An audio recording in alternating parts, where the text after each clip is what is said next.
Welcome, dear friends, to a tranquil haven where delightful and calming stories await your embrace. Thank you for choosing to spend your precious moments with us tonight. As the gentle spring breeze whispers through the trees, let us guide you towards relaxation and serene dreams. Our tales promise to transport you to magical and peaceful places, where worries melt away and only tranquility remains. Settle in, let go, and allow yourself to be carried into the soothing embrace of the night. Story 1.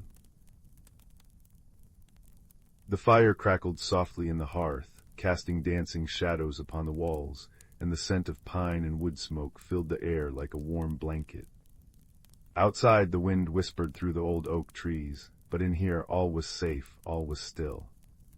So settle in, my dear listener, and let me tell you a tale not of roaring bonfires, but of a gentle, glowing warmth that began in the heart of a quiet boy and spread to light up the darkest of places. This boy was named Leo, and he lived with his grandmother in a small cottage at the edge of a vast, whispering forest. Leo was a quiet soul, with a mind that loved patterns and a heart that listened more than it spoke. He often felt as though he were a piece of a puzzle that hadn't quite found its place, a feeling that settled in his chest like a cool, smooth stone. His grandmother, a woman with kind eyes and hands that could mend anything from a torn shirt to a wounded bird, called this feeling the quiet chill. She said everyone had a little of it, and that the trick was not to banish it, but to find a warmth to keep it company. One afternoon, as the autumn sun cast long, golden fingers through the forest, Leo was gathering kindling near the base of the oldest, grandest oak. Its roots twisted above the ground like the backs of sleeping dragons. As he reached for a particularly dry branch, his fingers brushed against something smooth and cool, nestled in a hollow between two great roots. It was a stone, but unlike any he had ever seen. It was about the size of his palm, milky white and opaque, but deep within it he could see a soft, pulsing light, the color of dying embers, a deep, gentle orange that seemed to breathe. He picked it up. It was surprisingly warm to the touch, and as he held it, the quiet chill in his chest seemed to lessen, as if the stone were a tiny, personal sun. He hurried home to show his grandmother. "Ah," she said, wiping her flour-dusted hands on her apron and taking the stone. She held it up to the firelight. "A glimmerstone. I haven't seen one of these in many a year. They are rare things, Leo. They don't create their own light, you see, they absorb it. Sunlight, starlight, firelight, and most of all, the light from a kind heart. And when it is dark, or when a heart feels dim, they give it back." That night, Leo placed the glimmerstone on the windowsill beside his bed. The moon was but a sliver in the sky, and his room was pitch black. But the stone glowed, a steady, gentle ember in the darkness, painting the walls with a soft, amber hue. For the first time in a long while, Leo felt no quiet chill at all. He fell into a deep and dreamless sleep, wrapped in the stone's gentle radiance. The next day, a change came over the forest. A heavy, damp fog rolled in from the north, a fog that was more than mere weather. It was a thick gray blanket that muffled sound and swallowed light. The cheerful chirping of the birds ceased. The vibrant reds and golds of the autumn leaves turned dull and gray. Even the warm light from the cottage windows seemed to strain to penetrate a few feet into the oppressive gloom. It was the gloom mist, his grandmother explained with a worried frown. It came sometimes, she said, when the world grew too weary, and it fed on warmth and joy, leaving behind silence and chill. Worst of all, Leo's glimmerstone began to fade. The warm, pulsing ember at its heart grew fainter and fainter, as if the mist were drinking its light. The quiet chill returned to Leo's chest, colder and heavier than before. He felt a deep, aching sadness for the forest, for the silenced birds, for the dimmed light. "The stone is connected to the heart of the woods," his grandmother said, placing a comforting hand on his shoulder. "As the forest suffers, so does its light, and only its light can push the mist back." "What can I do?" Leo asked, his voice small. "The stone chose you, Leo," she said softly. It responds to your heart. Perhaps you must take it to where the gloom mist is born. There is a place deep in the forest called the Sunken Grove. It is said to be the heart of these woods. If any light can rekindle the forest spirit, it is the light you carry. And so, with the fading Glimmerstone tucked safely in the pocket over his heart, and a small satchel of provisions from his grandmother, Leo stepped out into the gloom mist. The world was unnervingly silent. The familiar path was a ghost of itself, the trees looming like gray specters in the haze. His own footsteps were swallowed by the damp earth and thick air. The only sound was the slow, rhythmic beating of his own heart and the faint, almost imperceptible whisper of the stone against his coat. He walked for what felt like hours, the mist clinging to his clothes and seeping into his bones. The quiet chill was now a constant companion. He thought of turning back, of the warm fire and his grandmother's safe embrace. But then he would feel the faint warmth of the stone through his pocket, a tiny, stubborn promise, and he would press on. It was in the deepest, stillest part of the forest that he heard a different sound, a soft, distressed whimpering. Pushing through a curtain of weeping willow branches, grayed by the mist, he found a small fox caught in a cruel, twisted snare of thorny vines. The fox was a beautiful creature, its usual russet coat looking dull and matted, its eyes wide with fear and pain. It struggled weakly, but the thorns only bit deeper. Leo's heart ached. He knelt down, speaking in a low, gentle voice. "Shh, it's all right. I won't hurt you." The fox stilled, its intelligent eyes fixed on him, watching his every move. Working with painstaking care, Leo began to untangle the vines. The thorns pricked his fingers, drawing tiny beads of blood, but he didn't stop. He hummed a soft, tuneless melody his grandmother often hummed, a sound of comfort and patience. As he worked, he felt the Glimmerstone grow a fraction warmer against his chest. Finally, with one last gentle tug, the vine snapped and the fox was free. It scrambled back a few steps, limping, and then paused. It didn't run. Instead, it looked at Leo, then at his hands, then back at his face. It took a tentative step forward, and then another, until it was close enough to gently nudge Leo's wounded hand with its nose. A strange thing happened then. A tiny spark, like a miniature ember, floated from the fox's nose and landed on the cut on Leo's finger. The small wound closed, leaving no scar, and a feeling of profound gratitude washed over him.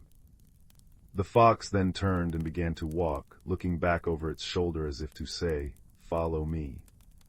And so an unexpected friendship was forged in the gray silence. The fox, whom Leo silently named Ember for the spark it had given him, became his guide. Ember knew the hidden paths, the safe passages under fallen logs and through secret tunnels in the rock, paths that were invisible to Leo's eyes. They did not speak, for words were not their language, but a deep understanding grew between them, a shared purpose that warmed them both against the pervasive chill. Their journey led them down into a deep ravine, where a stream, usually a chattering companion, now flowed silent and sluggish. They climbed a steep, mossy slope where the air grew colder still. And then they found it, the entrance to the Sunken Grove. It was not a grand or fearsome place. It was a small, circular valley, nestled between ancient hills, hidden from the world. In the center stood a single, magnificent tree, larger than any Leo had ever seen. But this tree was in distress. Its leaves, which should have been a canopy of gold, were brittle and gray, falling like ash to the ground. Its great branches sagged, and its bark was cracked and peeling. And from its base the thickest, darkest part of the gloom mist seeped out, flowing like a sad river into the forest. This was the heart of the woods, and it was dying of sorrow. Leo walked slowly towards the great tree, Ember padding softly at his side. The air here was thick with despair. He felt the weight of it pressing down on him, and the Glimmerstone in his pocket was now barely a memory of warmth, its light almost completely extinguished. He didn't know what to do. He was just a boy. How could he heal this ancient, suffering giant? He remembered his grandmother's words. They absorbed the light from a kind heart. He thought of all the light he had felt in his life, the warmth of his grandmother's hugs, the joy of a sunny day, the comfort of a story by the fire, the newfound friendship with the little fox. He thought of the kindness that had made him stop to free Ember, the patience that had guided his hands. He took the Glimmerstone from his pocket. It was cold and dark. He cupped it in his hands, closed his eyes, and poured all those memories into it. He focused not on banishing the gloom mist, but on remembering the warmth.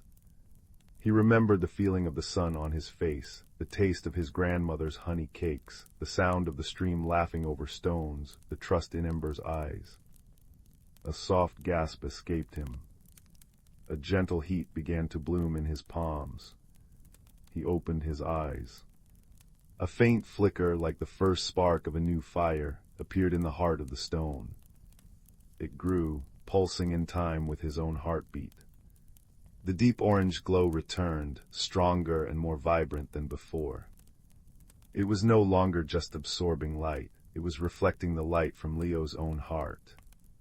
He knelt before the great tree and placed the glowing Glimmerstone gently against its gnarled roots.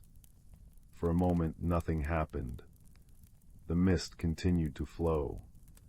The silence remained. Then a single tiny root, thin and delicate as a thread, uncurled from the soil and touched the stone.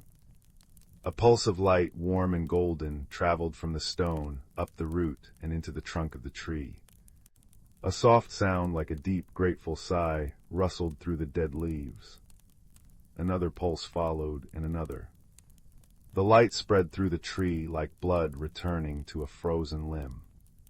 The gray bark began to soften, taking on a rich, brown hue.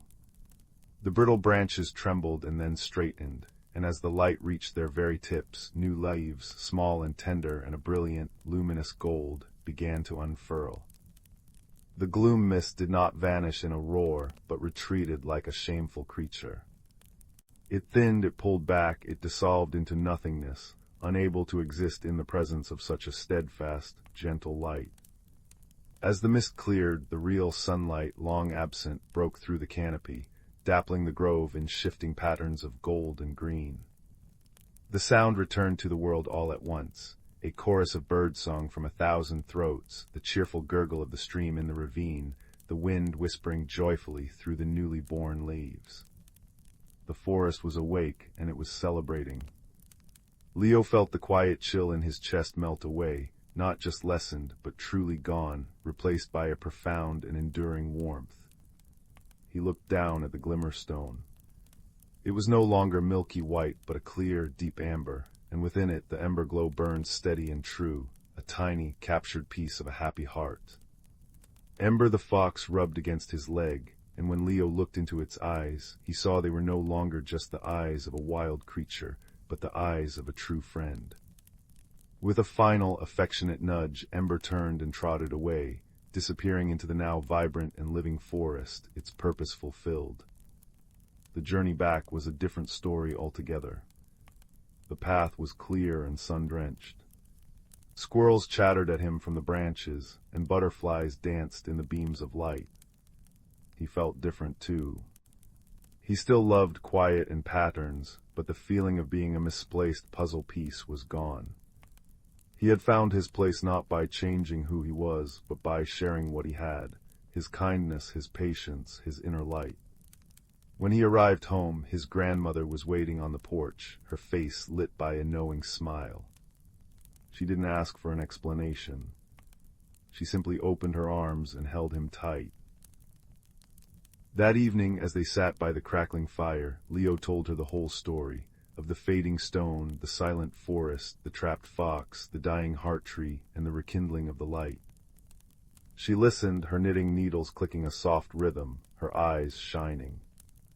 "You see, Leo," she said when he had finished, the greatest transformations are not the ones that change wood to ash in a great blaze, but the ones that change a heart, like a steady ember that glows through the longest night. You carried your light into the darkness, and you shared it, and in doing so, you made your own light burn brighter than ever before. Leo took the Glimmerstone from his pocket and placed it on the mantelpiece.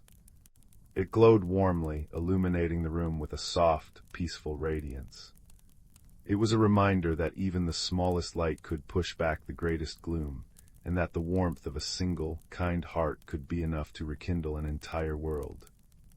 And so, as the fire in the hearth settles into a bed of glowing coals, and the wind outside sings a gentle lullaby to the slumbering forest, remember this, dear listener. Remember Leo and his Glimmerstone.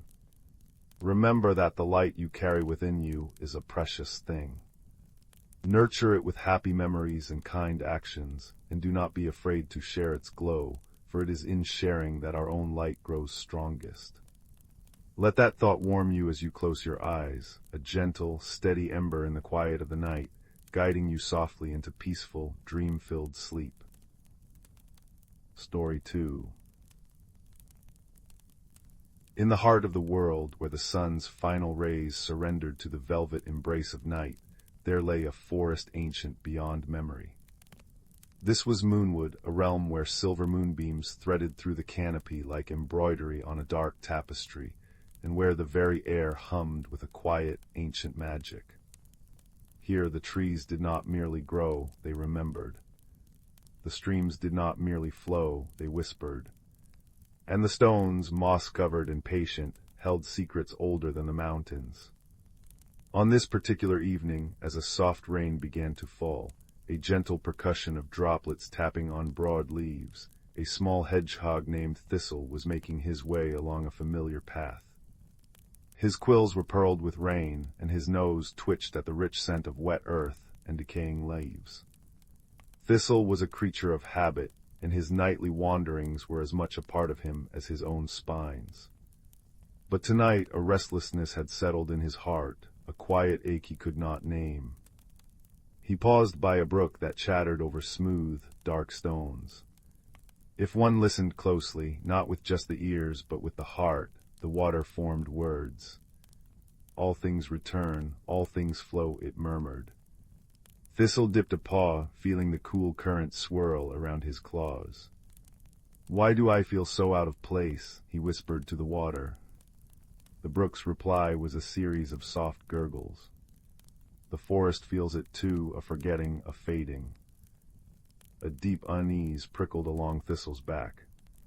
He looked up through the lattice of branches, where the moon hung like a luminous pearl in a sea of stars. It was then he noticed it, a subtle dimming in the usual bioluminescent glow of the foxfire fungi that clung to the tree trunks. Their soft greenish light, which normally painted the forest floor in ethereal patterns, seemed weaker, as if the very magic of Moonwood was slowly draining away. Determined to understand, Thistle journeyed deeper into the woods, following a path of luminous moss that pulsed with a gentle, blue light under his small feet. The rain softened to a mist, and the wind sighed through the pine needles, a sound like a distant, whispered lullaby. He passed a family of badgers quietly foraging, their dark eyes wise and calm. They nodded to him but said nothing, for they, too, sensed the shift in the forest's breath. His path led him to a starlit clearing where a great, ancient oak tree stood sentinel.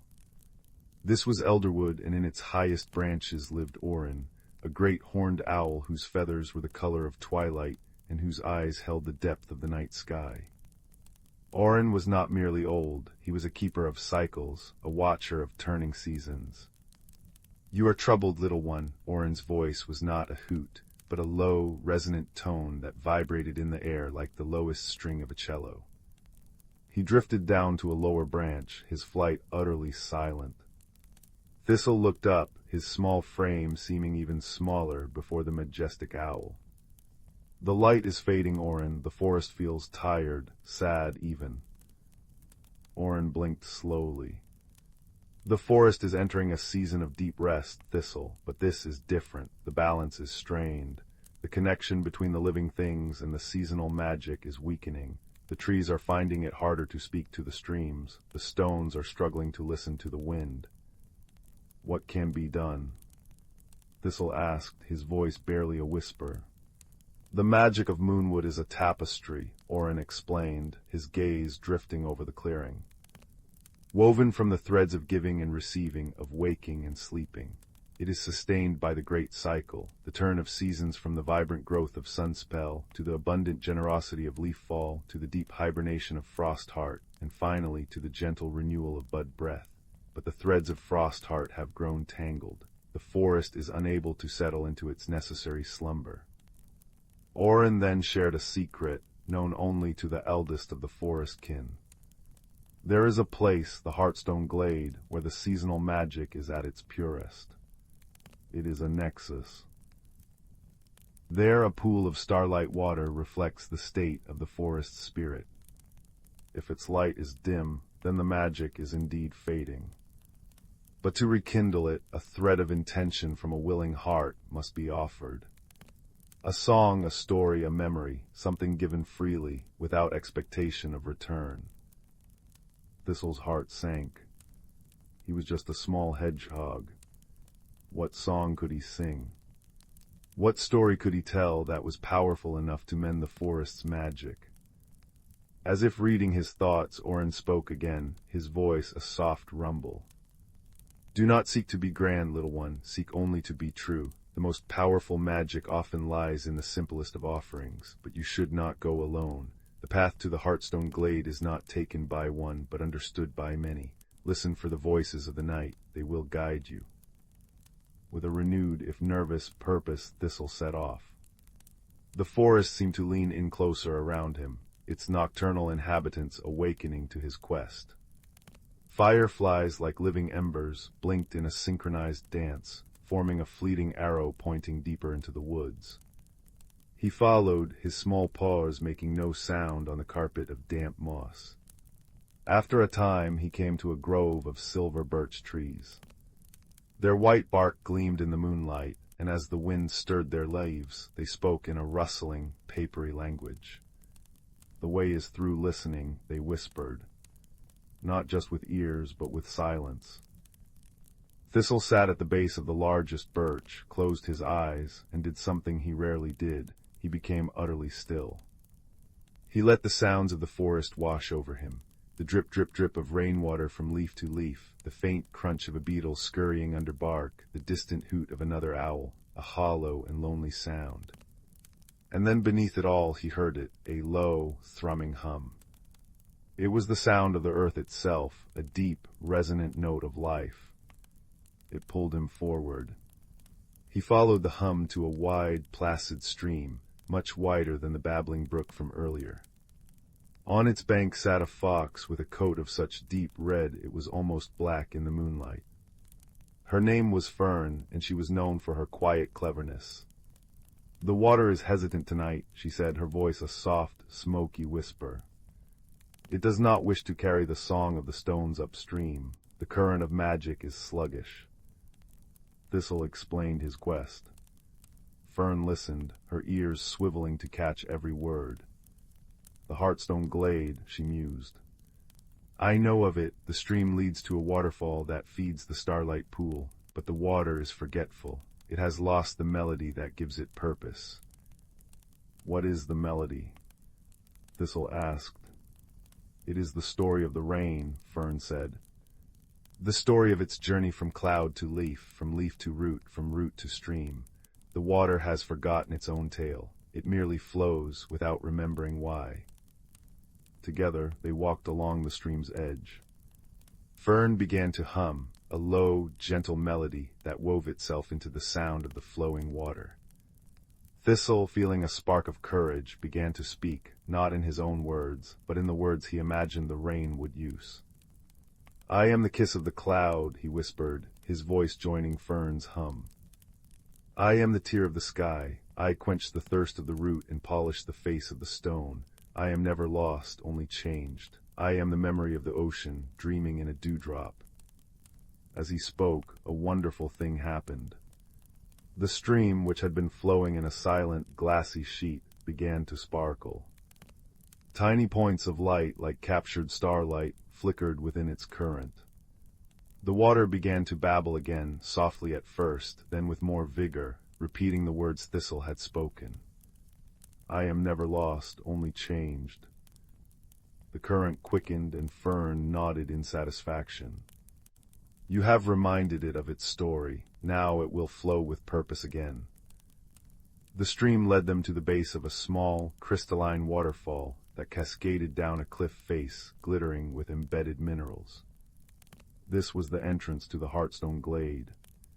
But the waterfall was thin, a mere trickle of its former self. The path behind it was dark. It needs the wind, said a new voice. It was a bat hanging upside down from a nearby branch, her delicate wings folded around her. My name is Piper. The wind is the breath of the forest. It must sigh through the canyon behind the falls to open the way, but the wind is sleeping. How do we wake the wind? Thistle asked. Piper fluttered down, her tiny claws gently gripping a leaf. The wind listens to rhythm, to the heartbeat of the forest. She began to beat her wings in a slow, steady pattern, a soft whump-whump-whump that was as soothing as a mother's lullaby.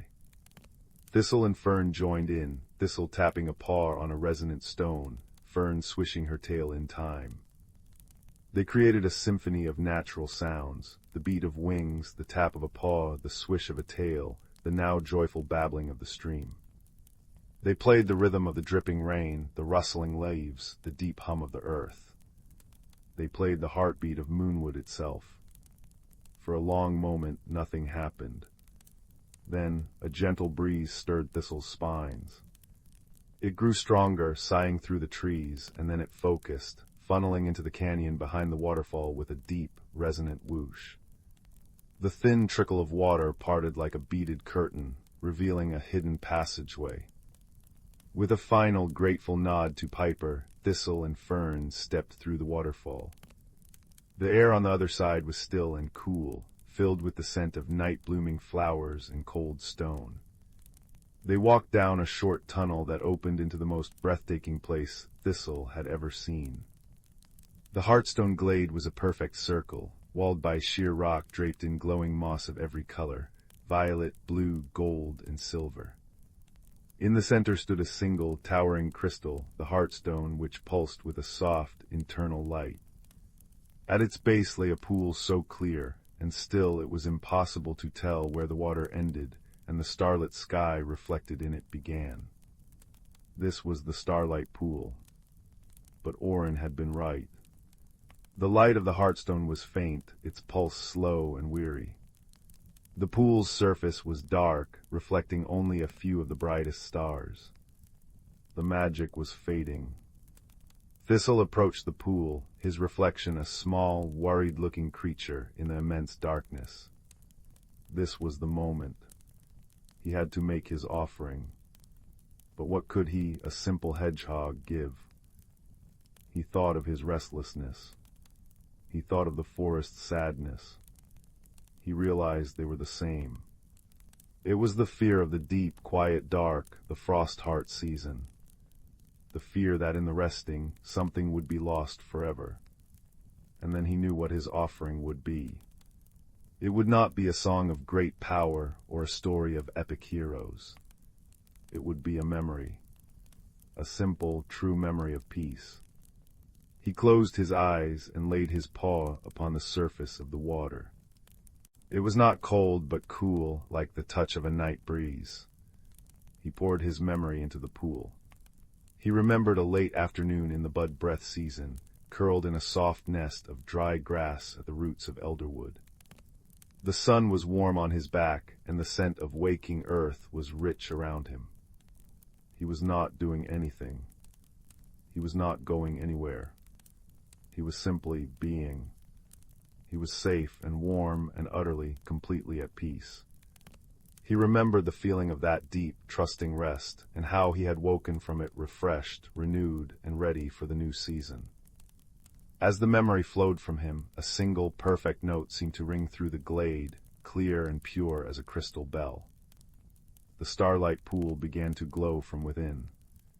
First a soft silver, then it bloomed with colors, the green of new leaves, the gold of autumn sun, the blue of a winter sky, the pink of a spring blossom. The light swirled and rose, touching the hearthstone. The great crystal responded. Its dim pulse quickened, growing stronger and brighter with each beat, until it was shining with a brilliant, soft light that filled the entire glade. The light did not hurt the eyes. It was a light of comfort, of essence, of pure magic. It flowed out of the glade, through the tunnel, and into the world beyond. Thistle opened his eyes. The glade was transformed, bathed in a gentle, perpetual twilight of its own making. The pool now shone like a mirror of liquid stars, and the hearthstone stood proud and vibrant, its light a steady, comforting presence. Fern nuzzled his side. "You did it, little one, you gave it rest."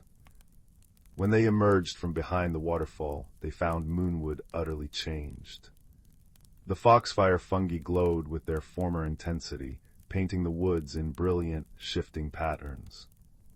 The trees stood straighter, their leaves whispering songs of gratitude. The streams chuckled with newfound energy, and the wind carried the sweet, clean scent of renewal. The forest had not been forced awake, it had been given permission to sleep deeply, and in that permission its magic had been restored. The tangled threads of frost heart had been smoothed, and the great cycle could turn once more. Thistle made his way back to his own little burrow as the first hints of dawn tinged the eastern sky. He was no longer restless. The quiet ache in his heart had been soothed. He understood now that the deep, dark rest of winter was not an ending, but a necessary, gentle holding.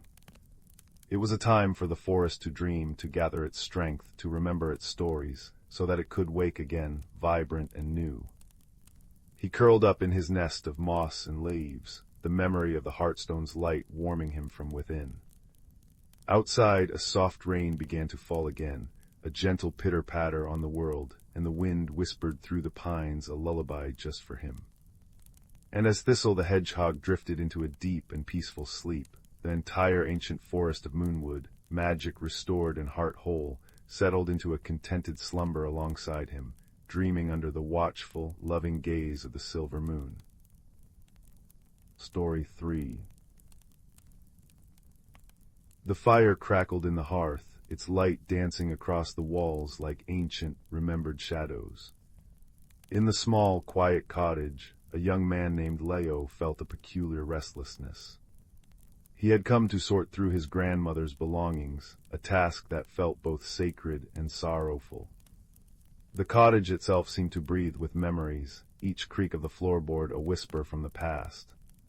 On the highest shelf of the linen closet, tucked behind stacks of neatly folded towels that still smelled of lavender and sunshine, he found it. A quilt. Not just any quilt, but the one his grandmother had called the Star Field. It was heavy, stitched from what felt like 100 different fabrics, velvets as deep as midnight, silks the color of dawn, wools rough and honest as earth. When he unfolded it, the entire history of the family seemed to tumble out into the lamplight, not as dust, but as a shimmering, silent story. That first night, wrapped in the quilt's heavy embrace, Leo fell into a sleep as deep as a well. And he dreamed. He did not dream in pictures, but in sensations. He felt the cool, damp earth of a potato field under his bare feet, though he had never worked a field in his life. He heard the rhythmic, metallic shush-shush of a scythe cutting through wheat, a sound his city-born ears had never known. And through it all, a soft, humming melody wove its way through the dream, a tune without words that felt as familiar as his own heartbeat. He woke with the melody still on his lips and the words, unbidden, forming in his mind. Threads through time, a silver line from your hand to mine. He had heard his grandmother murmur it when she mended clothes or kneaded bread, a simple, hypnotic refrain. He had never thought to ask what it meant. Determined to understand, he spent the day examining the quilt. In the center was a large, 8-pointed star, stitched from a faded indigo blue. Radiating from it were smaller stars, moons, and what looked like fields and rivers, all rendered in intricate embroidery. In the corner of one square he found a tiny, stitched initial. That night he dreamt again. This time he was standing in a moonlit kitchen, watching a young woman with fiery red hair and tired, kind eyes. She was humming the same tune as she carefully stitched a piece of dark blue velvet onto a growing quilt. A man with a gentle voice entered, placing a hand on her shoulder. "It's late, Alara," he said. "The stars can wait until morning." "The stars have waited long enough," she replied, her needle never pausing. "My mother told me that each patch holds a prayer. I am praying for our children's children to remember the sky." Leo woke with a jolt. Alara, his great-great-grandmother. He remembered a single, faded photograph of her. The dream had felt more real than the photograph ever had. He began to seek out the stories deliberately. He would lie under the quilt in the firelight, trace a specific patch with his finger, and let his mind drift. The quilt became a map, and each patch a doorway. He found a square of rough, gray wool, and his dream self was a young boy, shivering in a highland wind. An old man, his grandfather, pointed to the sky. "See there, lad," he said, his voice raspy with age and peat smoke. "That's the weaver's spindle. Our people were weavers, and that constellation was our guide. It reminded us that even in the darkest night, there is a pattern to be found. You just have to learn to see the threads." And he began to sing, in a language Leo didn't know but somehow understood. "Threads through time, a silver line from your hand to mine." Another patch, this one of a fine, rose-colored silk, transported him to a bustling city street in another century. A woman, his great-grandmother, he realized, was walking quickly, her heart full of both ambition and a fierce loneliness. She was leaving her home village for a job in the city, a scandalous act for a woman alone. She carried a small bundle, and inside it was a single square of the Starfield quilt, a token from her mother. As she looked up at the unfamiliar, smoke-hazed sky, she whispered the family refrain, a plea and a promise woven into one. The stories within the quilt were like nesting dolls. The story of the quilt itself contained the story of Alara, which contained the story of her father, the weaver, which contained the story of his mother, who had first sung the lullaby. Leo was simply the outermost doll, holding them all within him. But with these beautiful memories came whispers of something else, a sadness, a regret. It clung to a particular patch, a somber square of black velvet embroidered with a single, wilted silver leaf. Whenever his fingers brushed it, a coldness seeped into him. The dreams it brought were fragmented and sad, a slammed door, a tear-stained letter, the bitter silence of a family rift. He asked his mother about it during one of their phone calls. There was a long pause on the line. "That would be your great-uncle Alastair," she said softly. "He and grandmother had a terrible argument when they were young, over what no one remembers or no one ever said. He left for the new world and they never spoke again. It was the great sorrow of her life." Leo understood then that the quilt didn't just hold joy, it held the wounds too. The heritage was not a perfect, polished heirloom, but a living, breathing tapestry of all that had been, the love and the loss, the courage and the mistakes. One evening, as a soft rain began to tap on the cottage roof, Leo sat before the fire, the quilt spread across his lap. He focused on the black velvet patch, not with fear, but with a gentle curiosity. He imagined his grandmother as a young woman, her heart broken by her brother's departure. He imagined Alastair proud and stubborn, sailing across an ocean, carrying his own piece of the hurt. He didn't fall asleep so much as slip into a waking dream. The firelight seemed to coalesce, and for a moment he saw them both, his grandmother as a young woman, and a young man with her same determined jaw. They were not arguing, but sitting quietly by a hearth much like this one. The young man, Alastair, was speaking. "I just wanted to see what was beyond the hills, Alara. I didn't mean it as an insult to home." And I was afraid, the young Alara replied, her voice thick with tears. I was afraid that if you left, the thread would snap, and I would forget the song. Alistair reached out and took her hand. The thread doesn't snap, it just stretches, across oceans, across years. The song is in our blood, not just in this place. The vision faded, but the resolution it brought did not. The regret had not been a monstrous thing, but a simple, human misunderstanding, amplified by pride and time. It had never been resolved in life, but here, in the space the quilt and the firelight had created, it had found a gentle peace. Leo finally understood. The heritage was not the quilt itself. The quilt was merely the loom. The true heritage was in the actions it represented, the act of remembering, the act of forgiving, the act of stitching love into something tangible, the act of singing a lullaby into the dark to comfort a child you would never meet. He stood and walked to the old piano in the corner, its keys yellowed with age. He opened it and with one finger picked out the humming melody from his dreams. It was simple, a rising and falling scale. Then he began to sing, his voice soft and unsure at first, then growing stronger. Threads through time, a silver line from your hand to mine. Through joy and through sorrow, today and tomorrow. The pattern unfolds, a story yet told. Threads through time, a silver line from my hand to thine. He was no longer just receiving the stories, he was adding his own. His verse, his understanding, was a new patch on the eternal quilt. The next day, he did not pack the quilt away. He left it on his grandmother's bed. And that night, he slept beneath it without dreaming of the past. He dreamed instead of a future, of a time when he might have a child of his own, and he would wrap them in this quilt and tell them the story of the weaver and the stars, of Alara and her prayers, of the uncle who sailed away, and of the lullaby that bound them all together. He knew then that he was not the end of the line, but a link in the middle. The roots of his family tree were not buried in the past. They were alive and growing, reaching through him into a future he could only imagine. And the work of remembrance was not about clinging to objects, but about continuing the actions, the stitching, the singing, the forgiving, that made the heritage live and breathe. As the fire burned down to embers, casting the room in a soft, rosy glow, Leo felt a profound and cozy peace. The cottage was quiet, but it was no longer silent. It was filled with the whispers of 1,000 yesterdays, all singing the same soft, hypnotic song, a lullaby of roots and remembrance that would long outlast the dying of the light. Story 4.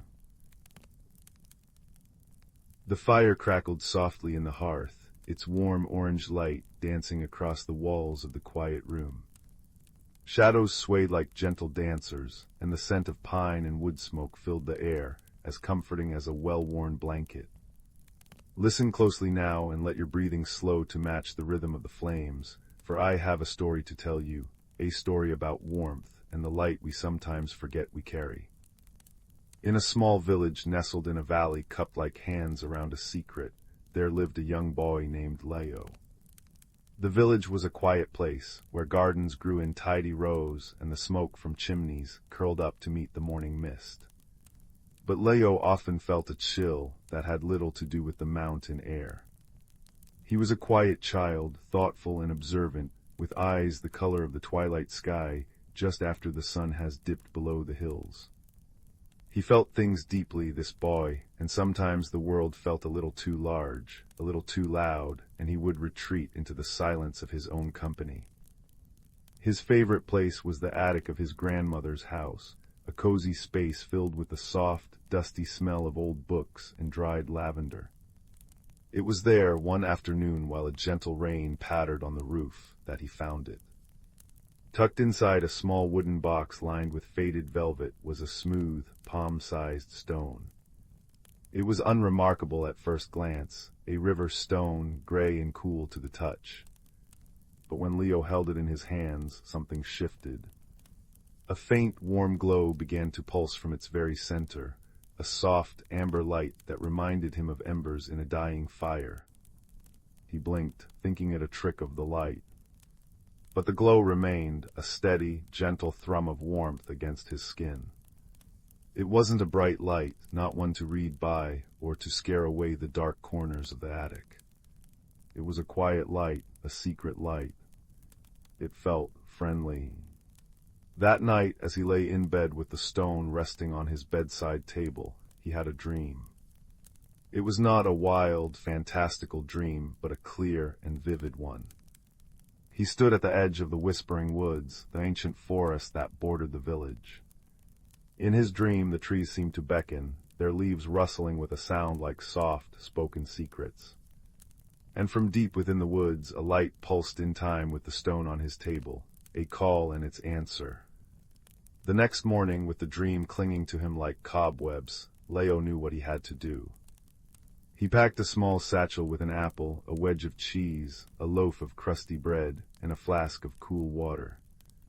He wrapped the warm stone in a soft cloth and placed it carefully in his pocket, where it rested against his leg, a constant, comforting presence.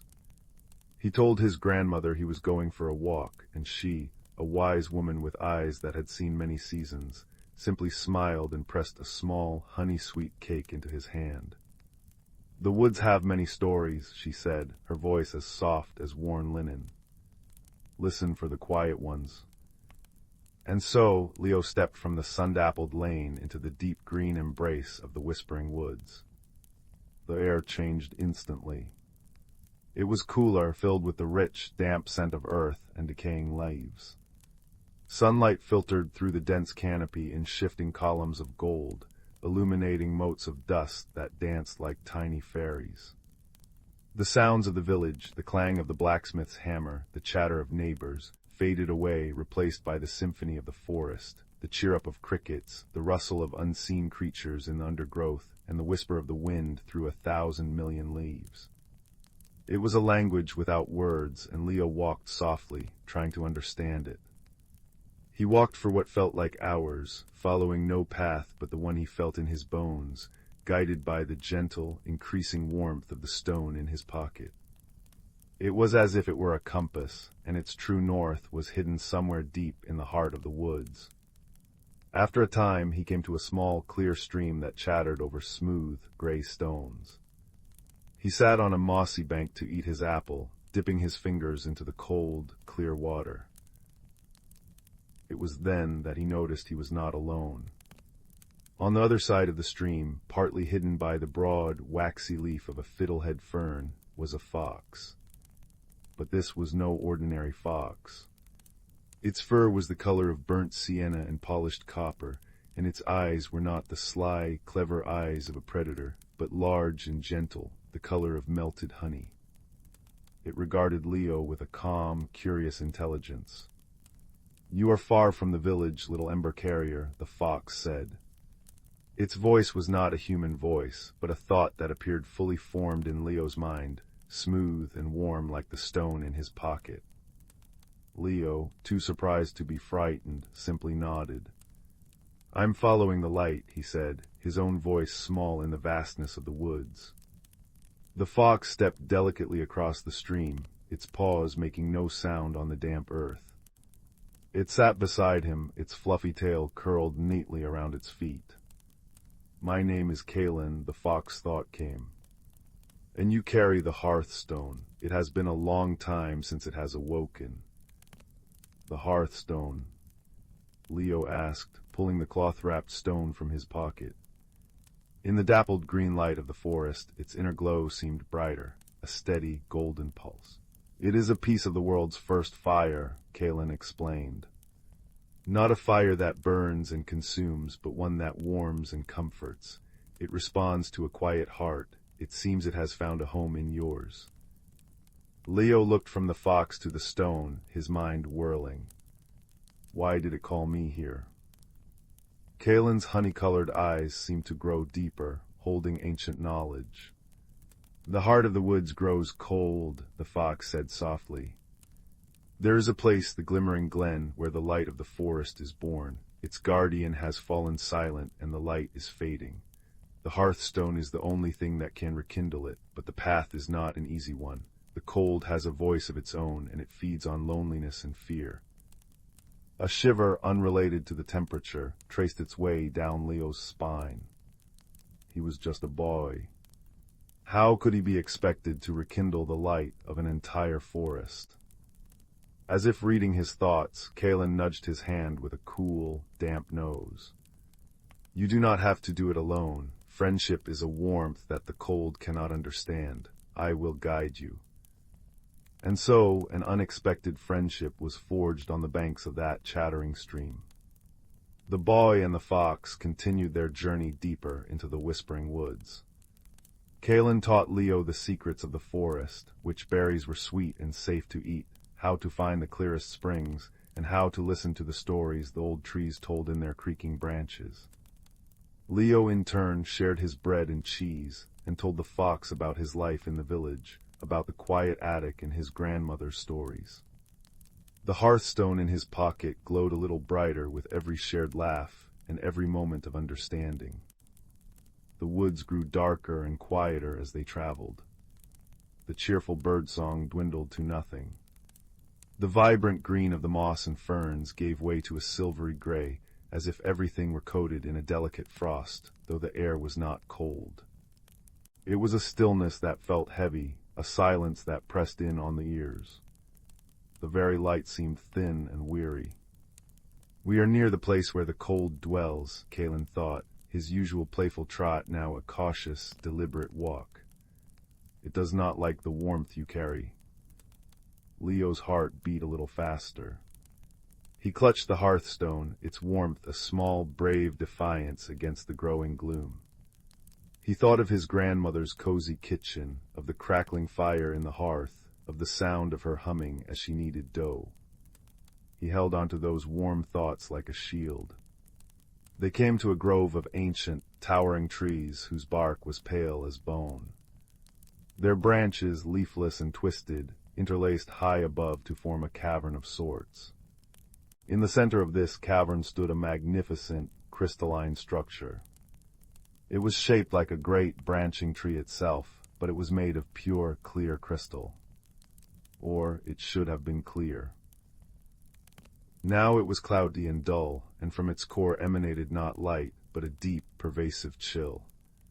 This was the heartwood, the source of the forest's light, and it was dying. Standing before the heartwood was a figure. It was difficult to look at directly, a shifting, shadowy form that seemed to be made of the very silence and stillness of the grove. It had no face, no features, but Leo could feel its attention fix on him, and on the warm glow emanating from his pocket. You bring a little spark into my domain, a voice said, a sound like the cracking of ice on a frozen pond. It was not heard with the ears, but felt in the marrow of the bones. It is a pointless effort, warmth fades, light dies. In the end there is only the quiet, the stillness, the peace of being alone. The words seeped into Leo, finding the lonely, chilly places in his own heart. The part of him that sometimes felt unseen, the part that worried he was too quiet, too different. The hearthstone's glow flickered. Do not listen, Kalen's thought was a desperate whisper in his mind. It speaks only half-truths. It knows the peace of being alone, but not the greater peace of being together. Leo looked at the fox, at his friend, whose presence had made the long, strange journey feel like an adventure. He thought of his grandmother's unconditional love, a warmth that had always been there, steady and true. The cold was a liar. It spoke of peace, but it offered only emptiness.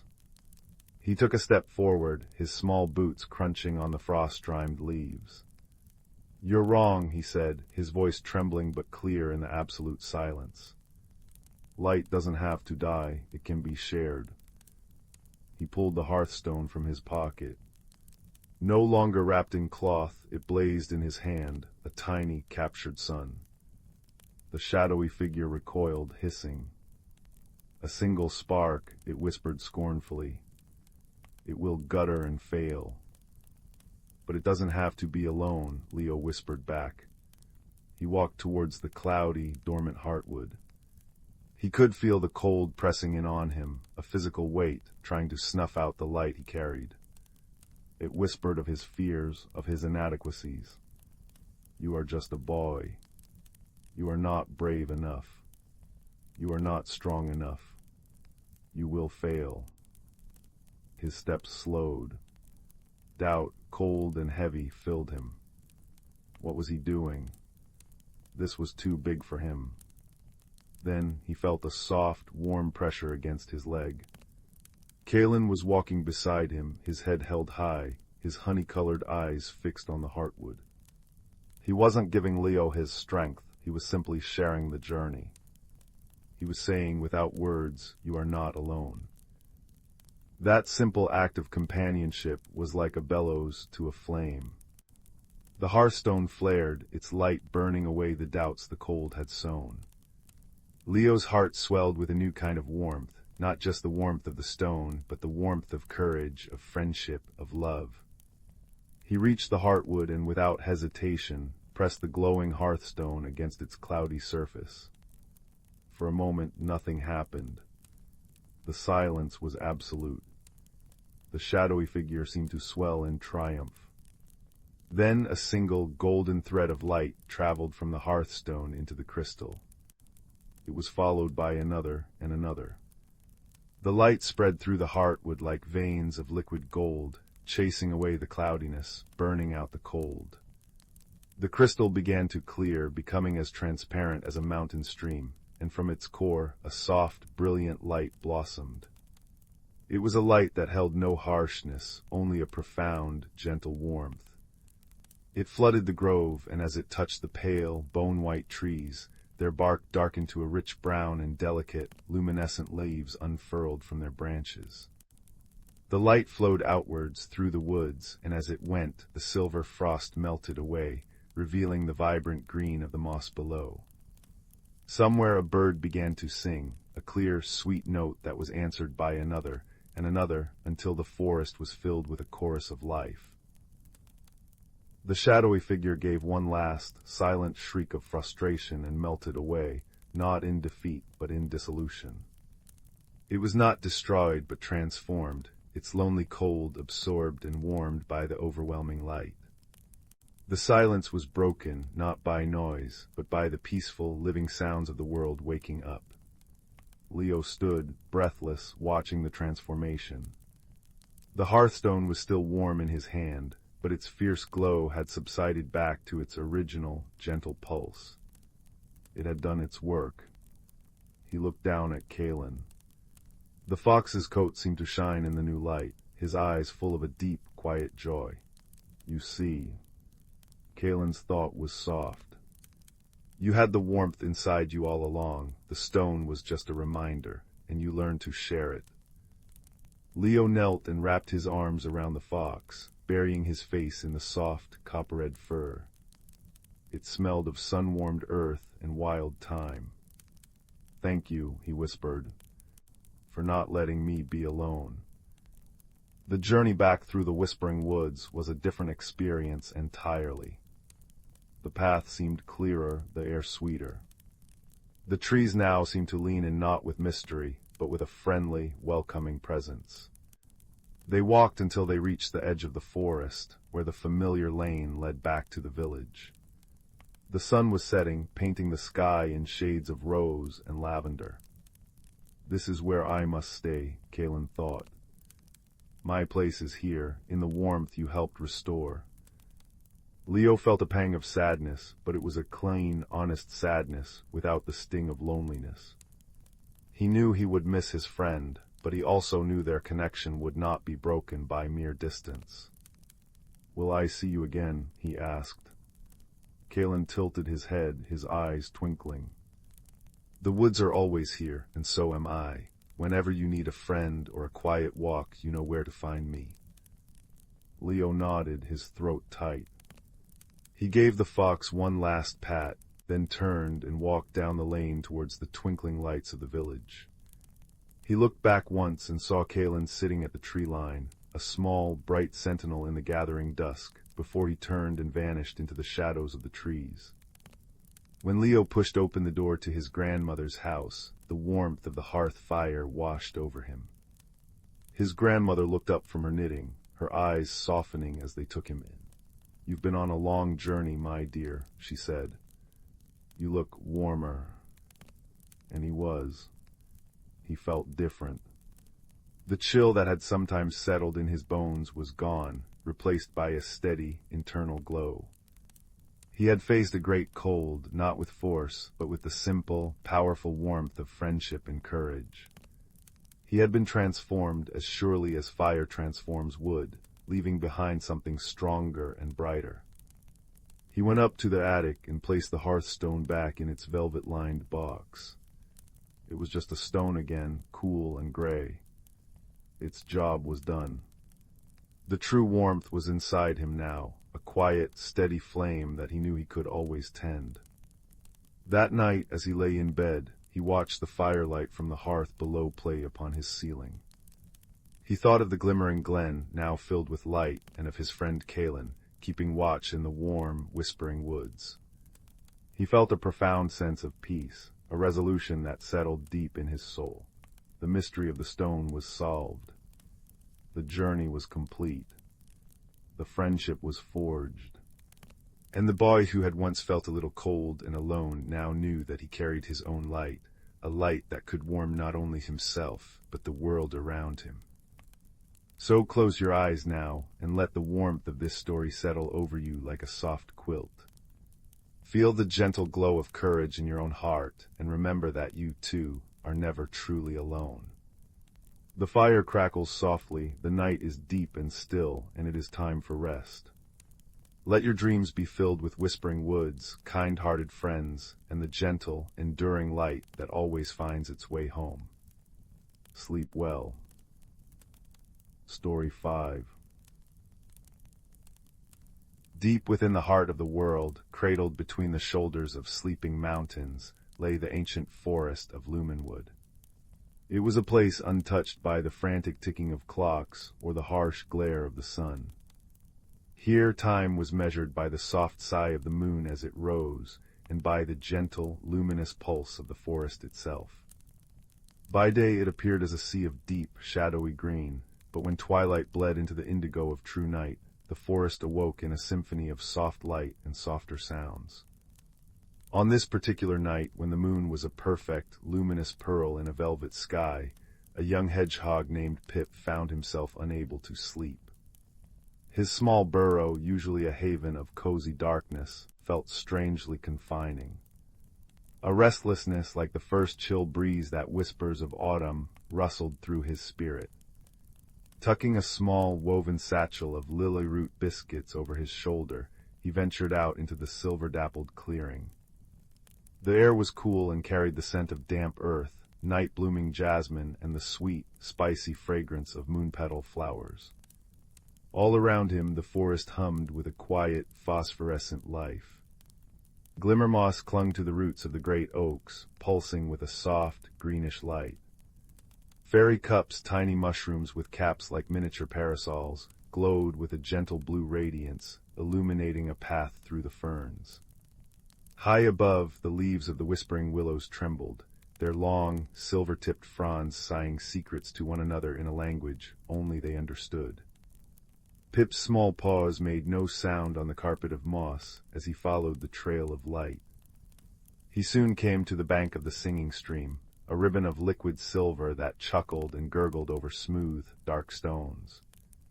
He knelt, dipping his snout to take a drink, and the water tasted of cold stone and starlight. "The current is restless tonight, little one," the stream seemed to murmur, its bubbling voice both playful and ancient. "It carries questions from the high mountains." Pip looked up, his dark eyes wide. "What kind of questions?" he whispered, his voice barely disturbing the air. But the stream just chuckled again, a sound like pebbles tumbling over one another. "Follow, and you may hear the answers for yourself." Encouraged, Pip trotted alongside the stream, his heart beating a quiet, excited rhythm.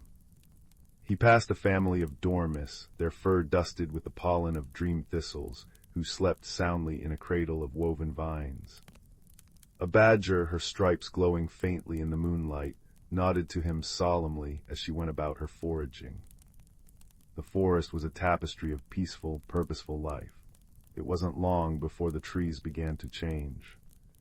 The oaks and birches gave way to the sentinels, ancient, colossal trees with bark like wrinkled silver and leaves that shimmered as if woven from moonlight itself. This was the heart of the forest, the starlit grove. In its center stood the elder tree, so vast its trunk could have housed 100 burrows, and from its highest branches hung 1,000 crystalline dewdrops that caught the starlight and fractured it into a slow, swirling dance of colors on the mossy ground. Beneath the elder tree, on a throne of gnarled roots, sat the one the forest creatures simply called the keeper. She was a great gray owl, her feathers the color of wood smoke and moss, and her eyes held the deep, patient wisdom of countless seasons. She was not sleeping, but watching the slow, celestial waltz above with a serene stillness. Pip approached hesitantly, his quills trembling slightly. The keeper turned her head almost fully around, her gaze falling upon him. It was not a piercing stare, but a warm, encompassing one, like being wrapped in a blanket of twilight. "The stream said you carried a question, little Pip," she said, her voice a soft, resonant hoot that vibrated in the air like the lowest string of a cello. "The forest has been whispering of it all evening. A rustle in the leaves, a different rhythm in the rain, a heart out of sync with the season of rest." Pip shuffled his paws. "I don't know what's wrong, Keeper. My burrow feels empty. The silence is too loud. I feel like I should be doing something, but I don't know what." The keeper blinked slowly. "Ah," she breathed. "The autumn sorrow, it visits us all in its time. Come sit. The grove has stories to tell you." As Pip settled on a velvety patch of star moss, the keeper lifted one great wing. A gentle breeze stirred, rustling the leaves of the elder tree. The sound was not random, it was a language. It was the sound of memories being breathed back to life. "Listen," the trees seemed to say, their voices a chorus of rustles and creaks. "Listen to the story of the falling leaf." The breeze grew stronger, carrying with it the crisp, sweet scent of apples and the smoky perfume of distant fires. The bioluminescent lights around them dimmed, their cool blues and greens warming to the golds and ambers of autumn. Pip watched, mesmerized, as a single perfect maple leaf, glowing with an inner fire of orange and red, detached from a high branch and began its slow, spiraling descent. "See how it does not fight the wind," the keeper's voice wove through the tree song. "It trusts the journey. It has worked hard all spring and summer, drinking the sun, breathing for the tree. Now its work is done. It lets go, not with sadness, but with grace. Its fall is not an end, but a return. It will blanket the earth, protecting the roots from the coming cold, and in its decay it will become the food for new life in the spring. Its rest is its greatest contribution." Pip watched the leaf finally settle upon the moss, its glow slowly fading into the earth. He understood. The feeling in his burrow wasn't emptiness. It was the quiet space that comes after a long period of bustling activity. It was the forest's way of telling him it was time to turn inward. Just then a soft pattering began on the broad leaves above. It was a gentle rain, the kind that whispers secrets to the forest floor. Each drop that landed on a leaf created a tiny, percussive note, plip, plop, plip, that joined the symphony of the grove. The sound was hypnotic, a natural lullaby that seemed to wash away the lingering restlessness in Pip's heart. "The rain's lament," the keeper said softly, as the droplets began to trace silvery paths down her feathers. "It sings of letting go. It falls from its cloud home, not knowing where it will land. It might become a drink for a thirsty root, a bath for a dusty beetle, or part of the great singing stream. It does not cling to its form. It changes, it flows, it becomes something new. Its release is an act of faith." Pip lifted his face to the rain, feeling the cool, clean drops on his snout. He imagined each one as a tiny worry or a piece of his busyness, being washed gently away. The sound was so soothing, a cascade of tiny, liquid whispers that promised renewal. As the rain subsided, the bioluminescent fungi and mosses glowed even brighter, their light reflected in a million tiny puddles that now dotted the grove, creating a second, upside-down starry sky at their feet. From behind a curtain of weeping willow fronds, a fox emerged. Her coat was the color of burnt copper, and her eyes held a sly, gentle kindness. This was Rowan, the keeper's oldest friend. "The stones have been humming a new tune, keeper," Rowan said, her voice a soft, raspy whisper. She nudged a smooth, river-worn stone with her nose. It was a listening stone, flecked with mica that glittered in the moonlight. The keeper nodded. "Then let us hear it, dear one." Rowan lay down, placing her ear against the cool, damp stone. Pip, curious, crept closer and did the same. At first he heard only the steady, deep thrum of the earth itself, a slow, powerful heartbeat. But then beneath that he heard it, a low, resonant hum, a melody that was ancient and patient. "We remember the weight of glaciers," the stone's song seemed to say, a vibration rather than a sound. "We remember when the mountains were young. We have been worn smooth by rivers and buried by time. Change is not our enemy, it is our sculptor. Our stillness is not idleness, it is our deep, deep memory. Rest, little one, is when the soul is polished smooth." Pip lay there for a long time, listening to the stone's eternal song. He felt the truth of it seep into his bones. His own small worries felt insignificant against the stone's immense patience. His restlessness was just a momentary ripple on a very deep, very still pond. The keeper spread her wings once more, and a final breeze, scented with the coming frost and the promise of snow, swept through the grove. The scene shifted again. The autumn colors melted away, replaced by the stark, beautiful silence of winter. The grove was blanketed in a soft, white quiet. The streams were frozen, but beneath the ice, Pip could see the dark water still flowing, slow and purposeful. The trees stood bare, their branches etched like silver filigree against the sky, sleeping, dreaming of spring. "This is the great exhalation," the keeper whispered, her breath frosting in the air. "The forest is not dead, it is dreaming. The magic has not vanished, it has gone deep underground, to the roots, to the seeds, to the sleeping hearts of all living things. This is the most potent magic of all, the magic of potential, of quiet becoming. Your burrow is not empty, Pip. It is a sanctuary for your dreams." All the gentle sounds of the night, the rustle of leaves, the patter of rain, the hum of the stone, the soft crunch of snow underfoot, had woven themselves into a single, comforting tapestry in Pip's mind. The narrative tension of his restless heart had been gently untangled, not by force, but by understanding. He looked up at the keeper, his eyes now heavy with a true, deep sleepiness. "I understand now," he said, his voice soft with wonder. "My burrow isn't a cage, it's my own little winter, a place to be still, to dream, to let my spirit be polished smooth." The keeper gave a soft, approving hoot. "The forest's wisdom is always here for you, little one, in the language of the rain, the song of the stones, and the sigh of the sleeping trees. Now, let the moonlight guide you home." Pip turned and began his journey back, but the forest seemed different now. It was no longer a place of mysterious, unsettling whispers, but a familiar, comforting companion. The glimmer moss pulsed like a slow, steady heartbeat. The whispering willows seemed to be sighing lullabies. The singing stream now ahead of him gurgled a cheerful, "Good night, little dreamer." When he finally reached his burrow, he slipped inside. The silence he had once feared now felt rich and deep, like the soil beneath the elder tree. It was a silence filled with potential. He curled into his nest of dried ferns and soft moss, pulling a blanket of woven spider silk over his quills. As he drifted into a deep and peaceful sleep, he heard one last sound, the soft, resonant hoot of the keeper, far away in the starlit grove, a sound that wrapped around him like a promise.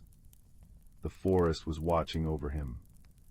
The cycles would turn, the seasons would change, and he was a part of it all. His rest was not an end, but a quiet, necessary, and magical beginning. And in his dreams he was a falling leaf dancing on the wind, a raindrop joining the great river, a smooth stone holding the memory of the stars. He was home. Story 6. The attic was a kingdom of quiet things, where dust motes danced in the slanted afternoon light that fell through the single round window. It was here that Leo often retreated when the world below felt too loud or too large.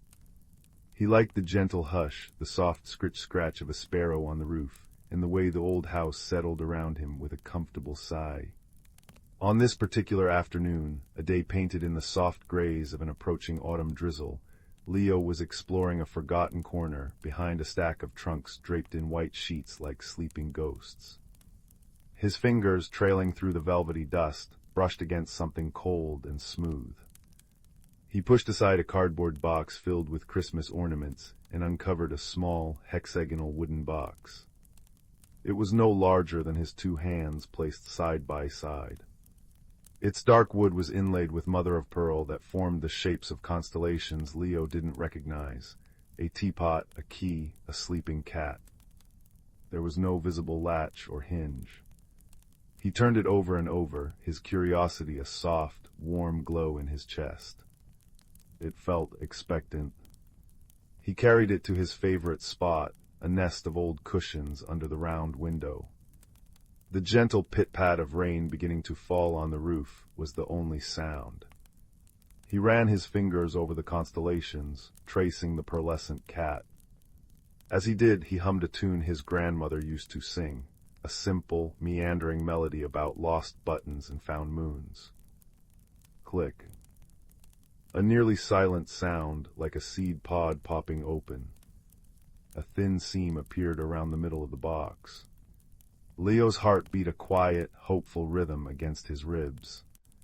He carefully lifted the lid.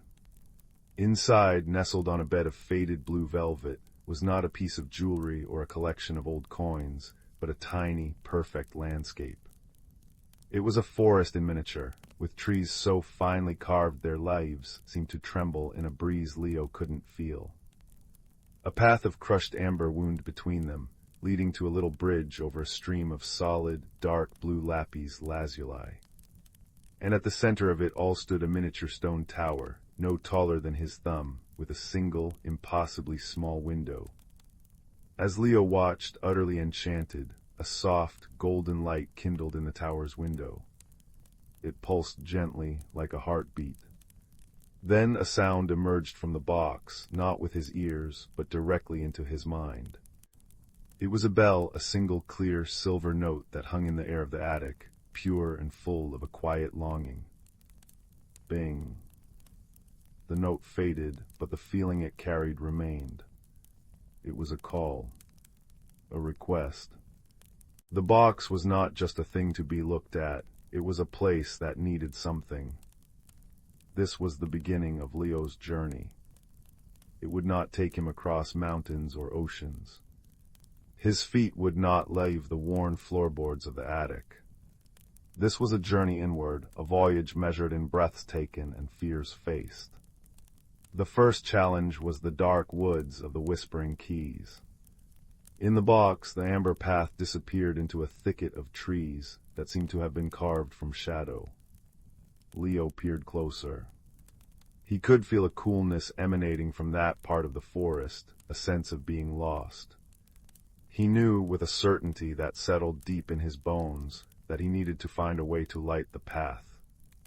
He remembered a story his father had told him about fireflies being tiny lanterns for lost fairies.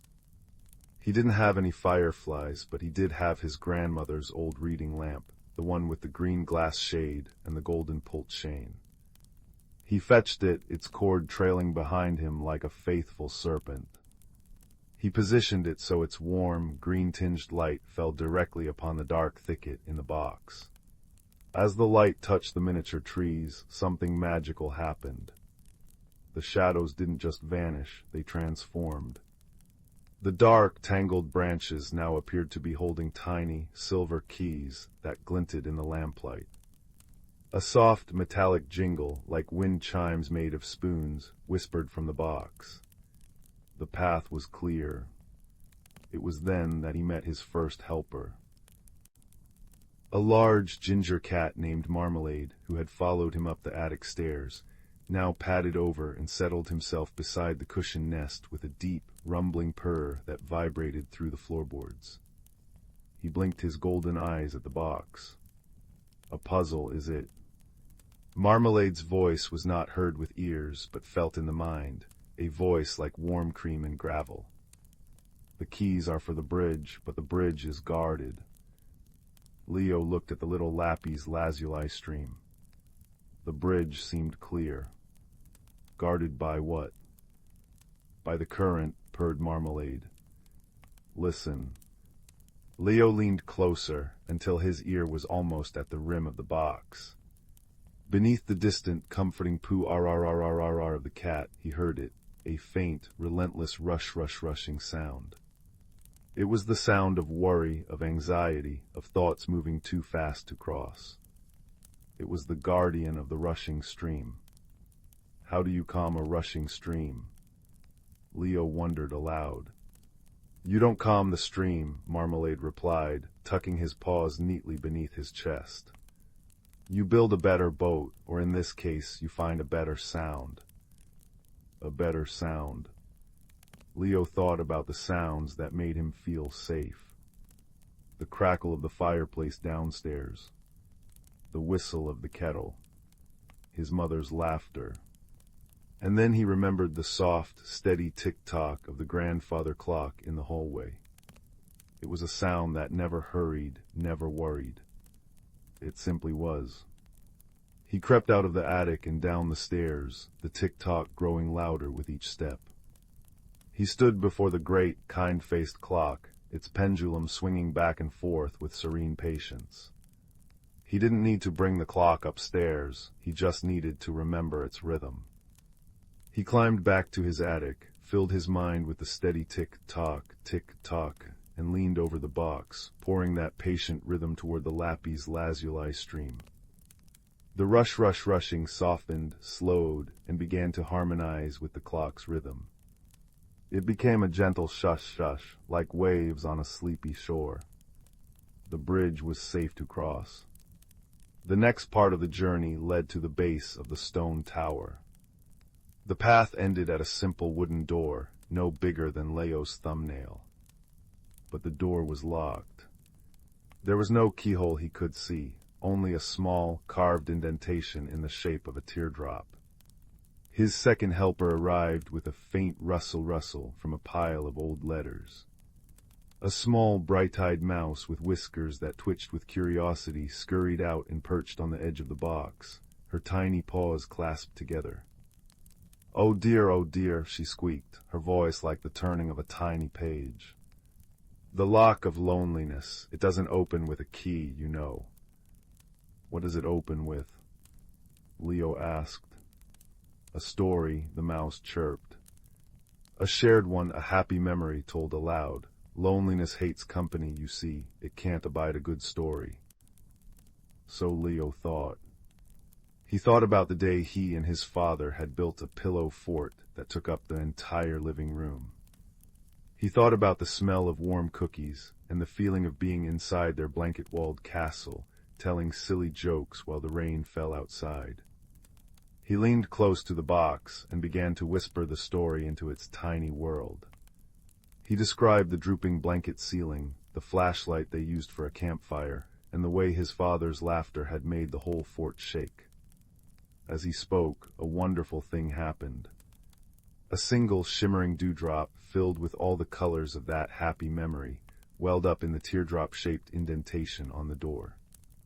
It glowed with a soft, warm light, and with a sound like a satisfied sigh, the tiny wooden door swung inward. The final challenge was the tower itself.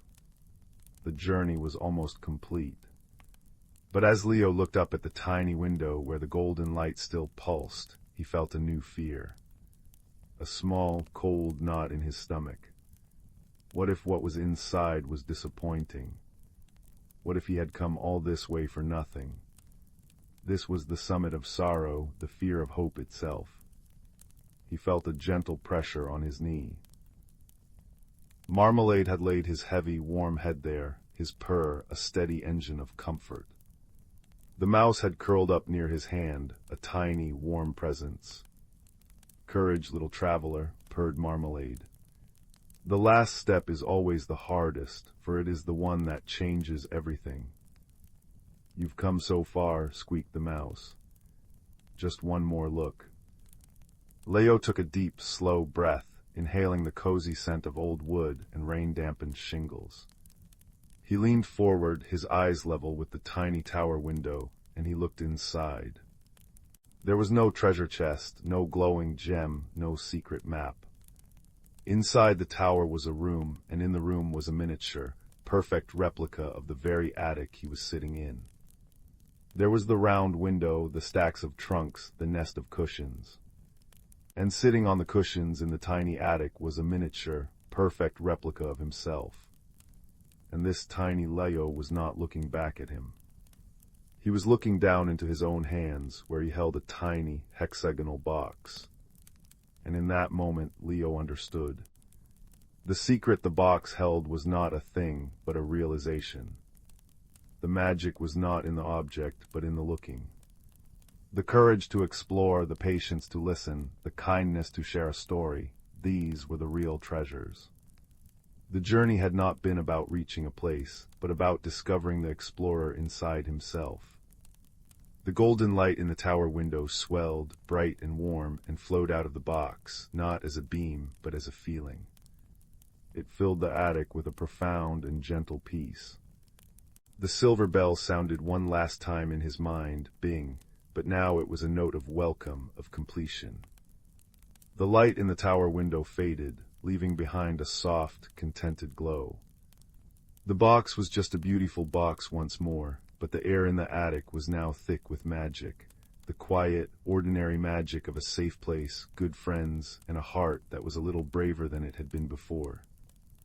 Leo carefully closed the lid. The click was a soft period at the end of a perfect sentence.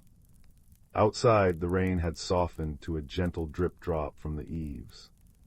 Marmalade's purr was a cozy rumble, and the mouse had fallen asleep, her sides moving in and out with tiny, peaceful breaths. He had traveled far without ever leaving his favorite place in the world. And he knew as he sat in the dancing light of the attic that the greatest adventures are often the ones that happen right where you are, when you are brave enough to open the box, patient enough to calm the river, and kind enough to share your story. And that, he thought with a slow, sleepy smile, was a secret worth knowing. Story 7. In a quiet valley nestled between sloping hills, there lived a young woman named Anya who carried silence like a cloak.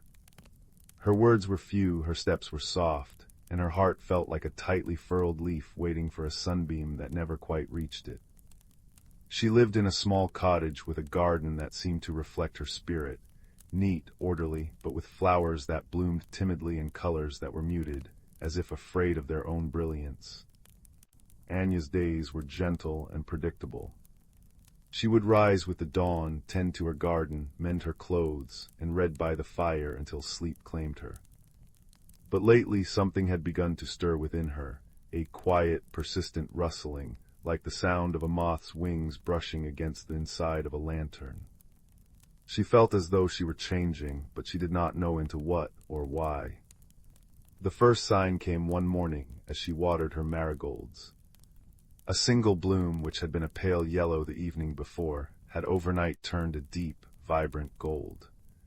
As Anya reached out to touch it, a warmth spread through her fingers, and for a fleeting moment she felt a flicker of confidence.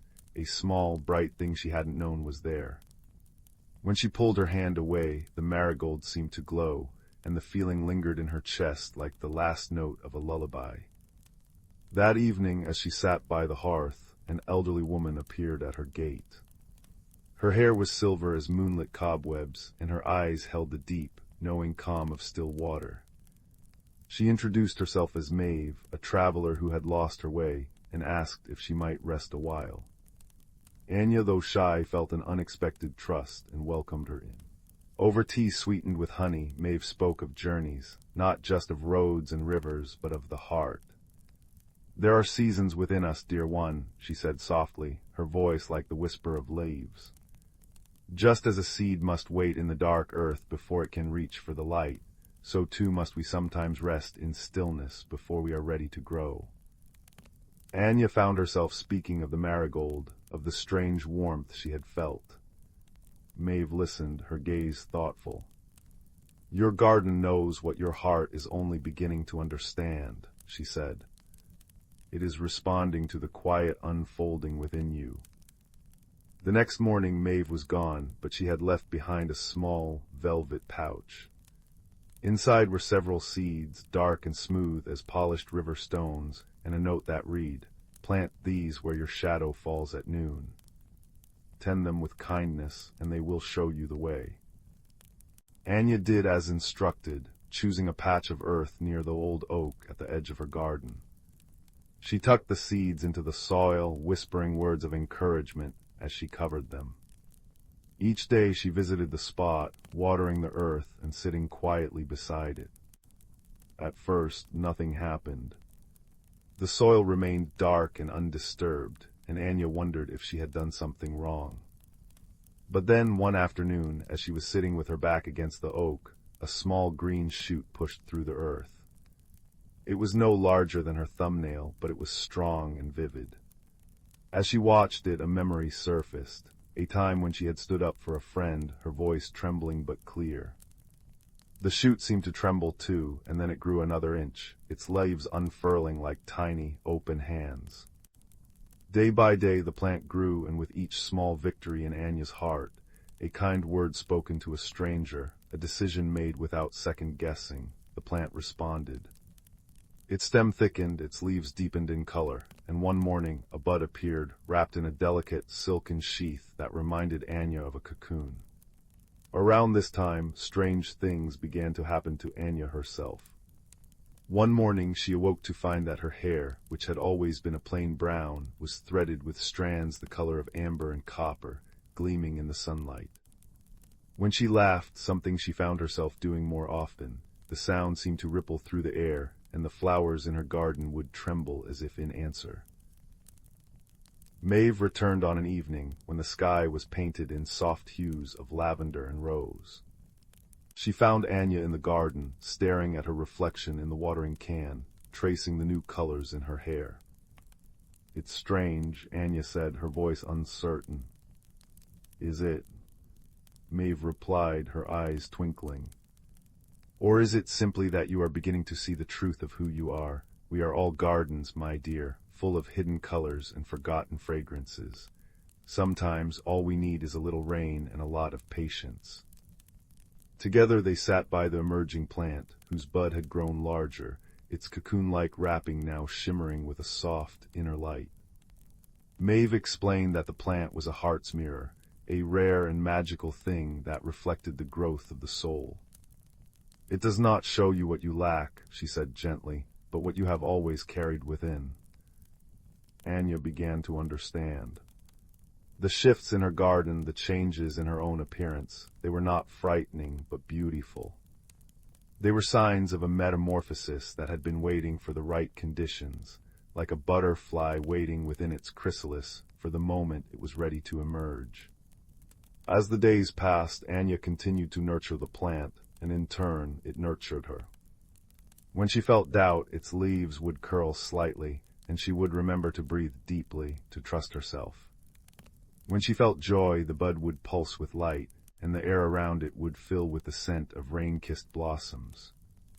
One evening, as the first stars began to prick the twilight sky, the bud began to open. Slowly, gently, the silken sheath fell away, revealing a flower unlike any Anya had ever seen. Its petals were the color of dawn, soft pink at the edges, deepening to a radiant gold at the center. In its heart glowed a gentle, pulsing light that seemed to beat in time with Anya's own. Maeve appeared beside her, her presence as comforting as a warm blanket. "Look," she whispered. As Anya gazed into the flower's heart, she saw not just a reflection of her face, but something deeper, a vision of herself not as she was, but as she was becoming. She saw courage in her eyes, kindness in her smile, and a quiet strength in her posture. She saw that the changes she had feared were not losses, but gifts, layers of herself she had always carried, now unfurling like petals in the sun. Tears filled her eyes, not of sadness, but of recognition. She reached out, and as her fingers brushed the flower, a wave of warmth flowed through her, and the garden around them burst into full, radiant bloom. Flowers of every color shone in the starlight, their fragrances mingling in a sweet, harmonious symphony. The air itself seemed to shimmer, and Anya felt a deep, abiding peace settle within her. Maeve smiled, her work complete. "Remember, dear one," she said, her voice fading like a dream upon waking, "every ending is a beginning in disguise. You have learned to tend your own garden, now you may help others tend theirs." When Anya awoke the next morning, Maeve was gone, but the garden was more vibrant than ever. The heart's mirror flower still glowed softly, its light a gentle reminder of the journey she had taken. Anya knew that her transformation was not over. It was only the start of a new chapter, one where she would continue to grow, to change, to become. She walked through her garden, her steps light, her heart full. She noticed a young sapling struggling for sunlight near the fence, and without hesitation, she knelt and carefully transplanted it to a sunnier spot. As she patted the soil around its roots, she felt a familiar warmth spread through her hands, and the sapling's leaves perked up, turning a richer, deeper green. Anya smiled. She understood now that change was not something to be feared, but embraced, a natural, beautiful process, as patient and inevitable as the turning of the seasons. And as the sun rose higher, painting the sky in hues of gold and rose, she knew that her story was only just beginning, a gentle, ongoing metamorphosis, guided by the quiet wisdom of a heart learning to bloom. Story 8. The attic was a kingdom of forgotten things, where dust motes danced in the slanted afternoon light that fell through the single round window. It smelled of cedar and old paper, of dried lavender and quiet memories. It was here that Leo, a boy with a quiet heart and observant eyes, found the music box. It wasn't much to look at, tucked beneath a moth-eaten blanket in an old sea chest that smelled of salt and faraway places. It was a simple wooden cube, dark with age, its surface inlaid with a pattern of pearlescent stars that seemed to swallow the light. There was no key, no visible hinge, no obvious way to open it.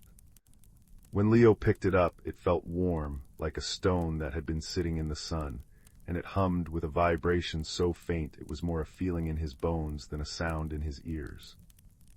Thump, thump. Swish, swish. The sounds of the house below were muffled and distant. Leo sat cross-legged on the worn Persian rug, the music box cradled in his lap. He traced the star patterns with his finger. They felt smooth and cool. He had always been a patient boy, more inclined to listen than to speak, and he sensed that this box required listening of a different kind. That evening, as a soft, rainy dusk settled over the world, Leo brought the box down to his room. He placed it on his windowsill, where the gentle pitter-patter of rain against the glass provided a soothing rhythm. He tried whispering to it, telling it about his day, about the robin's nest in the oak tree, about the new book he was reading. The box remained silent, but the warmth in the wood seemed to pulse, just once in reply. The first helper arrived with the moon. A small gray tabby cat named Pippin, who belonged to no one and everyone, often visited Leo's windowsill. She slipped through the partially open window now, shaking the rain from her fur with a soft shiver shake. Her green eyes fixed immediately on the music box. MMRO, she chirped, her head tilting. Her voice was like the rustle of silk. It doesn't open, Leo explained softly. Pippin padded closer, her purr rumbling like a tiny, contented engine. She nudged the box with her nose, then sat back, wrapping her tail neatly around her feet. "It is not a box for forcing," she communicated, not in words, but in a clear impression that settled in Leo's mind. "It is a box for feeling. Its song is not for the ears, but for the heart. You must find the quietest place you know." Leo thought about this. The quietest place he knew wasn't a place of silence, but of soft, natural sounds. It was the nook beneath the weeping willow in the backyard, where the leaves whispered secrets and the earth smelled rich and damp. The next morning, with the world washed clean and sparkling, Leo carried the box to the willow tree. Pippin followed, a silent, graceful shadow. The nook was, as he remembered, a green cathedral with a carpet of moss. He sat, and the box grew warmer in his hands. The leaves above him rustle-sighed in the breeze. The second helper made his presence known with a slow, deliberate creak. It was Barnaby, the old garden gnome who stood sentinel by the rose bushes. He was made of stone, but Leo had long suspected he was more than that. Today, one of Barnaby's painted eyes seemed to wink in the dappled light. A stubborn one, eh? Barnaby's voice was the sound of gravel shifting, deep and slow. "Seen a few of those in my time. They hold their songs close like a seed holds a tree. You can't hurry a seed. You give it good earth, a little water, and patience. Lots and lots of patience." "What kind of patience?" Leo asked. "The kind that sits and watches and doesn't ask for anything," Barnaby rumbled. "The kind that listens to the world without wanting to change it." So Leo practiced that kind of patience. He sat under the willow tree for hours, with the music box in his lap, Pippin purring beside him, and Barnaby standing watch. He didn't try to open the box. He simply held it and listened. He listened to the buzz of a bumblebee, the distant clang-clang of the town clock tower, the scolding chatter of a squirrel. He felt the sun on his face and the solid, patient presence of the earth beneath him. Days turned into a week. Leo's journey was not one of miles, but of moments. It was measured in the deepening of his quiet, in the slowing of his breath to match the rhythm of the natural world around him. The challenge was his own restlessness, the part of him that wanted to pry and poke and solve the puzzle with his hands. But Barnaby's wisdom and Pippin's serene companionship taught him to solve it with his spirit instead. One evening, as the fireflies began to blink their tiny lanterns in the violet twilight, Leo realized the box was no longer just warm. It was glowing. The pearlescent stars on its lid shimmered with a soft, milky light. His heart beat a little faster, but he remembered his patience. He didn't shake it or try to pry it open. He simply held it, his breath steady, his heart open. A third sound joined the chorus of the evening, a faint, silvery chime like a distant bell ringing underwater. It came from the box. Ding-a-ling-ling. Pippin's ears pricked up. Barnaby's stony posture seemed to soften. Then, without a sound, the lid of the box lifted. It didn't swing open on a hinge. It simply floated upwards, revealing not gears or a ballerina, but a miniature, three-dimensional scene made of light and shadow. It was a perfect, tiny version of the willow nook itself. There was a miniature Leo sitting there, and a miniature Pippin, and a miniature Barnaby. And in the center of the scene, hovering in the air, was a single glowing note of music, a shimmering, tear-shaped thing that pulsed with a gentle light. The challenge was now clear. The music box had shown him its heart, but the song was still trapped, a solitary, lonely note. It needed to be joined by others to become a true melody. Leo looked from the tiny scene in the box to the real world around him. The real Pippin was watching him, her green eyes luminous. The real Barnaby stood, a silent statue of encouragement. The kindness he had shown them, the patience they had taught him, that was the key. Friendship was the melody. He reached out a finger not to the box but to Pippin, scratching her gently under her chin. Her purr deepened, a rich, vibrating brrr brrr. As she purred, a second note, warm and golden, formed inside the music box and floated up to join the first. The two notes circled each other, a slow, graceful dance. Then Leo looked at Barnaby. He smiled, a genuine, grateful smile for the old gnome's steadfast presence. From Barnaby's direction came a deep, resonant hum, the sound of ancient stone holding the warmth of the sun. A third note, a deep bass tone, emerged from the box and settled beneath the other two, a foundation of sound. Finally, Leo looked within himself. He thought of the quiet courage it had taken to simply sit and be patient, to listen not with his ears, but with his whole self. He felt a surge of warmth and contentment, a feeling that was uniquely his own. From his own heart, a fourth note, clear and bright as a star, rose and completed the chord. The four notes, the silvery chime, the golden purr, the earthy hum, and the starlight clarity, wove together. They didn't play a tune you could whistle. They played the feeling of the willow nook at twilight. They played the scent of rain-damp moss and the sight of fireflies and the comfort of quiet friendship. It was a song of home, of safety, of a heart that had learned to be still and brave at the same time. The music swelled, soft and enveloping, filling the air around them. The light from the box grew, not blindingly, but like a dawn, spreading a cozy, golden warmth.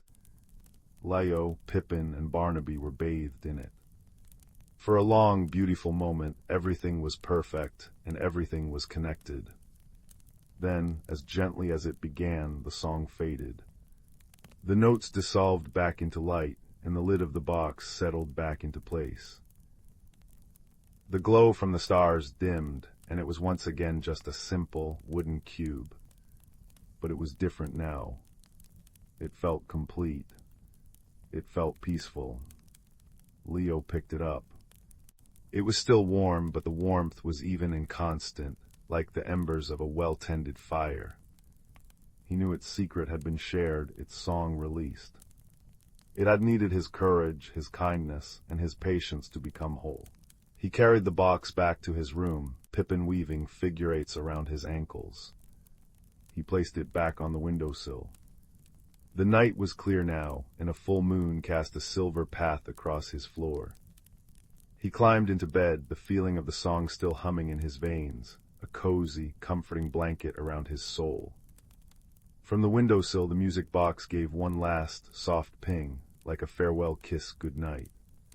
And outside, the wind whispered through the leaves, the distant bells of the clock tower chimed the hour, and a small, gray cat purred on the rug, her sound a promise that some secrets are best discovered not by searching, but by sitting quietly and letting the world and the magic within it come to you. Story 9. In a quiet valley nestled between whispering hills, there lived a young person named Rowan, whose skin held the peculiar quality of changing with the seasons of their heart.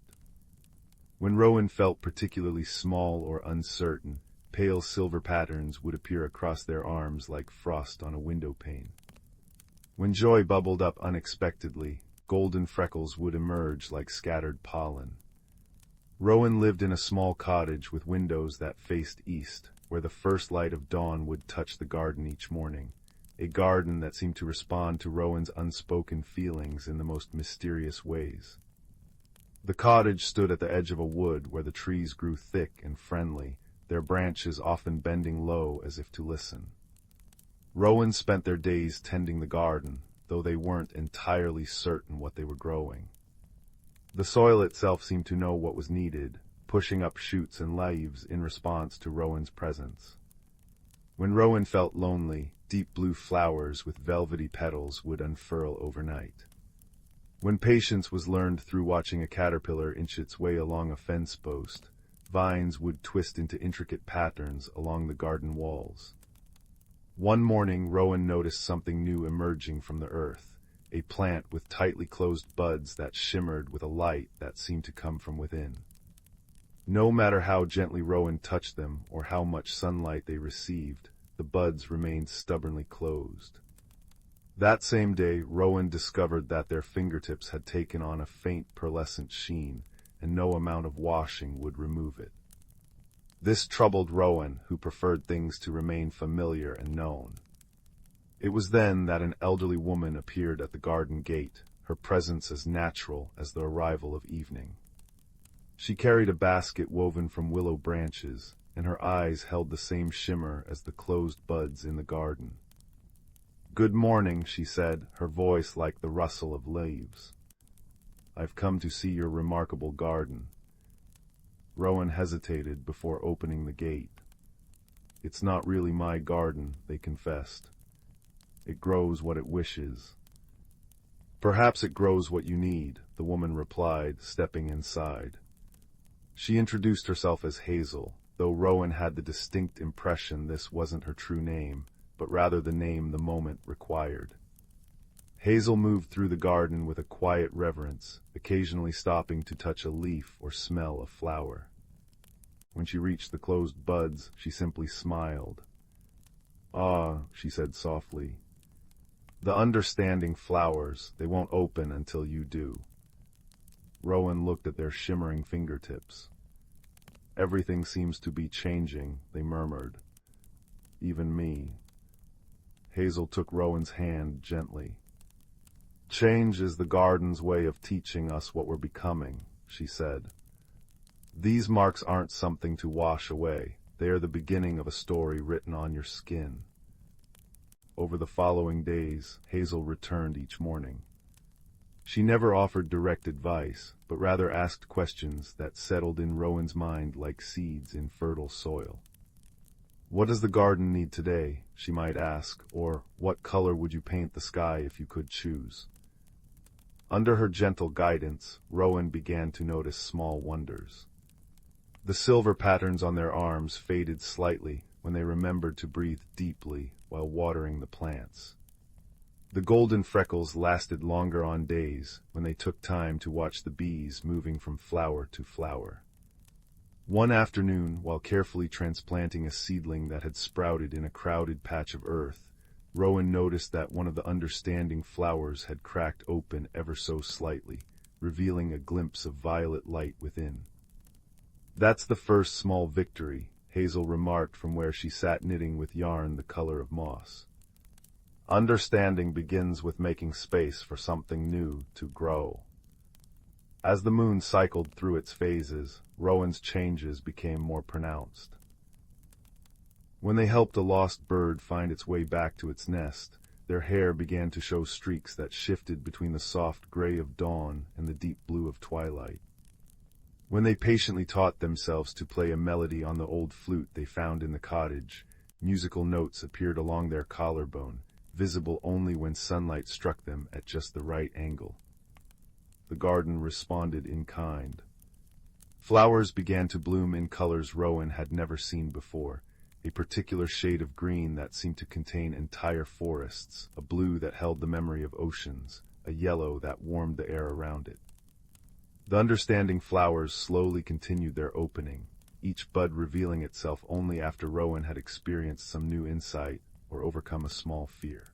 One evening, as fireflies danced in the lavender twilight, Hazel and Rowan sat together on the stone bench near the cottage. "I feel like I'm becoming someone else," Rowan confessed, watching the light patterns move across their skin. "Sometimes it's frightening." Hazel nodded slowly. "Have you ever watched a caterpillar become a butterfly?" she asked. Rowan shook their head. "The caterpillar doesn't know it's going to become a butterfly," Hazel explained. "It only knows it must build a home around itself, a cocoon, and wait in the darkness. It doesn't understand what's happening as its body changes, as it becomes something entirely new, but the transformation was always there, waiting inside." She pointed to a chrysalis hanging from a nearby branch, glimmering in the fading light. "You're in your cocoon time, Rowan. The changes you see aren't making you someone else. They're helping you become more truly yourself." That night Rowan dreamed of seeds sleeping in the earth, of cocoons holding miracles, of eggs containing entire worlds. In the dream, they themselves were a seed, comfortable in the dark soil, feeling the potential within, waiting for the right moment to sprout. The next morning, Rowan woke to find that their skin had taken on the appearance of stained glass, with patterns of light and color moving just beneath the surface. For the first time, instead of fear, Rowan felt curiosity. They spent the day observing how different emotions affected the patterns, how contentment created swirls of forest green, how wonder brought forth specks of starlight, how gratitude painted edges of gold around everything. The understanding flowers had opened fully while Rowan slept, revealing blossoms that changed color depending on how the light touched them. Their fragrance was unlike anything else in the garden. It smelled of rain-soaked earth, of old books, of freshly baked bread, of all the comforting things that ever were. Hazel arrived carrying a small, wrapped package. "Today is a day for celebrating transformations," she announced. She led Rowan to the center of the garden where the oldest tree stood, its branches spread wide like welcoming arms. From her basket, she produced a blanket woven from fabrics of every color, which she spread upon the ground. Then she handed Rowan the package. Inside was a mirror with a frame carved to look like twisting vines. "Look," Hazel said gently. Rowan hesitated before raising the mirror. The person looking back was both familiar and new. Their eyes held galaxies of understanding that hadn't been there before. Their skin told stories in color and light. Their very presence seemed to radiate a soft glow. "I don't look like I used to," Rowan whispered. "You don't," Hazel agreed. "But doesn't the seed look different from the flower? Doesn't the caterpillar look different from the butterfly? Different isn't less, it's more." As Rowan watched in the mirror, a remarkable thing happened. A pattern of wings began to emerge across their shoulders, not physical wings, but something made of light and color, visible only as a shimmer in the air around them. "The garden has been teaching you all along," Hazel said softly. "Teaching you that change isn't something to fear, but something to grow with. That becoming who we are is a gentle metamorphosis that happens in its own time, in its own way." Rowan looked around at the garden, which now bloomed with flowers that hadn't existed a season before, with colors that couldn't be named, with scents that told stories without words. The understanding flowers nodded in the breeze, their petals shifting through every color of the rainbow. "Will the changes stop?" Rowan asked. Hazel smiled. "Does the garden ever stop growing? Does the river ever stop flowing? Your changes will continue because you continue. Each new understanding will paint itself upon you. Each new kindness will bloom in your garden.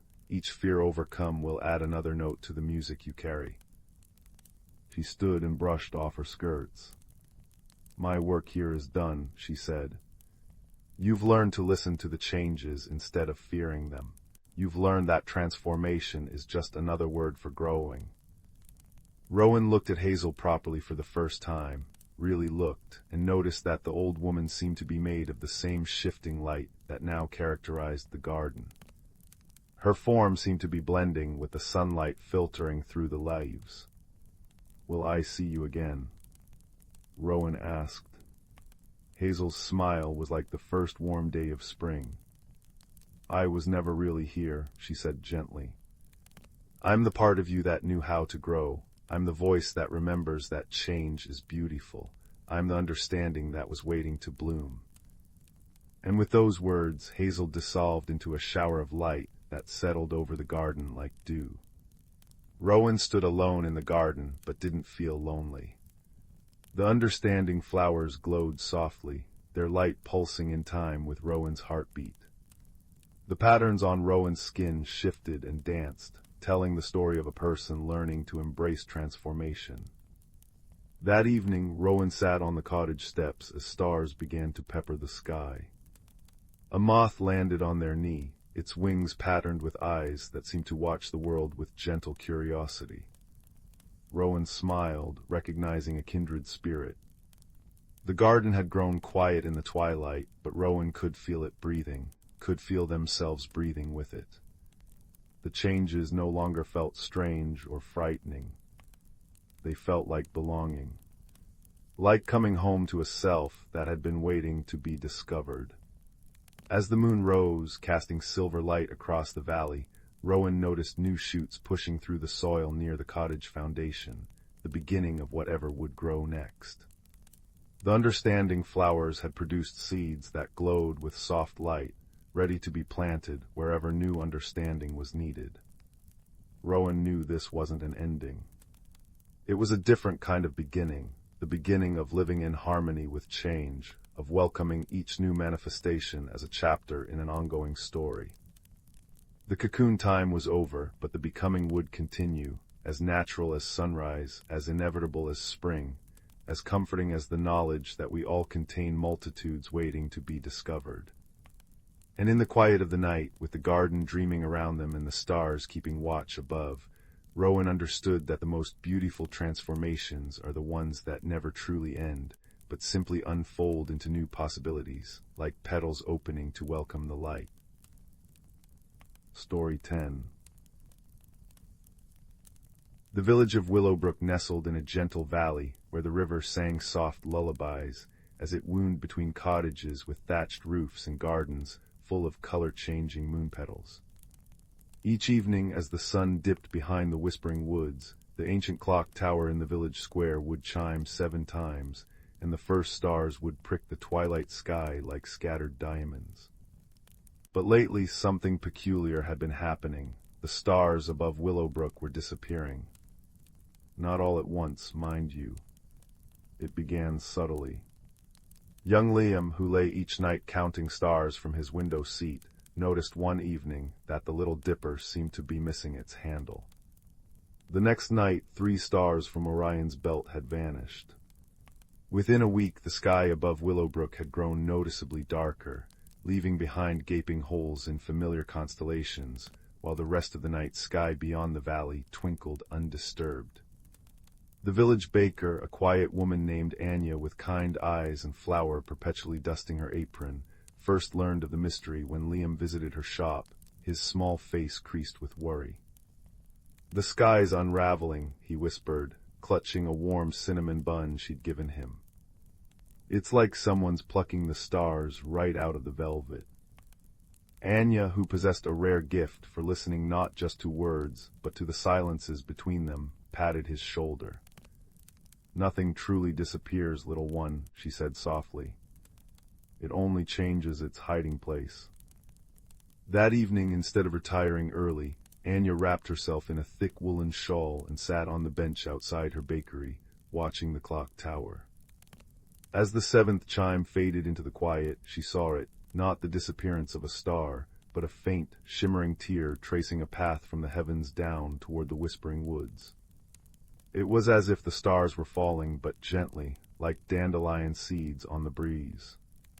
The next morning, the village was abuzz with theories. Old Man Hemlock, who tended the moonpetal garden, insisted it was the work of star-snatching pixies. The blacksmith's twins claimed to have seen a giant with a net woven from moonbeams. But Anya simply listened, her hands kneading dough while her mind sifted through the stories. Her first clue came from an unexpected place, a nursery rhyme her own grandmother used to sing, one every child in Willowbrook knew by heart. When the clock counts 7, the sky starts to weep. Silver tears in the forest lie deep. Find the map the starlight drew, to make the night sky good as new. Most villagers dismissed it as a simple children's verse, but Anya felt a prickle of recognition. The silver tears matched what she'd seen, the shimmering trails heading toward the woods. That afternoon she packed a basket with fresh bread, a flask of spiced tea, and a jar of blackberry jam, and set off toward the whispering woods. The entrance to the woods was marked by a stone archway covered in ivy, and just beyond it hung wind chimes made of polished river stones that hummed a low, melodic tune as she passed. The forest was alive with gentle sounds, the rustle of leaves, the distant gurgle of a stream, the occasional chirp of a cricket. Sunlight filtered through the canopy in dappled patterns, and the air smelled of damp earth and pine. Anya walked slowly, her eyes scanning the forest floor. She soon discovered the first silver tear, a small, glowing stone nestled among the roots of an ancient oak. It pulsed with a soft, cool light, and when she picked it up, it felt strangely warm. A few paces away, she found another, and then another, forming a faint, meandering path deeper into the woods. This, she realized, was the map the Starlight drew. Her journey led her to a small, hidden glen, where a brook babbled over smooth, colorful stones. Here she found a red herring, or so it seemed at first. Perched on a mossy log was a family of silver-furred squirrels, each busily polishing a glowing starstone with their tiny paws. For a moment, Anya thought she'd discovered the culprits. But as she watched, she saw they weren't hoarding the stones. They were carefully arranging them in patterns that mirrored the missing constellations on the forest floor. One squirrel, larger than the others, chittered at her, its eyes bright with intelligence. It scurried over to a hollow in the log and pulled out a tiny, tattered scroll. With gentle hands, Anya unrolled it. It was a star chart, incredibly ancient, showing the constellations as they were centuries ago. She noticed something odd. The positions of the stars were slightly different, as if the map depicted the sky from another time. The squirrel pointed a tiny claw at the chart, then at the stones, then up at the darkening sky visible through the canopy. It wasn't stealing the stars, it was trying to fix them. But why were they falling? Anya sat by the brook, sharing her bread and jam with the squirrels, and pondered. The rhyme mentioned the clock counting 7. She thought of the clock tower, the heart of Willowbrook, whose gentle chimes regulated the village's peaceful life. It was old, perhaps as old as the squirrel star chart. That night she returned to the village and went straight to the clock tower. The keeper, a reclusive man named Alistair, who was more comfortable with gears and pendulums than with people, was initially wary of her visit. But Anya's empathy disarmed him. She didn't accuse or demand. She simply brought him a fresh loaf of sunflower seed bread and asked about the tower's history. "It's been acting strangely," Alistair admitted, his voice a soft rumble as he led her up the winding stairs. The chimes, they sometimes sound lonely. At the top, surrounded by the intricate, gleaming machinery, Anya saw it. The great mechanism was indeed old, and at its center was a celestial map made of polished brass, with tiny inlaid crystals representing the major stars above Willowbrook. But some of the crystals were loose or tarnished, and the mechanism that turned the map was grinding slightly. "It's supposed to turn with the seasons, tracking the night sky," Alistair explained. "But it's stuck. It's trying to show the sky as it was long, long ago." The pieces clicked into place. The clock tower wasn't just a timekeeper. It was a celestial anchor, its magic subtly intertwined with the heavens above the valley. As its internal map had faltered, trying to revert to an ancient configuration, it had begun gently pulling the corresponding stars from the sky, drawing them down as shimmering essence into the woods. The squirrels, ancient guardians of the glen, had sensed the disruption and were trying to preserve the star patterns on the forest floor, using the fallen starlight to create a temporary earthly sky. The problem wasn't malice or theft, it was a failure of connection. The clock tower was lonely, its keeper isolated, its purpose forgotten by the villagers who simply enjoyed its chimes. The solution, Anya knew, was not to repair the machinery alone, but to restore the connection. She spent the next day gathering the village. She didn't give orders or proclaim a grand plan. Instead, she baked. She baked honey oat loaves and plum tarts, savory herb breads and sweet berry muffins. She set up a long table in the square beside the clock tower and invited everyone to a starlight mending. As the villagers gathered, drawn by the smell of fresh bread and the gentle murmur of community, Anya explained what she had discovered. She showed them the starstones from the woods, now glowing softly in a basket. She introduced a shy Alastair, who haltingly explained the tower's celestial purpose. Liam, the boy who missed the stars, carefully arranged the glowing stones on the table according to the old constellation patterns. Then, together, they worked. The children, with their small, nimble fingers, polished the tarnished crystals on the brass map. The weavers brought strong, silken thread, and under Alastair's guidance, they carefully restrung the loose crystals. The blacksmith forged a tiny, new gear to replace a worn one. All the while, the village shared stories and bread, their voices a warm hum that filled the square, a counterpoint to the gentle rain that began to fall, pattering softly on the rooftops. As the final crystal was secured, Alastair carefully turned the great key.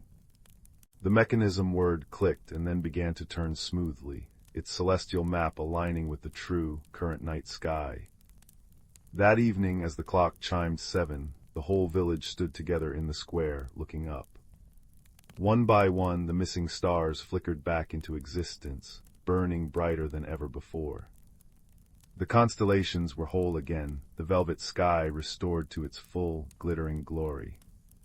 A collective sigh of wonder and relief rustled through the crowd like a gentle breeze. But the most magical sight was not just in the sky.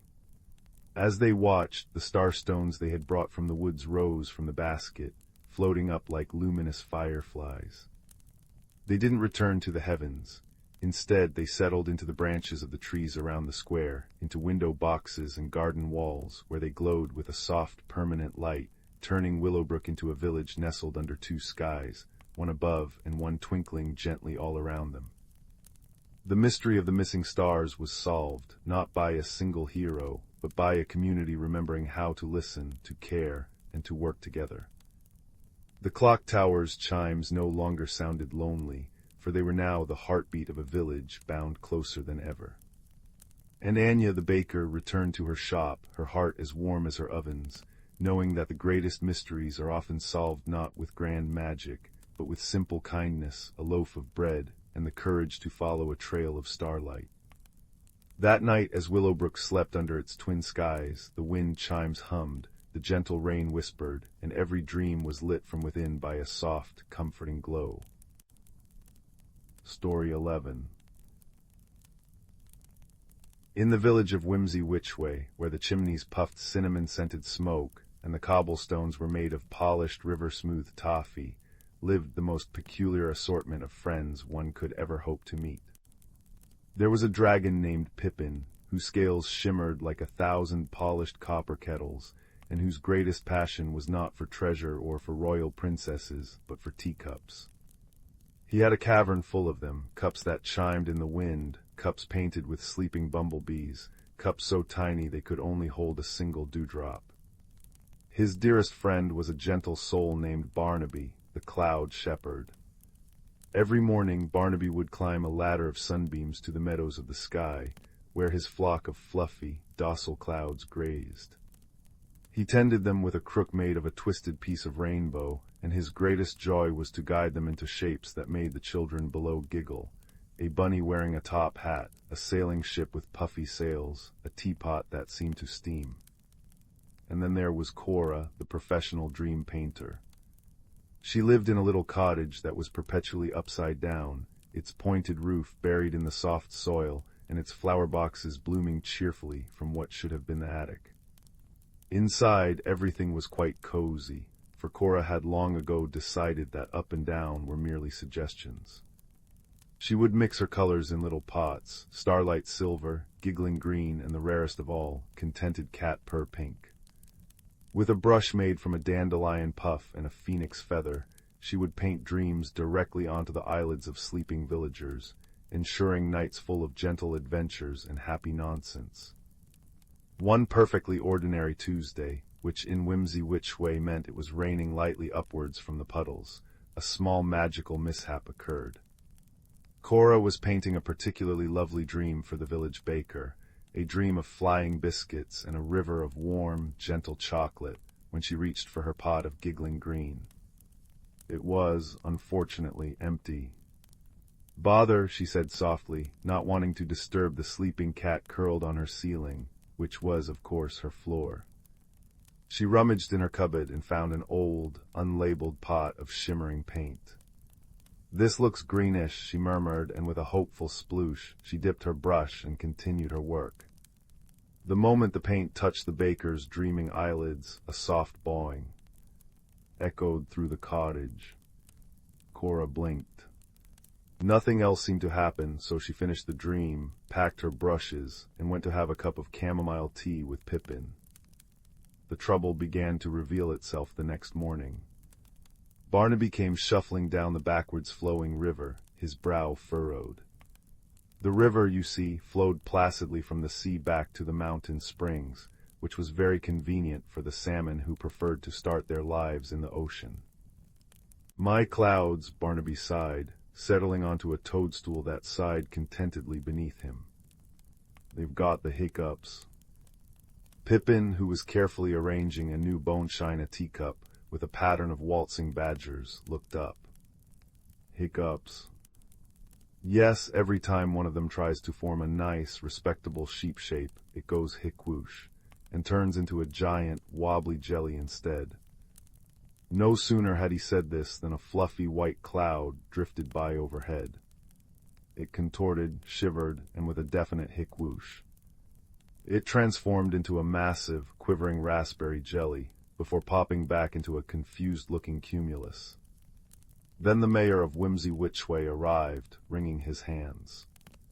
"The inside-out forest," he cried. "The trees have decided their bark should be on the inside and their soft, pulpy cores on the outside. The squirrels are terribly confused. They keep storing their nuts inside the trees, but there's no bark to hide them." A gentle plink-plink-plink sound made them all turn. Pippin's beautiful teacups were melting. Not into a puddle, but into a lovely, soft, slurpable jelly. A teacup shaped like a tulip slowly wilted into a delicious-looking blob of orange jelly with a cheerful plink. "Oh my," Pippin whispered, his eyes wide. He caught a drop of the jelly on his claw and tasted it. "It's very good blackcurrant," he said, surprised. Cora's hand flew to her mouth. The paint, the unlabeled pot, it wasn't giggling green at all. It was jellifying jade. A wave of gentle absurdity had washed over Whimsy-Which-Way. Nothing was truly dangerous. The jelly clouds occasionally rained a sweet, sticky drizzle.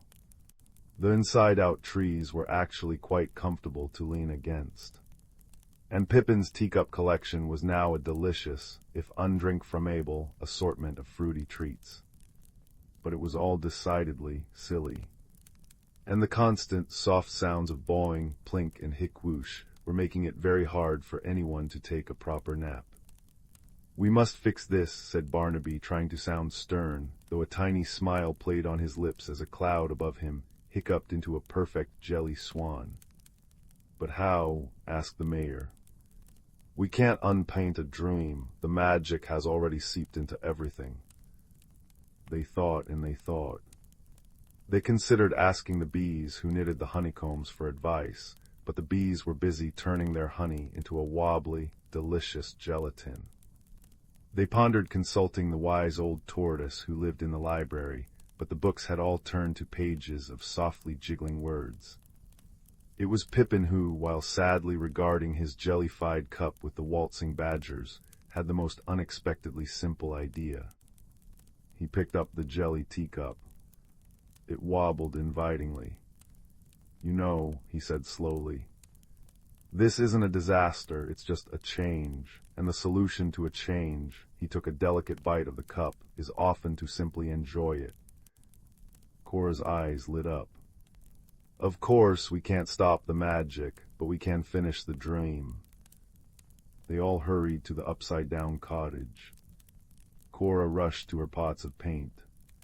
She didn't reach for a counterspell or an anti-jelly solution. Instead, she carefully mixed up a large batch of contented cat purr pink and dreamer's delight blue. That evening, as the sun set in a spectacular display of hiccuping jelly clouds that looked like scattered rubies and topazes in the sky, Cora and her friends got to work. Barnaby herded the hiccuping clouds into a great, fluffy blanket over the village. Cora climbed onto Pippin's back, and the dragon, with great care, flew her up into the air. With broad, sweeping strokes, Cora painted. She painted the most wonderful, comforting, and yes, slightly silly dream onto the underside of the cloud blanket. It was a dream of a grand village jelly festival. In the dream, everyone was laughing, tasting the delicious jelly clouds with spoons made of sunlight, dancing with the squirrels around the soft, inside-out trees, and drinking from beautiful, ever-filling jelly teacups. As the villagers slept, the dream settled over Whimsy-Which-Way like a warm, cozy blanket. And a wonderful thing happened. The magic which had been causing such playful chaos decided it rather liked this new, intended purpose. The clouds still occasionally let out a soft hic-whoosh, but now they transformed into delightful jelly shapes that tasted of whatever the dreamer most desired. The inside-out trees became the most popular spot for picnics, their soft cores perfect for leaning against. And Pippin found that his jelly teacups, once eaten, would slowly reform on their shelves by morning, ready for a new day and a new tasting. The problem hadn't been solved by a mighty spell or a grand quest. It had been solved by acceptance, a dash of creativity, and the simple, powerful magic of a good dream. The gentle absurdity became part of the village's charm, a story to be told with a soft chuckle. And as you drift to sleep tonight, listen very carefully. You might just hear a faint, friendly bawing from a dream being painted just for you, a reminder that sometimes the best solutions are not about fixing what's different, but about finding the joy in the wonderfully wobbly, delightfully silly, and perfectly peculiar world around us. Story 12. The attic smelled of cedar and memories, a comforting scent that clung to the air like the softest of blankets. Up there, beneath the sloping eaves where dust motes danced in the slanted afternoon light, a quiet boy named Leo often sought refuge. The world below sometimes felt too loud, too sharp at the edges. But here, among the forgotten treasures of generations, the silence was a friend. Krieg. The floorboard sighed under his socked feet as he made his way toward an old seat chest, huddled in the farthest corner. It was a trunk he'd seen 100 times, its leather straps cracked with age, its brass fittings tarnished to a soft, greenish glow. But today, something was different. A sliver of the setting sun caught on a tiny, almost hidden keyhole he'd never noticed before, one shaped not like a circle, but like a perfect, six-petaled flower. His heart gave a little flutter, a soft thump-thump against his ribs. Kneeling, he brushed away a layer of gentle dust. The trunk was locked, but there was no key. He ran his fingers over the floral keyhole, feeling the delicate grooves. It felt warm, as if it had been soaking up the sun's kindness all day. "Looking for a way in, are we?" a voice rumbled, not unkindly. Leo started, turning to see a large, ginger cat stretched out on a nearby stack of quilts. He was called Marmalade by Leo's grandmother, and he spent most of his days snoozing in sunbeams. His purr was a low, steady rhythm, like a tiny, contented engine. "It's locked," Leo said softly. "Most interesting things are," Marmalade replied, blinking his golden eyes slowly. "But locks don't always need keys. Sometimes they need a story or a secret. Try telling it one." Leo felt a little silly, but he leaned close to the keyhole and whispered the first thing that came to his mind. "I wish I knew what was inside." For a moment, nothing happened. Then, with a soft click that was like the sound of a distant icicle falling, the lock turned, and the lid of the trunk lifted a fraction of an inch. His breath caught. He pushed the heavy lid open the rest of the way. Their inside was lined with faded velvet, the color of a summer twilight. And nestled in the center was the most beautiful object he had ever seen. It was a music box carved from pale, honey-colored wood.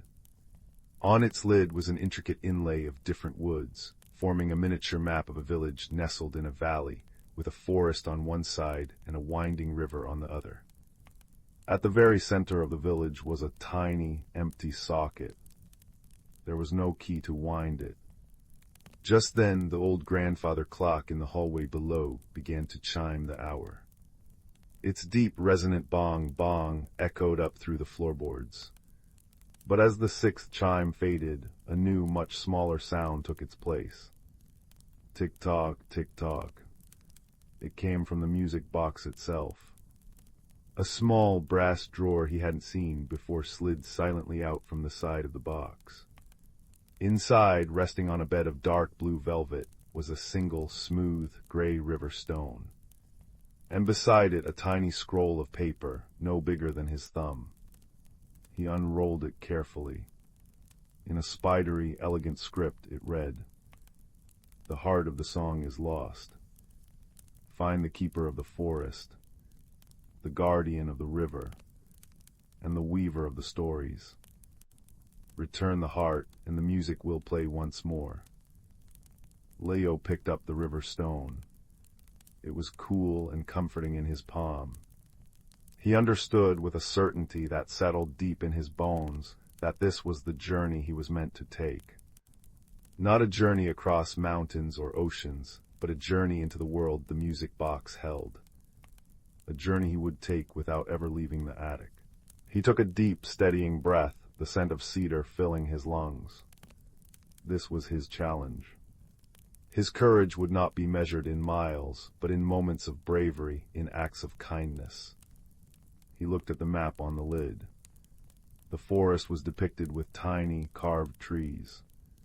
Holding the smooth river stone tightly, he reached out with his other hand and gently touched the edge of the wooden forest. Whoosh. The world softened and blurred. The sound of rustling leaves filled his ears, and the dusty attic air was suddenly fresh with the scent of pine and damp earth. He was standing at the edge of a sun-dappled woodland. The trees were tall and friendly, their branches swaying in a gentle breeze. The music box sat on a mossy stump beside him, its quiet tick-tock a steady anchor. "Well now," a voice chirped from above. A visitor, and a quiet one at that. A squirrel with unusually bright, intelligent eyes peered down from a branch. She held a single, perfect acorn in her paws. "Hello," Leo said, his voice a little hesitant. "I'm looking for the keeper of the forest." The squirrel twitched her nose. "Are you now, and what business does a quiet boy have with the keeper?" "I need to find the heart of the song," Leo explained, showing her the river stone. "I was told the keeper could help." The squirrel's eyes widened. "The heart, oh my, it has been silent for so long." She scampered down the trunk, her movements quick and precise. "I am Niblet, the keeper is well. He is very old and very set in his ways. He does not like to be disturbed. He believes the forest's greatest treasure is its silence." "But a song is a kind of silence too," Leo said, thinking aloud. "A beautiful silence you can hear." Niblet considered this, her head cocked. "A clever thought. Perhaps you are the right one for this task after all. The keeper is the great owl who lives in the oldest oak at the heart of the woods, but you will not reach him by marching. You must listen your way there." And so Leo's first test began. He walked slowly, not with his eyes, but with his ears. He followed the sound of a babbling brook that Niblet said would never lead him astray. He paused when he heard the distinct tap-tap-tap of a woodpecker, which Niblet told him meant he was on the right path. He listened to the whisper of the wind through the pine needles, a sound that felt like a gentle guide. Finally, the brook led him to a small, peaceful clearing. In the center stood a massive, gnarled oak tree. High in its branches, nearly invisible against the bark, sat a great horned owl. His eyes were closed, and he seemed to be part of the tree itself. Leo stood quietly, not wanting to disturb him. He remembered Niblet's words about the keeper valuing silence, so he didn't speak.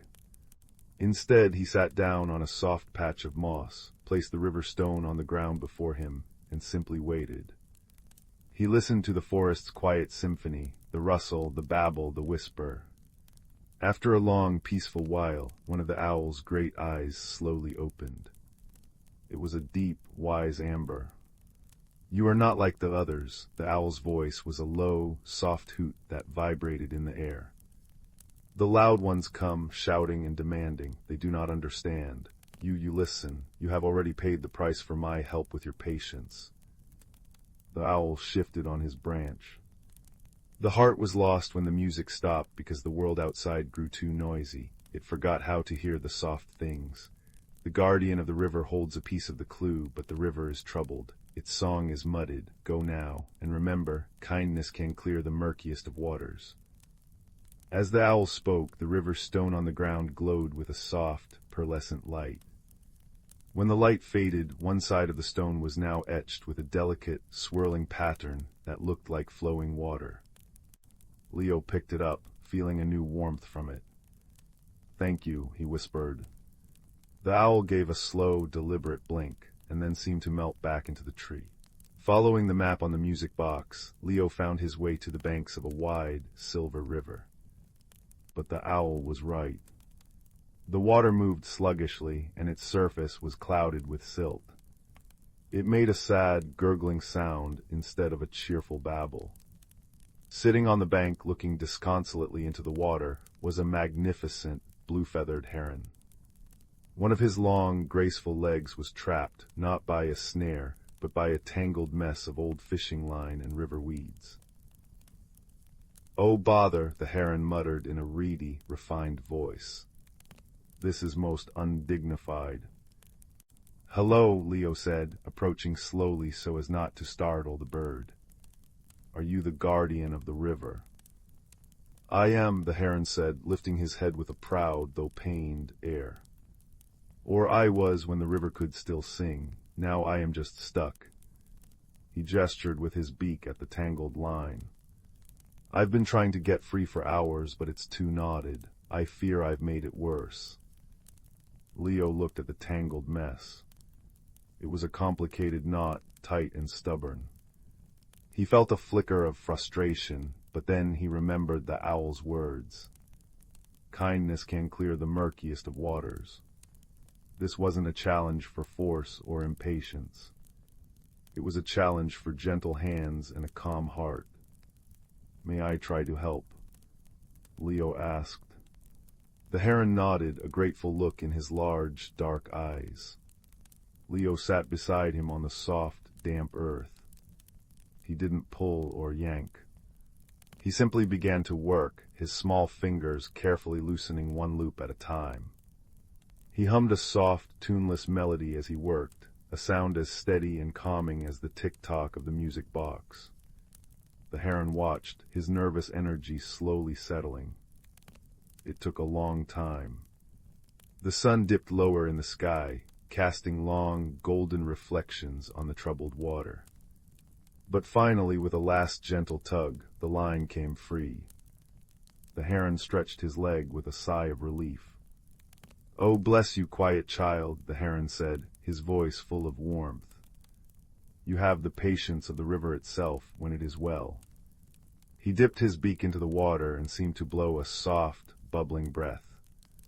As he did, the silt in the river began to settle.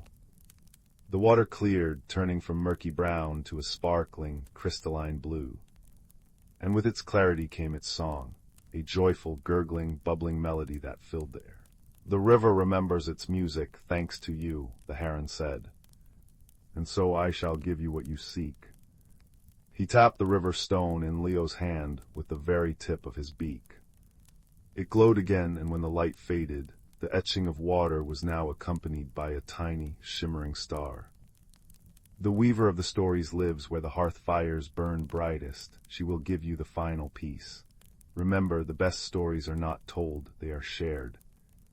The heron spread his great wings and with a powerful whoosh lifted into the air, circling once over the now sparkling river before flying away. The light in the attic was growing dimmer, the world outside the window deepening into twilight. Back in the cozy space, the music box's tick-tock seemed a little louder, a little more urgent. Leo touched the map on the lid, his finger finding the little village with its empty socket. He focused on the image of a small cottage with a chimney, from which a curl of smoke was carved. Pop. The scent of the forest and river vanished, replaced by the warm, delicious smell of baking bread and burning applewood. He was standing in a small, cozy cottage. A fire crackled merrily in a stone hearth, and in a rocking chair beside it sat the oldest woman he had ever seen. Her hair was a cloud of white, and her eyes twinkled like the star on his stone. In her lap was a half-finished blanket, and all around her, perched on shelves and stools in the floor, were creatures of the woodland, a badger, a family of mice, a fox, all listening intently. This was the weaver of the stories. She looked up as he entered, and a smile crinkled the corners of her eyes.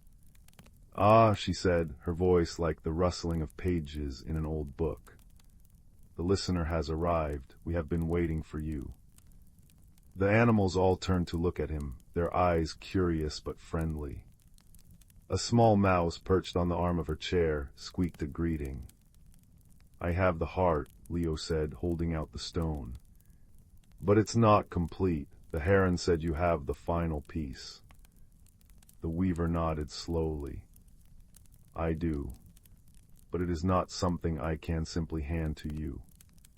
A story's power lies in its telling and its hearing. You have listened to the forest. You have listened to the river. Now you must share a story of your own. Tell us a story from your heart." Leo's own heart squeezed. He was a quiet boy. Speaking, especially to an audience, was his greatest challenge. He looked at the expectant faces of the animals, at the kind, patient eyes of the weaver. He thought of his journey, of the quiet attic, the wise owl, the tangled heron. He thought of how his patience had been a key and his kindness a tool. He took a deep breath, the cozy, fire-warmed air filling him with courage. "Once," he began, his voice barely a whisper at first, "there was a boy who thought he was too quiet for adventures, and he told them his story. He spoke of the dusty attic and the magical trunk. He described the wise old owl and the value of patience. He recounted the tangled heron and the lesson of gentle kindness." As he spoke, his voice grew stronger, weaved with the crackle of the fire and the soft squeak of the mouse. He wasn't just telling a story, he was sharing a piece of himself. When he finished, the cottage was silent except for the purring of the fox and the happy sigh of the weaver. "That," she said, "was a story worth waiting for." She leaned forward and breathed upon the river stone in his hand. It glowed for a third and final time, so brightly that it lit up the whole cozy cottage. When the light receded, the stone was no longer a simple gray river rock. It had been transformed into a beautiful, multifaceted gem that pulsed with a soft, inner light. It was the heart of the song. "Now," the weaver said softly, "go and complete your journey." Leo blinked, and he was back in the attic. The last of the sun's rays had vanished, and the room was lit only by the soft, silver light of the rising moon through the circular window. The music box sat before him, its tick-tock steady and reassuring. His hand, which had felt so small at the start of the afternoon, now felt sure and steady as he picked up the glowing gem. It was warm and hummed with a gentle energy. He leaned over the music box and carefully, reverently, placed the heart of the song into the empty socket at the center of the village on the lid. It fit perfectly. For a moment, nothing happened. Then the tick-tock stopped. The map on the lid began to glow, the tiny river shimmering, the forest seeming to sway in an unfelt breeze. And then the music began. It was not a loud or grand melody, but a soft lullaby of a tune, woven from the rustling of leaves, the babbling of a clear river, the crackle of a friendly fire, and the gentle, contented purr of a sleeping cat. It was the sound of patience rewarded, of kindness returned, of a quiet courage finding its voice. It was the most beautiful sound Leo had ever heard. He sat there in the moonlit attic, wrapped in the cozy scent of cedar and the enchanting melody, as the music box played its rediscovered song. He wasn't a quiet boy who hid in the attic anymore. He was a boy who had journeyed to the heart of a song and returned, his own heart a little fuller, a little braver, and full of the most extraordinary, ordinary magic. And as the gentle music wrapped around him like a blanket, he knew that some of the greatest adventures are measured not in miles, but in the quiet moments of a heart learning to sing its own unique tune. Story 13. Story 14. Story 15. Story 16. Story 17. Story 18. Story 19. Story 20. Story 21. Story 22. Story 23. Story 24. Story 25. 26. Story 27. Story 28. Story 29. Story 30. Story 31. Story 32. Story 33. Story 34. Story 35. Story 36. 37. Story 38. Story 39. Story 40. Story 41. Story 42. Story 43. Story 44. Story 45. Story 46. Story 47. Story 48. Story 49. Story 50. Story 51. Story 52. Story 53. Story 54. Story 55.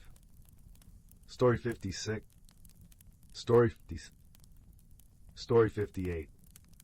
Story 59. Story 60. 61. Story 62. Story 63. Story 64. Story 65. Story 66. Story 67. Story 68. Story 69. Story 70. Story 71. Story 72. Story 73. Story 74. Story 75. Story 76. Story 77. Story 78. Story 79. Story 80. Story 81. Story 82. Story 83. Story 84. Story 85. Story 86. Story 87. Story 88. Story 89. Story 90. Story 91. Story 92. Story 93. Story 94. Story 95. Story 96. Story 97. Story 98. Story 99. The fire crackled softly in the hearth, its golden light dancing across the room like 1,000 tiny fireflies. Shadows swayed upon the walls, and the scent of cedar smoke and cinnamon filled the air. Outside, the world was hushed beneath a blanket of fresh snow, but here, by the warmth of the flames, all was cozy and safe. In a small village nestled between ancient hills and whispering pines, there lived a quiet child named Kalin. While other children raced through the meadows or climbed the gnarled oak trees, Kalin preferred the company of old books and the gentle hum of the spinning wheel in grandmother's cottage. Often they felt a little out of place, like a single star trying to shine in a sky already crowded with constellations. One evening, as the first frost painted delicate patterns upon the window panes, Kalin's grandmother beckoned them closer to the fire. Her voice was like the rustle of autumn leaves, soft and full of secrets. "Come, child," she said, her eyes twinkling in the firelight. "I have something for you." From a small wooden chest, she drew out an object wrapped in velvet the color of midnight. As she unfolded the cloth, a soft, warm light spilled into the room. It was a lantern, not of metal or glass, but carved from what looked like petrified honeycomb, and within it glowed something that pulsed like a sleeping heart. This, grandmother said, her voice barely above a whisper, is an ember lantern. It does not hold fire, but memory, the memory of light from places few have ever seen. It has been in our family for generations, waiting for the right keeper. Kaelin reached out, their fingers trembling slightly as they took the lantern. It was warm to the touch, and the light within swirled like molten gold. "What does it do?" they asked, their voice full of wonder. "It guides," grandmother replied. "Not along roads you can see with your eyes, but paths you feel in your heart. When the time is right, it will show you the way." That night, Kaelin fell asleep with the ember lantern on their bedside table, its gentle glow casting soft shapes upon the ceiling. And in their dreams they heard a melody, a distant, humming tune that seemed to call from deep within the woods. The next morning a thick mist had settled over the village, softening the edges of cottages and fences, muffling the sounds of waking life. Kaelin dressed quietly and almost without thinking, took the ember lantern from its place. As they stepped outside, the lantern's light brightened, pulsing in time with that strange, dreamlike melody. Curiosity tugged at Kaelin's heart. They followed the light, leaving the village behind and venturing into the forest where the trees stood tall and silent, their branches heavy with snow. The world was so still that Kaelin could hear their own heartbeat, and the soft crunch of their boots in the snow seemed to echo in the vast, white silence. For hours they walked, the ember lantern glowing ever brighter, its light cutting through the mist like a beacon. Just as the sun began to dip below the tree line, casting long blue shadows across the snow, Kaelin came upon a sight that made them catch their breath.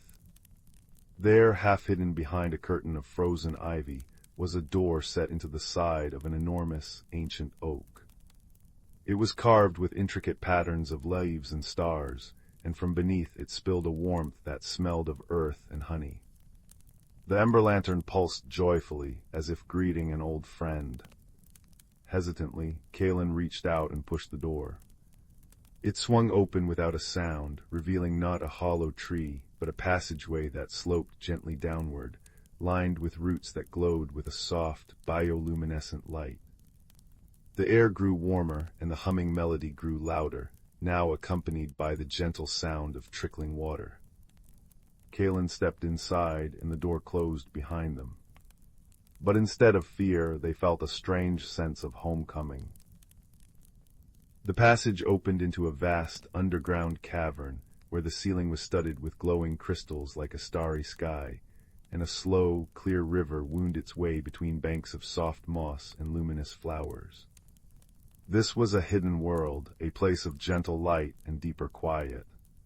And there, sitting by the river with a fishing rod made of willow, was a creature unlike any Kaelin had ever seen. It was small and stout, with fur the color of mossy stones, and eyes that held the wisdom of centuries. It turned as Kaelin approached, and its face broke into a warm smile. "Ah," it said in a voice like stones smoothing in a stream. "You've come at last. I am Thistle." Kaelin stood frozen for a moment, then remembered their manners. "I'm Kaelin," they said softly. "And this lantern brought me here." Thistle nodded, setting aside the fishing rod. "The ember lantern knows its own. It remembers the light of this place, you see. It was made here long ago, from the crystal that grows only in these caves." The creature gestured around them. "Welcome to the Glimmerdelve." Over the next few hours, Thistle showed Kaelin the wonders of the Glimmerdelve. They walked along the riverbank where flowers chimed softly when touched, and through meadows of glowing grass that swayed in a breeze that seemed to come from nowhere. Thistle explained that this was a place of balance, where light and shadow, sound and silence lived in harmony. "But something is changing," Thistle said, their voice growing somber. The heart crystal, the source of all light in the Glimmerdelve, has begun to dim. The flowers chime less brightly, the river flows more slowly, and even the air feels heavier. I have tried everything I know, but I fear the balance is shifting. Kalen looked at the ember lantern in their hand. Its light, too, seemed softer than before. "Can I help?" they asked. Thistle's eyes softened. Perhaps the heart crystal does not respond to force or haste. It responds to memory, to stories, to kindness, to the quiet moments that often go unnoticed. You carry an ember lantern, which holds a piece of its light. You may be able to remind it how to shine. Together they journeyed deeper into the cavern, following the river to its source.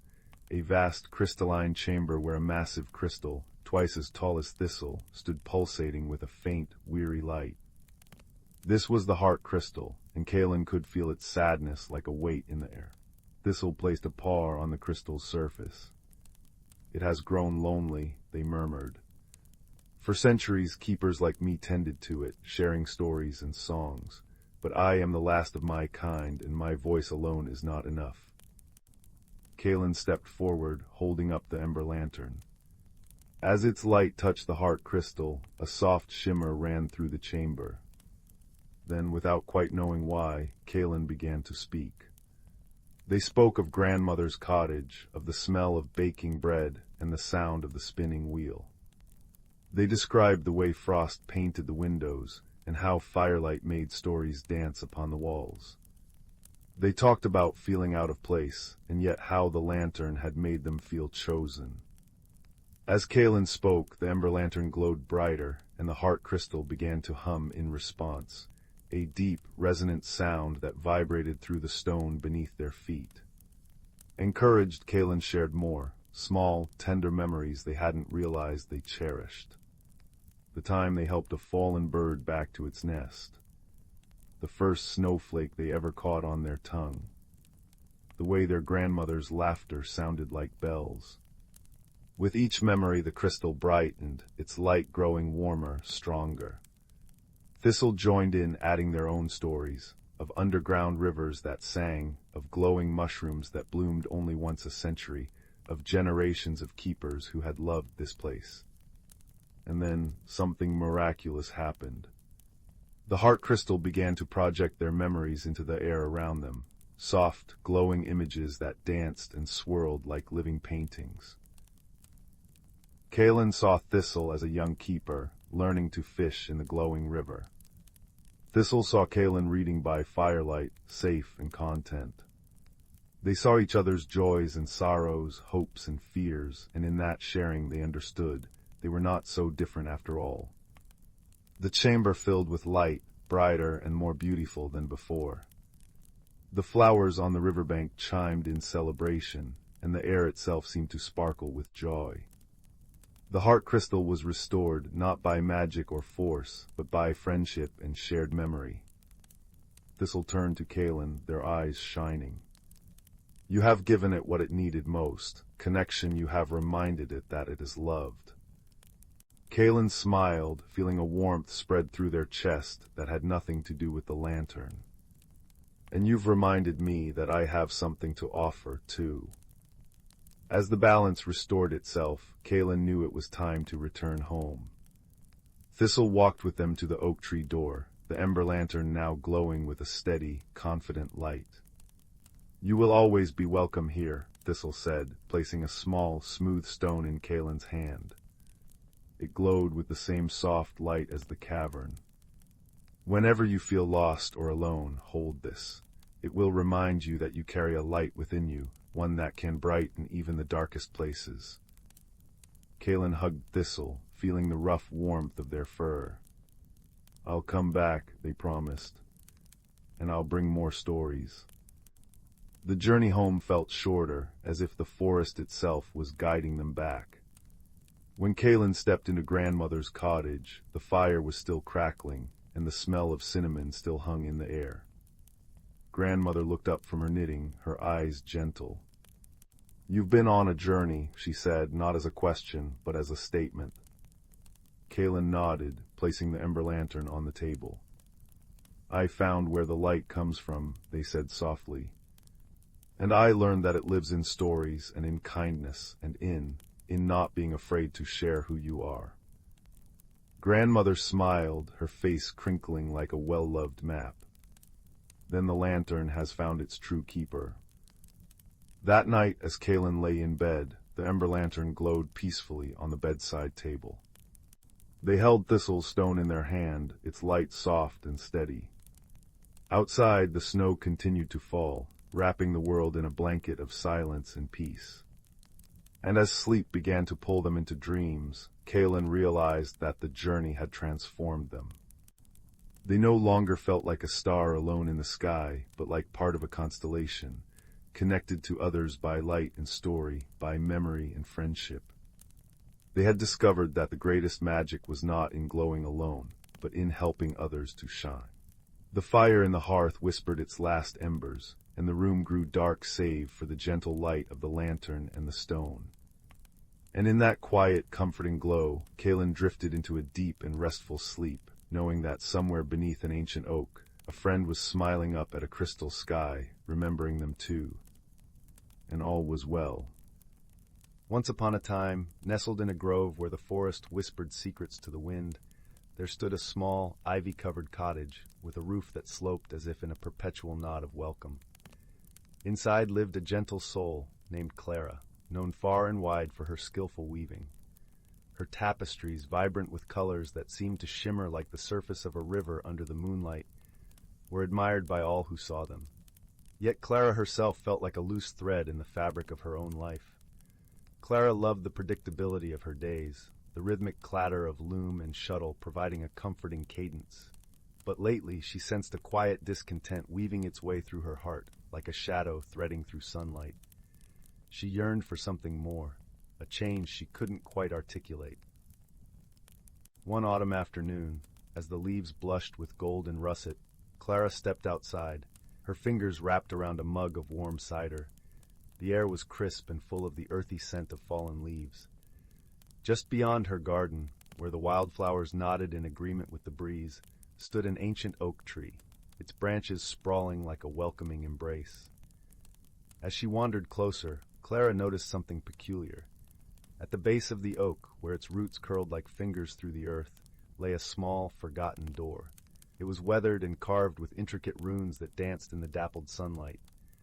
Curiosity fluttered in her like a new leaf unfurling, and with a gentle push, the door swung open with the softest sigh. Inside, the air shimmered with possibilities, and Clara found herself in a space that was both familiar and wondrously new. This was the realm of the forest folk, beings of gentle magic who nurtured the land and all its creatures. Their haven was alive with colors more vivid than any Clara had ever woven, a tapestry of life itself, unfurling in every direction. The forest folk welcomed Clara with smiles that glowed like the first light of dawn. Leading the way was Alder, a wise elder with eyes that twinkled like stars caught in a canopy of leaves. "Welcome, dear Clara," he said, his voice as soothing as a lullaby. "We've been expecting you." Clara's heart fluttered with both excitement and trepidation. "Expecting me?" she asked, her voice a whisper among the leaves. "Indeed," Alder replied, gesturing for her to follow. "It's time for you to discover what's been growing inside you, like a seed waiting for spring."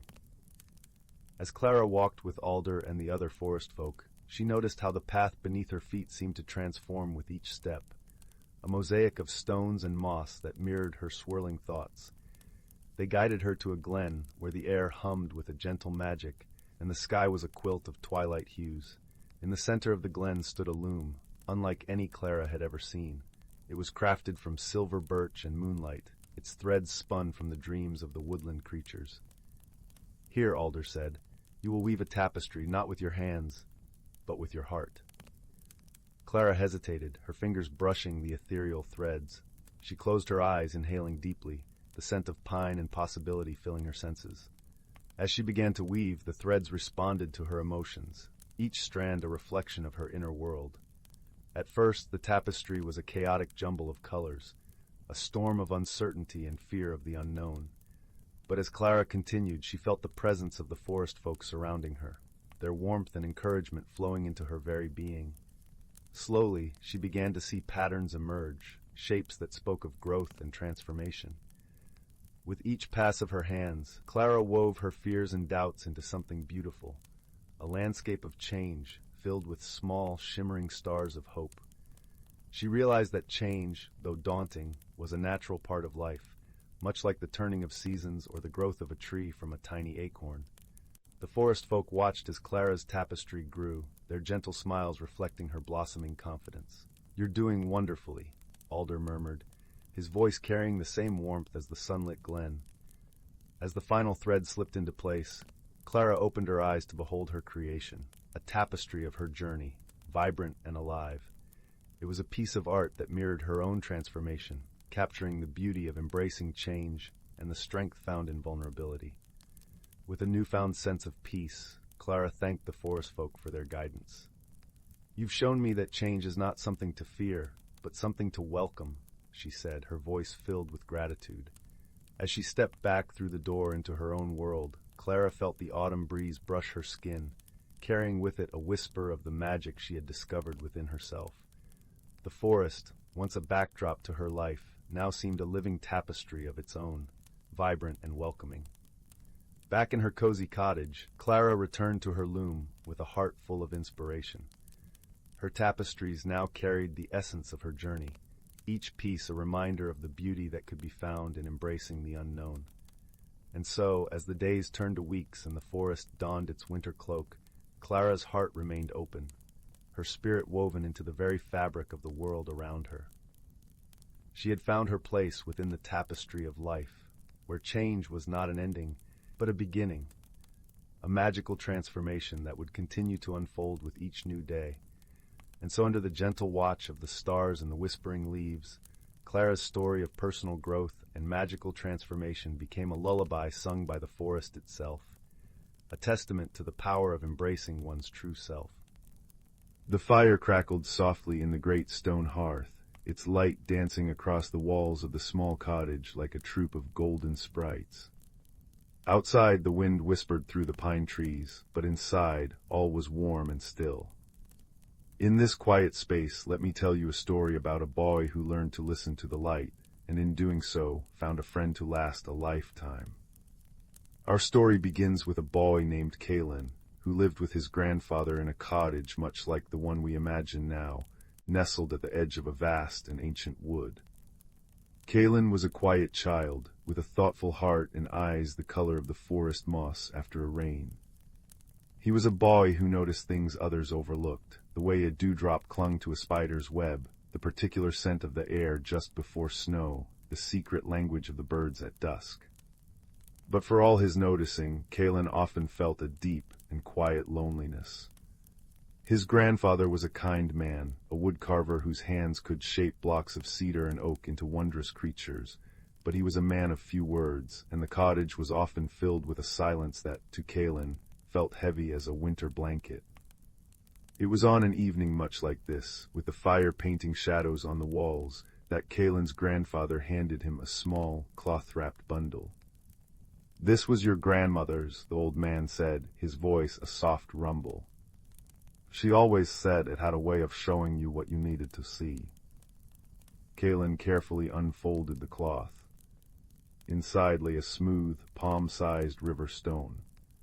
It was a deep slate gray, unremarkable at first glance. But as Kalen held it in his cupped hands, something shifted. A soft, warm light began to pulse from its very heart, a gentle, rhythmic glow like the embers of a banked fire. It wasn't a light you saw with your eyes alone. You felt it, a warmth that seeped into your palms and traveled up your arms, settling comfortably in your chest. "What does it do?" Kalen whispered, mesmerized. His grandfather smiled, the lines around his eyes deepening. "That, my boy, is for you to discover. Your grandmother called it her emberstone." That night, Kalen fell asleep with the stone held tight in his hand.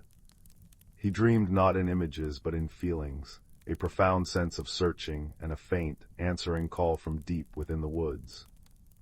The next day, a restlessness filled him. The emberstone, which now rested in his pocket, pulsed with a soft, persistent warmth. It seemed to pull him, gently but insistently, toward the forest door. After helping his grandfather stack firewood, Kalen pulled on his warmest cloak. "I'm going for a walk," he said. His grandfather merely nodded, his carving knife moving steadily over a piece of pine. "Listen to the woods, Kalen. They have more voices than you know." Stepping from the cottage was like entering another world. The air was crisp and carried the rich, earthy scent of decaying leaves and cold, clean water. Sunlight filtered through the dense canopy in shifting shafts of gold, but here, beneath the trees, the light was soft and muted. Kalen walked without a clear path, letting the gentle tug of the emberstone guide him. Its glow brightened as he ventured deeper, its warmth a comforting companion in the vast, quiet cathedral of the trees. He walked for what felt like hours, the silence broken only by the crunch of his boots on the frost-kissed ground and the distant call of a jay. The loneliness he often felt in the cottage began to melt away, replaced by a sense of quiet wonder. He was not alone here. The forest was alive. He could feel it. It was when he paused by a small, half-frozen stream to drink that he saw it. A flash of color, vivid as a fallen autumn leaf, darting between the gnarled roots of a great, ancient oak. He froze, hardly daring to breathe. The emberstone in his pocket flared, suddenly hot against his leg. Crouching low, Kalen peered into the tangled darkness beneath the roots. And there he saw them. It was a creature no taller than his forearm, with skin the color of polished birch bark and hair like a cascade of fine, silver moss. Its eyes were large and luminous, the deep green of a forest pool. But what held Kalen's gaze was the creature's wing.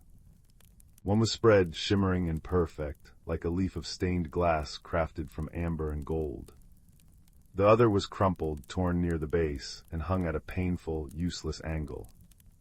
The creature looked at Kalen, its large eyes wide with a mixture of fear and defiance. It tried to flutter the good wing, a gesture of warning, but winced and stilled, a soft, pained sound escaping its lips. Kalen's heart ached. He didn't move. He simply sat back on his heels, making himself as small and non-threatening as possible. He remembered his grandfather's words, "Listen to the woods." Slowly, carefully, he reached into his pocket and drew out the emberstone. It was glowing brightly now, casting a circle of warm, buttery light on the dark earth between them. The creature flinched at first, then its eyes fixed on the stone, its fear seeming to soften into curiosity. "I won't hurt you," Kalen said, his voice barely a whisper, as if speaking to a shy bird. He placed the stone on the ground and gently pushed it toward the roots. The creature watched him, unmoving. Then, with a hesitant, delicate movement, it reached out a slender hand and touched the stone. A visible shiver ran through its small frame, and its eyes closed for a moment. When they opened, the fear was gone, replaced by a look of profound relief. The warmth of the stone, it seemed, was a language it understood. This was how their friendship began. Not with grand speeches or heroic deeds, but with a shared silence and the gentle glow of a magical stone. Kalen visited every day. He brought scraps of soft cloth from his grandfather's workshop to make a proper nest, and little offerings of honeyed water in an acorn cap and the sweetest wild berries he could find.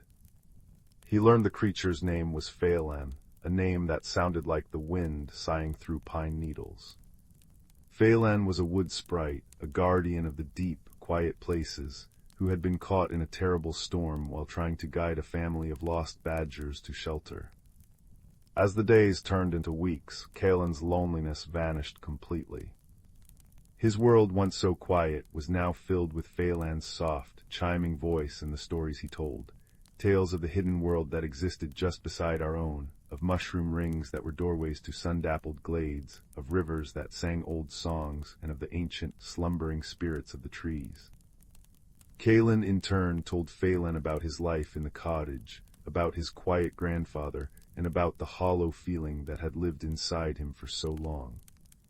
They shared their stories sitting by the stream or nestled in the roots of the great oak, the emberstone always glowing between them, a silent, warm-hearted witness to their growing bond. But Phelan's wing was not healing. The tear was deep, and despite the clean bandages Kaelin fashioned from spider silk and lily petals, and the soothing poultices of crushed yarrow Phelan taught him to make, the wing remained limp and painful. A deep sadness settled in Phelan's luminous eyes. A wood sprite without flight was like a river without water. It was a fundamental part of their being, severed.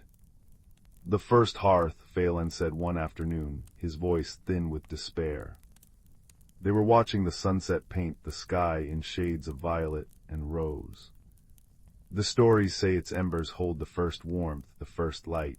That warmth can mend what is truly broken, but its location was lost long ago." Kaelin felt the emberstone grow warm in his hand. It was more than its usual pulse. It was a sudden, urgent heat. He looked at the stone, then at his friend's drooping shoulders, and a resolve, steady and true, kindled within him. "We will find it," Kaelin said, his voice firm with a certainty he hadn't known he possessed. Phelan looked at him, hope warring with fear in his green eyes. "The journey is perilous. It lies in the heart of the whispering woods, where the paths shift and the light plays tricks on the mind." "You are my friend," Kaelin said simply, "and I will help you." And so their true journey began. The next morning, with his grandfather's blessing and a pack filled with provisions, Kaelin set out with Phelan perched carefully on his shoulder, his good wing occasionally brushing against Kaelin's cheek for balance. The emberstone was tied securely around Kaelin's neck with a leather cord, its glow their constant guide. The forest changed as they traveled deeper. The familiar oaks and pines gave way to trees Kaelin had never seen, silver-barked sentinels with leaves that chimed softly in the breeze, and willows whose trailing branches seemed to write secrets in the air. This was the Whispering Woods. The air itself hummed with a low, melodic energy, and the light was strange and dappled, casting long, dancing shadows that seemed to have lives of their own. The path was not a path at all, but a series of intuitive choices guided by the emberstone. It would glow brighter when they chose the correct direction, its warmth flaring like a silent cheer. When they were led astray by a tempting, sunlit clearing or a seemingly easy route downhill, the stone's light would dim and its warmth would fade to a cool warning. They faced challenges that tested their courage and their friendship. They crossed a river of liquid moonlight on a bridge woven from spider silk and starlight, a crossing that required absolute trust. Kaelin, who had never been brave in a loud, boastful way, found a deep, quiet courage within himself, placing one foot carefully in front of the other while Phelan whispered encouragement in his ear. They encountered a thicket of thistle sighs, plants that exhaled a sweet, sleepy perfume meant to lull travelers into an endless slumber. As Kaelin's eyelids grew heavy and his steps began to falter, it was Phelan who saved them. Weak as he was, he hummed a sharp, clear note, a wood sprite's melody of awakening, that cut through the enchanted fog and cleared Kaelin's mind. They helped each other. Kaelin's strength and steady presence protected Phelan from the physical dangers of the forest, while Phelan's ancient wisdom and subtle magic guided them through the realm's more mystical perils. Kaelin was no longer just a quiet, lonely boy. He was a protector, a guide, a friend. The journey was transforming him, burning away his insecurities and fears, leaving behind a core of strength and compassion as steady as the emberstone's glow. After 3 days of travel, they arrived at a place where the very air seemed to shimmer with heat. Before them was a small, perfectly circular clearing.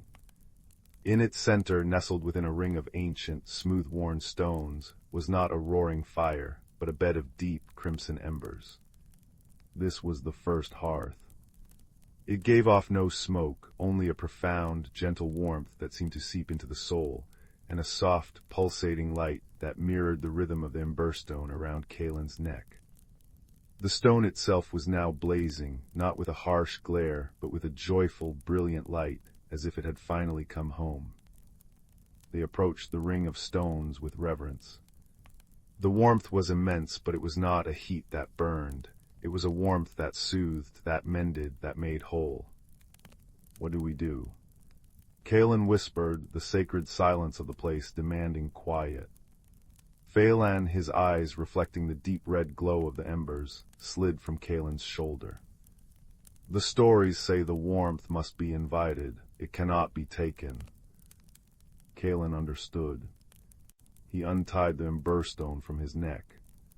He held it in his palm, feeling its joyful, vibrant pulse sync with the rhythm of the hearth. Then he didn't throw it. He simply knelt and with the utmost care placed the glowing stone into the bed of embers. For a moment nothing happened. Then a single thread of light, brilliant and gold, unspooled from the emberstone and rose into the air. It danced for a moment before flowing, like liquid sunlight, toward Phelan's injured wing. It wrapped around the tear, a gentle, luminous bandage. Phelan gasped, not in pain, but in awe. A look of pure, radiant warmth spread across his face as the light sank into the torn membrane. Kaelin watched, his heart pounding, as the crumpled wing began to straighten. The tear knitted itself back together, the delicate, stained glass patterns reforming whole and perfect. The wing shimmered, now even more beautiful than before, pulsing with the same gentle, ember-like light as the stone and the hearth. Phelan stretched his wings, both of them, and beat them tentatively. A shower of golden motes filled the air. Then with a cry of pure joy, he lifted into the air, hovering before Kaelin, his face alight with a gratitude so profound it needed no words. He flew a slow, graceful circle around the clearing, his flight as natural and effortless as breathing. He landed softly back on Kaelin's outstretched arm, his small hand resting on Kaelin's. "Thank you, my friend," Phelan said, his voice thick with emotion. Kaelin simply smiled, the warmth in his chest rivaling that of the first hearth. He reached into the embers and retrieved the emberstone. It was cool to the touch now, its deep gray surface once again unremarkable. The great pulsing light was gone, but Kaelin knew the magic wasn't. It had done its work. It had shown him what he needed to see, his own courage, the value of friendship, and the hidden wonders of the world. The journey back was swift and filled with a quiet joy. The whispering woods seemed to recognize the change in them, and the paths unfolded easily before them. When they finally reached the great oak by the stream, the place where their friendship had begun, they did not say a sad goodbye. "This is not an ending," Phelan said, his repaired wing glinting in the afternoon light. "The forest is my home and your cottage is yours, but the space between them is now a bridge. I will always be here." Kaelin nodded, his throat tight. He knew it was true. The loneliness was gone forever, replaced by the warm, certain knowledge of this bond. He walked back to the cottage as the stars began to pepper the twilight sky. His grandfather was waiting by the fire, a pot of stew simmering over the hearth. "You found what you were looking for," the old man said, not as a question, but as a statement. His eyes, wise and kind, took in Kaelin's peaceful expression and the quiet, unglowing stone in his hand. "I did," Kaelin said, sitting on the rug before the fire. He told his grandfather the whole story, of Phelan, the journey, the first hearth, the mended wing. He spoke of the shifting paths and the river of moonlight, of the thistle sighs and the profound warmth that mends what is broken. His grandfather listened, his carving lying forgotten in his lap, a smile playing on his lips. When Kaelin finished, the old man simply reached out and placed a hand on his grandson's shoulder. "Your grandmother would be very pleased," he said softly. That night, Kaelin fell asleep with the unassuming gray stone on his bedside table. The cottage was just as quiet as it had always been, but the silence was different now. It was no longer heavy or empty. It was a peaceful, comfortable silence, filled with the memory of a chiming voice and the promise of tomorrow's visit to the great oak. He knew that out there under the canopy of stars, his friend was safe and whole, watching over the sleeping forest. And he knew that the magic of the Emberstone had not faded. It had simply settled deep inside him, a steady, warm glow of friendship, courage, and the quiet, enduring wonder of the world. It was a glow that would keep him company always, a small, personal hearth to warm his heart on even the coldest of nights. And as the fire in our own story's hearth burns down to a soft, crimson bed of embers, casting its final, flickering shadows, let that same feeling of warmth and peace settle over you. The journey is done, the mystery is solved, and all is well. Let your breathing grow slow and deep, matching the gentle rhythm of the sleeping world. Close your eyes and carry this warmth with you into your dreams, where friendships are forged in starlight and every ending is a gentle, peaceful beginning. Sleep well. In the cozy village of Willowbrook, nestled between amber hills and a forest where leaves whispered secrets, autumn painted the world in cinnamon and gold. Young Lily, with her patchwork cloak and wide, curious eyes, lived in a cottage with a mossy roof. For days, small, puzzling things vanished, her grandmother's silver thimble, the baker's favorite wooden spoon, and even the tiny copper bell from the village notice board. No one felt frightened. Willowbrook was too kind for that, but a gentle mystery settled over the chimneys like morning fog. Lily decided to unravel it. She began by observing. Kneeling in the damp earth near her garden fence, she noticed tiny, glittering footprints no larger than acorn caps, leading toward the whispering woods. The prints shimmered like crushed starlight, vanishing at the roots of ancient trees whose leaves rustled soft warnings. Follow, but listen closely, they seemed to sigh. Lily remembered old Mr. Thistledown, who lived in a crooked tower of stacked teacups and knew the forest's oldest tales. With a basket of honey oat cakes, she visited him. Mr. Thistledown, his beard braided with dried lavender, welcomed her warmly. "Ah, little seeker," he chuckled, stirring a pot of chamomile tea that smelled of sunshine. "When small things disappear, smaller friends are often near. Look for what remains, not what's lost." He gifted her a magnifying glass made of dew-frosted crystal.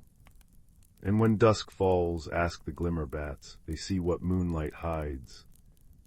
That evening, Lily waited by the forest's edge, as twilight painted the sky plum and apricot. Soon glimmerbats emerged, tiny creatures with wings like stained glass, casting soft pools of blue and violet light. They fluttered around her, drawn to her calm presence. "Have you seen who takes our things?" she whispered. One bat, its wings shimmering like sapphires, nudged her toward a hollow oak. Inside, Lily's crystal glass revealed a clue, a single iridescent scale, softer than a moth's wing, clinging to the bark. Following the glimmerbat's luminous path, Lily crept deeper into the woods. The air grew cooler, filled with the scent of pine and damp soil.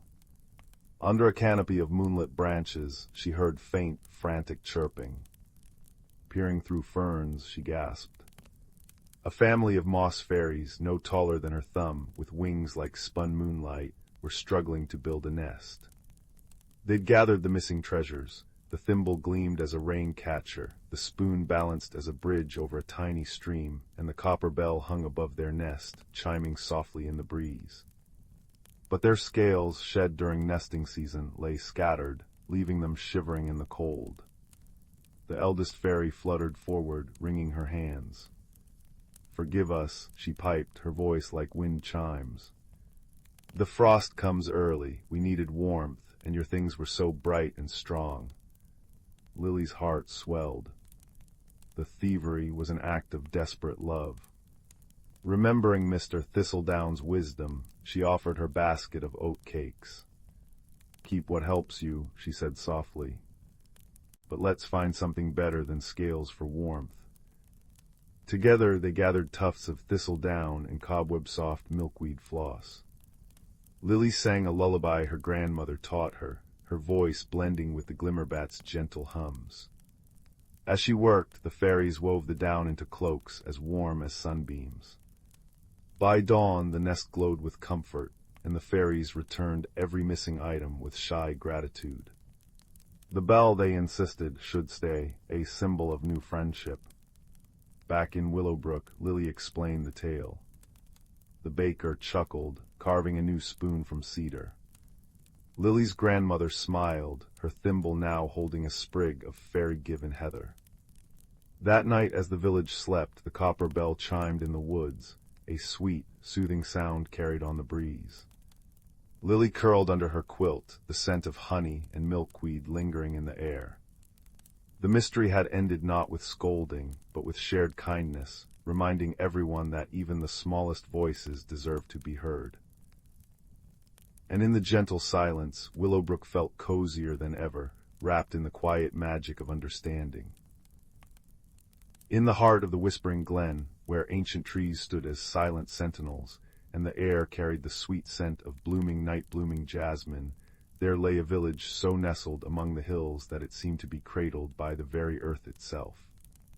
Here the days were painted with the gentle hues of sunlight filtering through leaves, and the nights were embroidered with a tapestry of stars so bright they felt close enough to touch. The villagers, a kind-hearted lot who tended to their gardens and shared stories by firelight, lived in harmony with the rhythms of nature. But lately a peculiar happening had begun to stir the glen with a whisper of mystery, one that tugged at the curiosity of all who dwelled there. It started on an evening when the sky was particularly clear, and the constellations hung like diamond dust scattered by a generous hand. Finn, a young soul with eyes that held the wonder of the world and a heart that beat in time with the rustling leaves, was sitting on the porch of his cottage, tracing the familiar patterns above. He knew the stars as old friends, the steadfast North Star, the playful arc of the Little Dipper, and the graceful sweep of Cassiopeia. But that night, as the clock tower in the village square chimed 9 times with a deep, resonant tone that echoed through the glen, Finn noticed something amiss. A small, twinkling star from the constellation of Lyra, when he had always greeted with a smile, had vanished without a trace. At first he thought it might be a trick of the clouds or the gentle rain that had fallen earlier, leaving the world washed clean and sparkling. But night after night more stars began to disappear, one by one, as if being plucked from the sky by an unseen hand. The villagers spoke of it in hushed tones, not with fear, but with a growing curiosity that hung in the air like the fragrance of damp earth after a shower. Wind chimes, crafted from polished stones and hollow reeds, tinkled softly in the breeze, their melodies mingling with the concerned murmurs. Some said it was the work of a mischievous spirit, while others whispered of old tales where the stars danced away for a season. But Finn, with his keen observation, felt that there was more to it, a puzzle waiting to be solved. Driven by a sense of empathy for his worried neighbors and a deep love for the glen's tranquility, Finn decided to investigate. He began by spending his evenings perched on a moss-covered log near the edge of the village, notebook in hand, sketching the sky and noting each missing star. His method was gentle. He did not rush or alarm anyone, but instead listened to the stories of the elders and the laughter of the children, hoping to find clues in the everyday rhythms of life. One afternoon, as a soft rain began to fall, pattering on the leaves like a lullaby, Finn sought shelter in the village library, a cozy building filled with shelves of weathered books and the scent of old paper. There he met an elderly woman named Maeve, who spent her days mending quilts and humming nursery rhymes passed down through generations. When Finn mentioned the vanishing stars, Maeve's eyes twinkled with memory. "Ah, the stars have their own stories," she said, her voice as warm as embers. "Did you know there's an old rhyme the children sing? It goes, when the clock tower chimes and the rain kisses the ground, the stars play hide-and-seek without a sound. Look to the map where the rivers twine, for secrets sleep in the constellations' line." Finn's heart leaped. This felt like a clue woven into the fabric of their culture. He thanked Maeve and hurried to study an ancient map of the glen that hung on the library wall, faded with age. The map showed the winding paths of the forest, the meeting points of streams, and markings that resembled star patterns. As he traced the lines, he noticed that the rivers indeed twined in a way that mirrored the constellation of Lyra, the very one where the first star had vanished. Could it be that the stars were linked to the land itself? With this insight, Finn ventured into the woodland glen, following the path suggested by the map. The forest was alive with ambient sounds, the distant chime of the clock tower marking the hours, the gentle rustle of leaves, and the occasional drip of rainwater from the branches. He walked for hours, his steps light on the soft moss, until he came upon a clearing where a peculiar sight greeted him. A patch of flowers that changed color with the shifting light, from violet at dawn to silver under the moon. It was a delightful discovery, but Finn sensed it was a red herring, a beautiful distraction, for the flowers, while magical, held no direct link to the stars. Just as he was about to turn back, he heard a soft weeping from behind a thicket of ferns. Pushing aside the leaves, he found a young girl named Piper, who tended to the glen's beehives. Her face was streaked with tears, and she explained that her favorite beehive, which produced honey that shimmered like starlight, had been disturbed, and the bees were restless. Finn, using his empathy, sat with her and listened. Piper revealed that she had seen strange lights in the sky on the nights the stars disappeared, but she feared no one would believe her. This was another clue, but it also felt like a misdirection. The lights might be unrelated, yet Finn made a note of it, promising to help Piper with her bees another day. Returning to the village, Finn shared his findings with the community. The villagers, intrigued, gathered in the square under the soft glow of lanterns. They decided to work together, combining their knowledge. Old maps were unrolled, nursery rhymes were recited, and children drew pictures of the sky. It was then that Finn remembered something Maeve had said about the constellation patterns being tied to the glen's history. He proposed that they hold a vigil that night, observing the sky from different points along the river twines. As dusk fell, the entire village spread out along the banks of the streams, with Finn leading a group to the highest hill. The air was filled with the soothing sounds of wind chimes and the occasional hoot of an owl. Then, as the clock tower chimed midnight, something miraculous happened. The missing stars began to reappear, not in the sky, but reflected in the still waters of the river junctions, glowing with a soft, ethereal light. Finn realized the truth. The stars weren't vanishing. They were being borrowed by the glen itself, as part of an ancient celestial event where the water mirrored the heavens, creating a double sky for a brief period each year. The phenomenon was mentioned in an old tale forgotten over time, a way for the land to renew its magic. The resolution brought the community closer than ever. They organized a stargazing festival, celebrating the glen's hidden wonders. Piper's bees, calmed by the collective joy, produced honey that tasted of moonlight, and Maeve taught the children new rhymes about the stars' playful nature.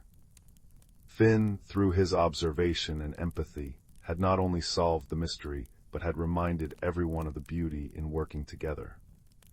As the night deepened, the stars shone brightly once more, and the villagers returned to their cottages, their hearts full. Finn sat on his porch, listening to the gentle rain begin again, and knew that in the whispering glen, every mystery was a thread in the cozy blanket of community, weaving a story that would linger in dreams for generations to come. In a cozy woodland clearing, beneath the sheltering boughs of ancient oaks, there lived a community of gentle forest folk. Their cottages were carved into the sturdy trunks, adorned with whimsical mushroom roofs and windows framed by vines that danced in the breeze. At the heart of this enchanting hamlet stood the great hollow tree, its vast interior transformed into a warm, inviting gathering place. Here the forest folk would come together to share stories, music, and the simple joys of friendship. One crisp autumn evening, as the leaves swirled in golden eddies, an unusual hush fell over the hollow tree. The forest folk noticed something amiss. the glowing lanterns that typically illuminated the space had dimmed to a faint flicker. Tilly, a young squirrel with an inquisitive nature, was the first to voice her concern. "Friends, have you noticed the strange way the lanterns are behaving? It's as if their magic is waning." Murmurs of agreement rippled through the gathering, and Willow, the wise old oak spirit, stepped forward. Her bark-etched face creased with concern as she spoke. "You are right to be troubled, little one. The lanterns are indeed behaving strangely, and we must uncover the reason before their light is extinguished completely." With a wave of her gnarled branch, Willow summoned a cluster of glowing sprites, their luminous bodies casting a warm glow around the hollow. "These faithful friends will guide you on your quest to restore the lantern's magic," she said, her voice carrying the weight of ancient wisdom. Tilly's eyes widened with excitement, and she eagerly gathered a small band of companions: Thistle, the hedgehog, Mossy the toad, and Piper, the songbird. Together they set off into the forest, their path illuminated by the dancing sprites. As they ventured deeper into the woods, the friends noticed peculiar signs: twisted branches that seemed to have minds of their own, mushroom rings that pulsed with an eerie glow, and whispers carried on the wind that spoke of forgotten enchantments. Piper, with her keen eyesight, was the first to spot a clue. Perched atop a fallen log, she noticed a trail of shimmering dust leading into a thicket of brambles. "Look, friends," she trilled. "Could this be the key to unraveling the mystery?" Mossy hopped closer, his bulbous eyes studying the glittering trail. "Why, I believe you're right, Piper. That dust looks awfully familiar. It's the same sparkle that fuels the lantern's magic." With renewed determination, the friends followed the shimmering path, carefully navigating the tangled brambles until they emerged into a secluded glade. There, in the center, stood an ancient stone pedestal, its surface etched with intricate runes. Thistle, ever the observant one, noticed a faint glow emanating from the pedestal's base. "Look there, friends. Could that be the source of the lantern's magic?" As they approached cautiously, the sprites swirled around the pedestal, their ethereal light revealing a hidden chamber beneath. Within the chamber, they found a glimmering crystal, its facets refracting the sprite's glow in a kaleidoscope of colors. Tilly gasped in wonder. "This must be the heart of the lantern's magic. But why has it been hidden away?" Suddenly, a deep, rumbling voice echoed through the glade. "Well done, little ones, for uncovering the ancient secrets of this sacred place." From the shadows emerged a majestic stag, his antlers adorned with twisting vines and his flanks shimmering with an otherworldly sheen. "I am the guardian of this crystal, charged with protecting its power from those who would misuse it." The friends listened, captivated, as the stag wove a tale of an ancient evil that had once threatened to extinguish the light of the forest. In a desperate bid to safeguard the crystal's magic, it had been hidden away, its power dimmed to prevent its discovery. "But now," the stag continued, "the darkness has passed, and it is time for the light to shine once more. You have proven yourselves worthy guardians of this sacred trust." With a graceful bow of his antlered head, the stag stepped aside, allowing the friends to approach the crystal. Tilly, her heart swelling with courage, reached out and gently touched its glimmering surface. In an instant, a surge of warmth and radiance burst forth, the crystal pulsing with renewed life. The sprites danced in jubilation, their bodies trailing streams of shimmering stardust as they swirled through the air. As the friends emerged from the glade, they gasped in delight. The lanterns in the hollow tree had been restored to their full, brilliant glory, casting a warm, welcoming glow throughout the woodland hamlet. Willow, her face alight with pride, welcomed the heroes back with open branches. "Well done, my brave friends. Thanks to your courage, cleverness, and unwavering friendship, the light of our home has been rekindled." And from that day forward, whenever the forest folk gathered in the hollow tree, they would share the tale of the hidden crystal and the brave companions who restored its magic, ensuring that the warm, comforting glow would never fade. Deep within the whispering woods, where ancient oaks stretched gnarled fingers toward a sky veined with starlight, lived a world unseen by human eyes. Here the mossy earth breathed secrets, and the boundary between earth and enchantment shimmered like heat haze. Young Pip, a hedgehog whose quills still held the softness of youth, burrowed beneath the frost-kissed roots of Grandmother Willow. Her trunk, wide as a cottage, pulsed with the slow heartbeat of the forest. "Listen, little thorn," murmured Fern, an elderly badger whose silver-streaked fur mirrored moonlit snow. Her claws traced patterns in the loam, a map of seasons. When winter overstays its welcome, the heartstone slumbers too deeply. She pointed toward the glimmering glade, where the first crocuses should have pierced the snow weeks ago. Instead, an unnatural chill clung, silencing brooks and frosting spiderwebs into crystal lace. The seasonal dance was faltering. Pip shivered, not from cold, but from the forest's unease. He felt it in his paws, the stifled hum of roots craving thaw, the drowsy frustration of squirrels whose nut caches dwindled. But why, Fern? The frostfire moths always wake the heartstone. Each winter's end, these iridescent insects emerged, their wings shedding ember-bright dust to melt the glacial seal guarding the forest's magical core. This year their cocoons remained frozen in ice-locked birches. Fern's nose twitched, catching the metallic tang of lingering frost. The balance is askew, old tales whisper of this. When snow drowns spring's song, courage must thaw what magic cannot. She nudged a withered acorn toward Pip. "Seek Thistle the hare, her ears hear the wind's oldest stories." Thus began Pip's pilgrimage beneath a sky bruised purple with unseasonable cold. Crunching through snow like shattered quartz, he passed ice-encased ferns that tinkled like wind chimes. He inhaled the crisp scent of pine sap bleeding from frozen bark and touched hoarfrost that melted into dew on his paw pads. Near Mistfall Creek, now a ribbon of black ice, he found Thistle, her fur puffed against the chill.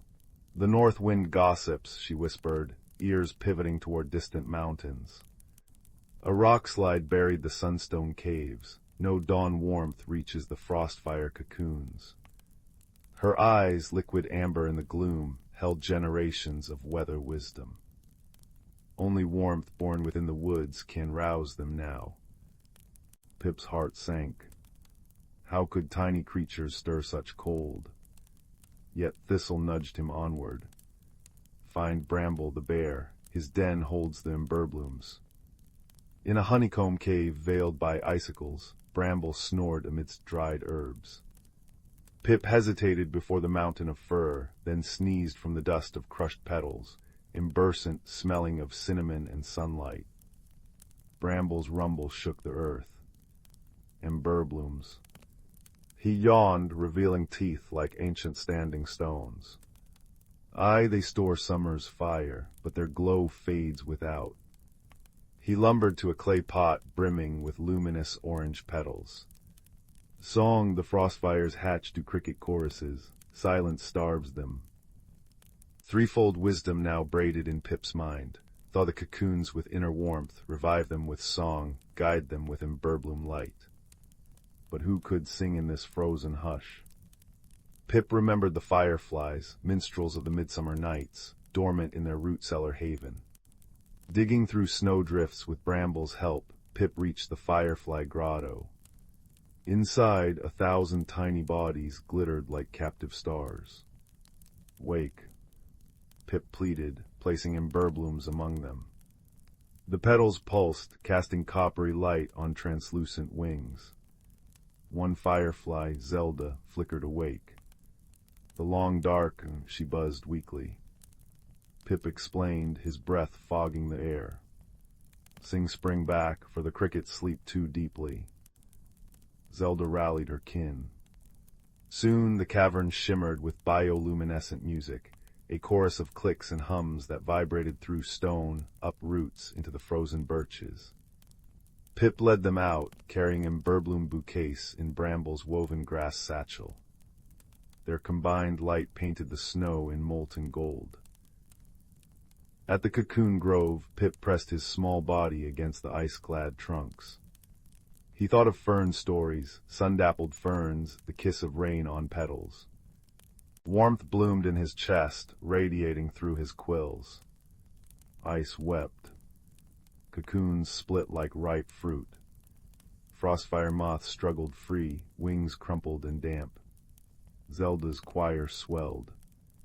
The moths trembled, antennae lifting to the sound. Pip scattered imberbloom dust over them. It fused with their wings, igniting veins of liquid topaz. With a collective sigh, they took flight, a constellation ascending toward the Hearthstone glade. Pip followed their comet trails.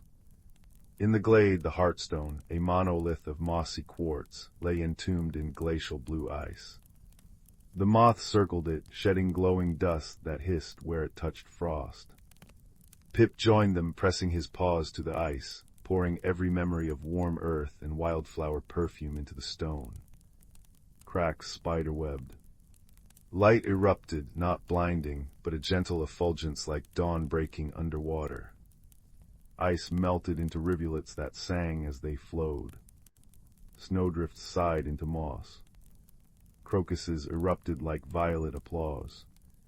Fern arrived with thistle and bramble, their eyes reflecting the rekindled Hearthstone. "Well done, little thorn," Fern rumbled, nuzzling Pip's head. "You wove many threads into one tapestry." As spring unfurled, crickets chirping, brooks babbling, leaves unfurling like shy green hands, the creatures gathered beneath Grandmother Willow. Pip nestled against Fern's flank, watching fireflies paint the dusk. "Balance isn't stillness," Fern murmured to all, "but the courage to mend what's broken. Remember, the forest's song needs every voice, the moth's glow, the firefly's tune, the hedgehog's warmth, even an old badger's tales." Stars blossomed overhead, their light filtered through newborn leaves. Pip closed his eyes, lulled by the symphony of peepers and rustling ferns. The Hearthstone pulsed softly, its rhythm syncing with his breaths, a promise that in the whispering woods, harmony would always find its way home, season after season, as long as kindness kept watch beneath the ancient trees. And in that certainty, deeper than roots, sweeter than wild honey, every creature drifted into dreams woven with the quiet magic of renewal. In the heart of the whispering woods, nestled in a gentle valley where the moonlight pooled like liquid silver, lay the village of Stillwater. It was a place where cobblestone streets wound like sleepy serpents between cottages with thatched roofs, where gardens grew in spirals, and where the air always carried the scent of damp earth and blooming night-blooming jasmine. At the very center of the village stood the grandfather clock tower, its deep, resonant chime marking the hours with a sound so comforting it seemed to stitch the very fabric of the night together. Wind chimes, crafted from sea glass and polished river stones, sang a soft, random melody from every porch, and a gentle, mist-like rain often fell, not with a drumming insistence, but with a hushed patter, as if the clouds were sharing secrets with the leaves. The people of Stillwater were as gentle as their home. They mended one another's fences, shared soup on chilly evenings, and their greatest excitement was usually the annual Starlight Festival, where they would lay on woven blankets and watch the constellations perform their slow, celestial dance. But one autumn, a peculiar series of happenings began to unsettle the village's tranquil rhythm. It started with the stars. Old Finn, the night watchman, was the first to notice. Peering through his brass telescope, he saw that the constellation of the Silver Fox, a familiar sight with its bright, mischievous eye, was missing. Not clouded over, but simply gone, leaving a small, dark patch in the velvet sky. The next night, the weaver's loom, a cluster of stars that formed a delicate square, had also vanished. A soft anxiety began to hum through Stillwater. Whispers fluttered in the bakery and the town square. Had the stars grown tired of their eternal watch? Were they falling? Then a second peculiarity emerged. Young Liam, the miller's son, swore that the stream behind his house was flowing backwards. The rest of the village laughed, but when they went to see, they found it was true. The water, which for centuries had tumbled cheerfully eastward toward the sea, was now sliding silently, dreamily to the west. Leaves and flower petals floated upstream, defying all logic. The third and most beautiful mystery was discovered by Anya, the weaver. The luminous moonflowers in her garden, which always bloomed a pristine white under the moonlight, were now shifting through a spectrum of soft colors: lavender, pale blue, and a gentle, rosy pink. They were breathtaking, but their unpredictable hues were another thread in the tapestry of strangeness that had enveloped Stillwater. The village council, a group of well-meaning elders, gathered in the clock tower. They pored over old, dusty ledgers and debated theories of wayward magic and misbehaving sprites. They sent a delegation to the northern part of the woods, suspecting a reclusive sprite king of playing tricks. The delegation returned, not with a culprit, but with baskets of the sweetest blackberries anyone had ever tasted, a delightful discovery, but not a solution. Watching all this with quiet, thoughtful eyes was a young woman named Rowan. She was the village cartographer's apprentice, with a mind that loved patterns and a heart that listened more than it spoke. While others fretted, Rowan observed. She sat on her windowsill, her knees pulled to her chest, listening to the clock tower chime, the wind chimes whisper, and the gentle rain tap on the glass. She didn't see a crisis, she saw a puzzle. Her first clue came from a nursery rhyme, one sung to every child in Stillwater at bedtime. When the fox loses his sight, and the river takes flight, when the loom is undone, and the weaving's begun, seek the key in the glen, to make the world right again. Everyone knew the rhyme, but they thought it was just a silly verse. Rowan, however, saw it as a map. The fox was the missing constellation. The river was flowing backwards. The loom was the other vanished constellation. The weaving's begun. Could that be connected to Anya's color-changing flowers? That night Rowan took her own detailed star charts, drawn by her master, in a basket of warm oat cakes, and went to visit old Finn in his watchtower. "Finn," she said, her voice soft against the chime of the hour, "the rhyme says the loom is undone. What if the stars aren't missing? What if the pattern is just changing?" Finn, a kind man with a beard like a cloud, hummed. He adjusted his telescope. "A changing pattern, you say, but the stars have been the same for 1,000 years. Has the clock tower always chimed the same way?" Rowan asked. Finn looked thoughtful. "Well, no, we had to recalibrate it last spring after the great storm. The weights were off." Rowan's eyes lit up. She spent the next 2 nights with Finn, not just looking at the empty patches, but at the stars around them. She noticed that the stars of the hunter's bow seemed brighter, and the swan's wing had stretched. The pattern wasn't being erased, it was being rewoven. The backwards flowing river was her next puzzle. She followed it west, away from the sea, further than anyone had gone in a long time.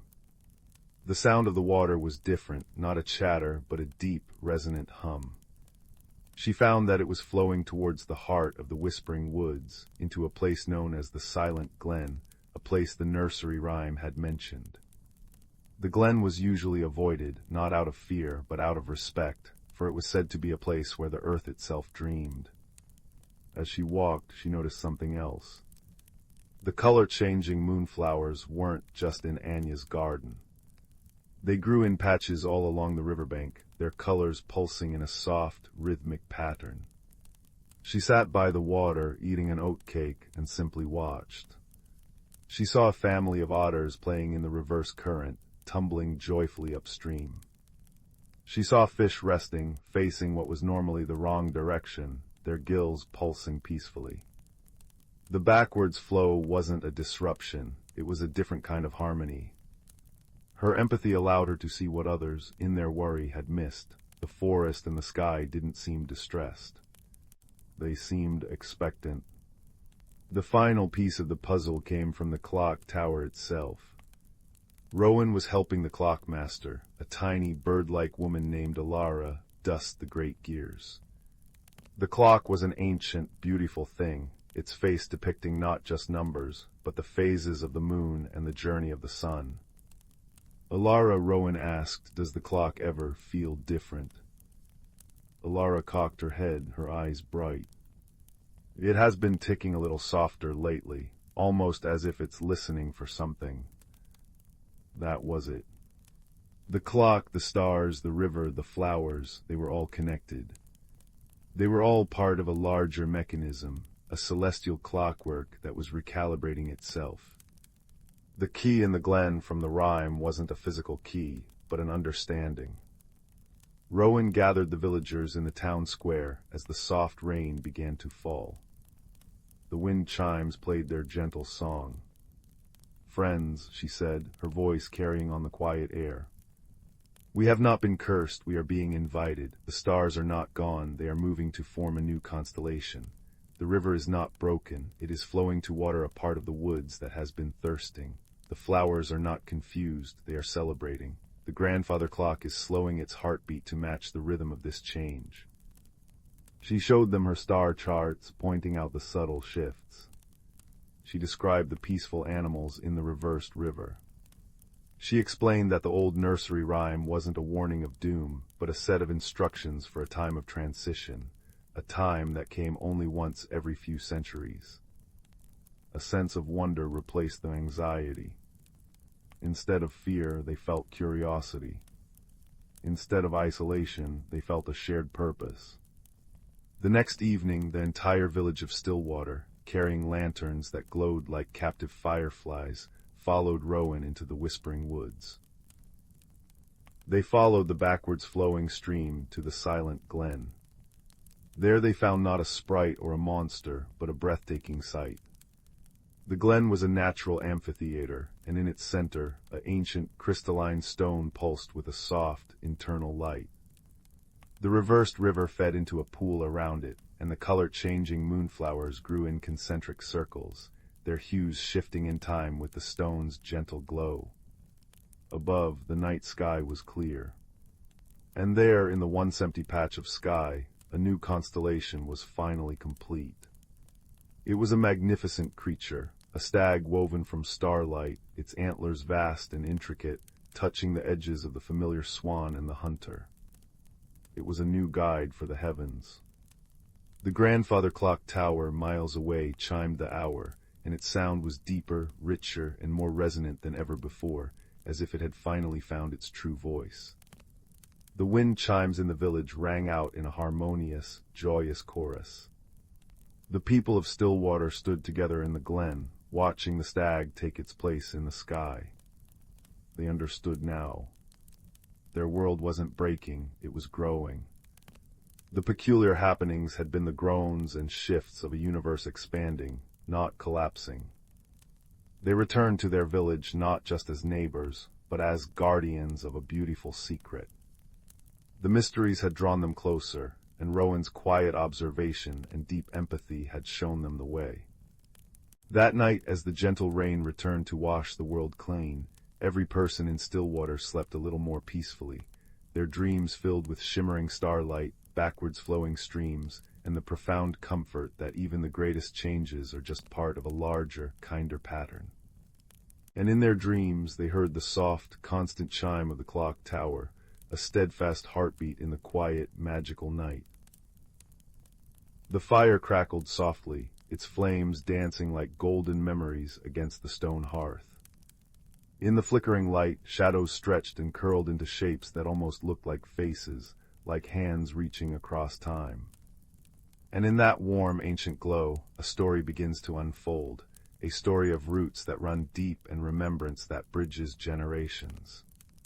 Lena lived in a small apartment in the city, where the stars were often hidden behind the glare of streetlights, and the past felt like something that happened to other people. She was a weaver of tapestries, her fingers skilled at threading colors into patterns, yet she often felt a peculiar emptiness, as if her own life's pattern was missing a crucial thread. One autumn afternoon, a package arrived from her grandmother's old house in the countryside, a house Lena hadn't visited since she was a child. Inside, swathed in tissue paper that smelled faintly of lavender and thyme, was a music box. It was carved from dark, rich wood, inlaid with mother-of-pearl that shimmered like captured moonlight. Tucked beside it was a note in her grandmother's elegant script, "For you, my dear. May it help you find your song." Lena lifted the lid. Instead of a melody, the box played a soft, rhythmic ticking, like a heartbeat or the gentle fall of rain on leaves. And with that sound came a whisper, so faint it might have been the wind sighing through an unseen crack. "Remember, remember." That night, Lena dreamed. She stood in a forest she somehow knew, though she had never walked there in waking life. Ancient oaks stretched toward a sky scattered with stars clearer and brighter than any she had ever seen. A woman was waiting beneath the largest tree, her form woven from dappled moonlight and shadow. She wore a dress patterned with constellations, and her eyes held the patient depth of roots delving deep into the earth. "You've come," the woman said, her voice like the rustle of leaves. "I am Lena. I have been waiting." Waiting for what? Lena asked, her own voice small in the vast, quiet wood. "For you to listen," Lena replied. "The music box does not play a tune, it holds time. It holds stories, and it is time for you to hear them." She placed a hand on the oak's bark, and the tree seemed to hum in response. "Our family has always been keepers of stories," Lena said. "We are the rememberers, but remembering is not about holding on to old things. It is about understanding why they mattered and carrying their meaning forward." Then she began to sing, her voice low and soothing, a melody that wove through the dream like a silver thread. "Where the roots run deep and the memories sleep, listen close, dear heart, and you shall keep the tales of old in actions bold. A story lived is a story told." When Lena woke, the words of the lullaby lingered in her mind, gentle and persistent. The music box sat on her bedside table, silent now. But she could still feel the forest's cool breath, still see Lena's starry eyes. Over the following days, Lena found herself drawn to the music box. Sometimes, when the light hit it just right, she would catch glimpses in the mother of pearl, not her own reflection, but other faces, other places. A young woman stitching a quilt under a lantern's glow, a man charting stars onto parchment, a child learning to knead dough for bread that had been made the same way for generations. One evening, as the first winter frost painted her window pane, Lena opened the music box once more. The rhythmic ticking began, and this time she felt herself slipping not into sleep, but into a waking dream. She was no longer in her apartment. She stood in a cozy kitchen where the air smelled of yeast and honey. A woman with kind eyes and flour-dusted hands was teaching a little girl how to braid a loaf of bread.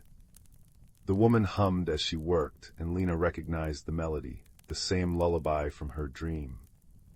"Now, my dove," the woman said to the child, "remember, the bread is not just flour and water.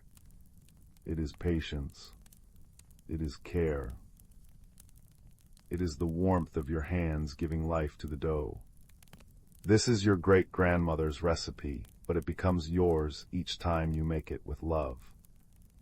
Lena watched, mesmerized, as the woman shaped the dough with practiced hands, her movements a dance of grace and purpose. She sang softly, "Knead the dough with gentle hands, as time itself like hourglass sands. Through generations does softly flow. What we make with love will grow." Then the scene shifted. Lena was in a garden at twilight, where an old man was showing a boy how to plant seeds. "Every seed holds a story," the man said, his voice raspy but warm. "It remembers the rain that fell, the sun that shone, the hands that saved it from last year's harvest. When you plant it, you are not just growing food, you are continuing a conversation that began long before you were born." He touched the soil reverently. "This is how we speak to the future, not with words alone, but with actions, with planting, with nourishing." Again the familiar lullaby wove through the air, sung by the man this time, his voice a low, steady rumble. Lena drifted through more visions, a woman mending a quilt, each patch a memory stitched together with intention.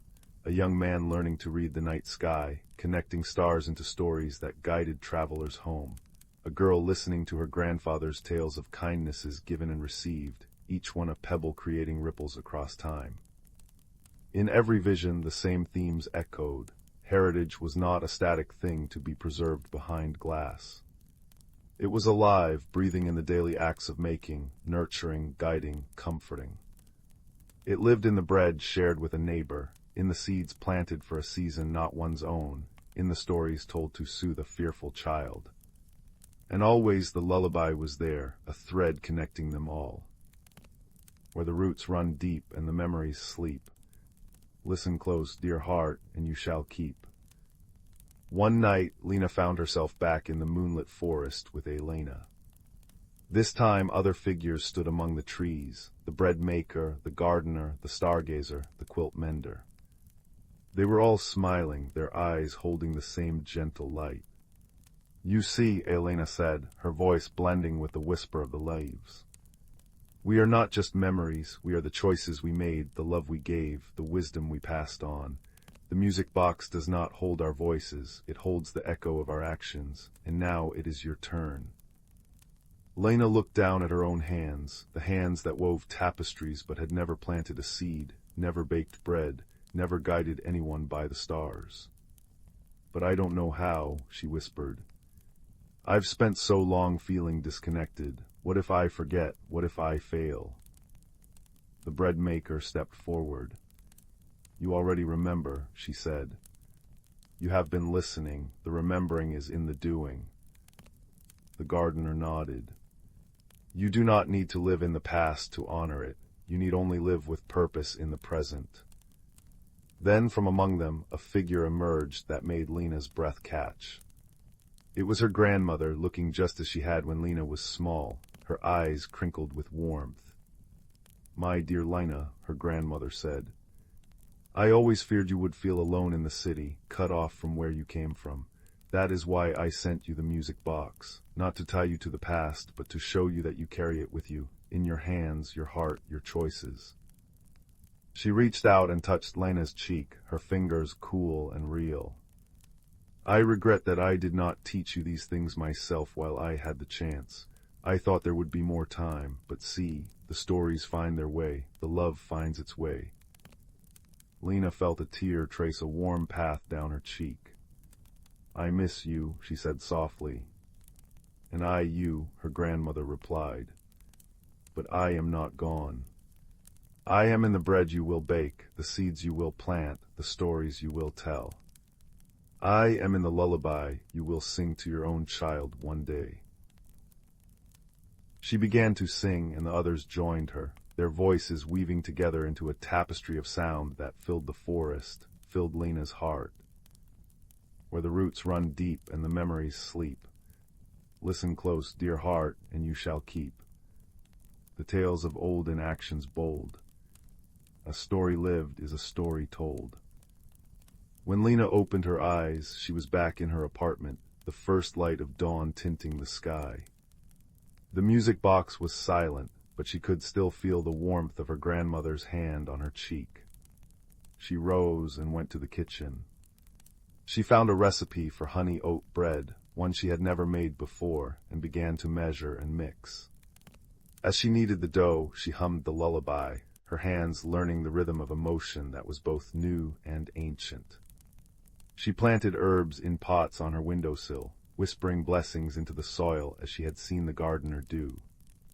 She began a new tapestry, weaving into it patterns of stars and seeds, trees and bread loaves, and all the stories she had been given. And that evening, as the fire crackled in her hearth, she opened the music box one last time. The ticking began soft and steady, but now it felt like a companion rather than a mystery. She knew she didn't need the box to remember. She carried the memories in her actions now.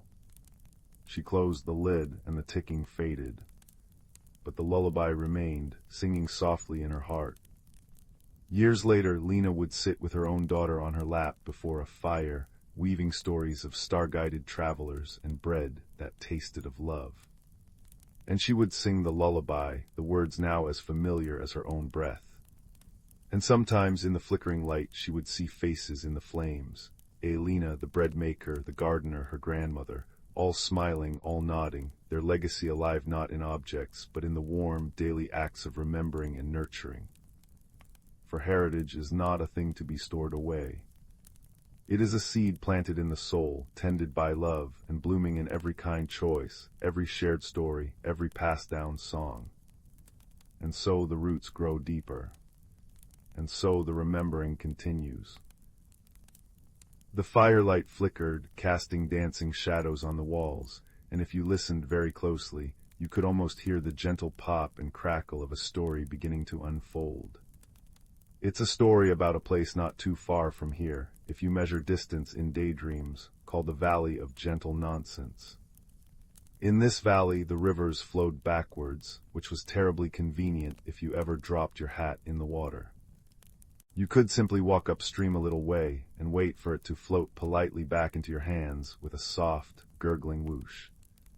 The forests were inside out, meaning the cozy, rooty parts with all the little animal burrows were on the outside, and the tall, leafy parts were in the middle. This made for excellent hide-and-seek, though sometimes a squirrel would accidentally end up in the sky. And in the very heart of this valley, perched precariously on a hill that wiggled when it laughed, was an upside-down tea shop.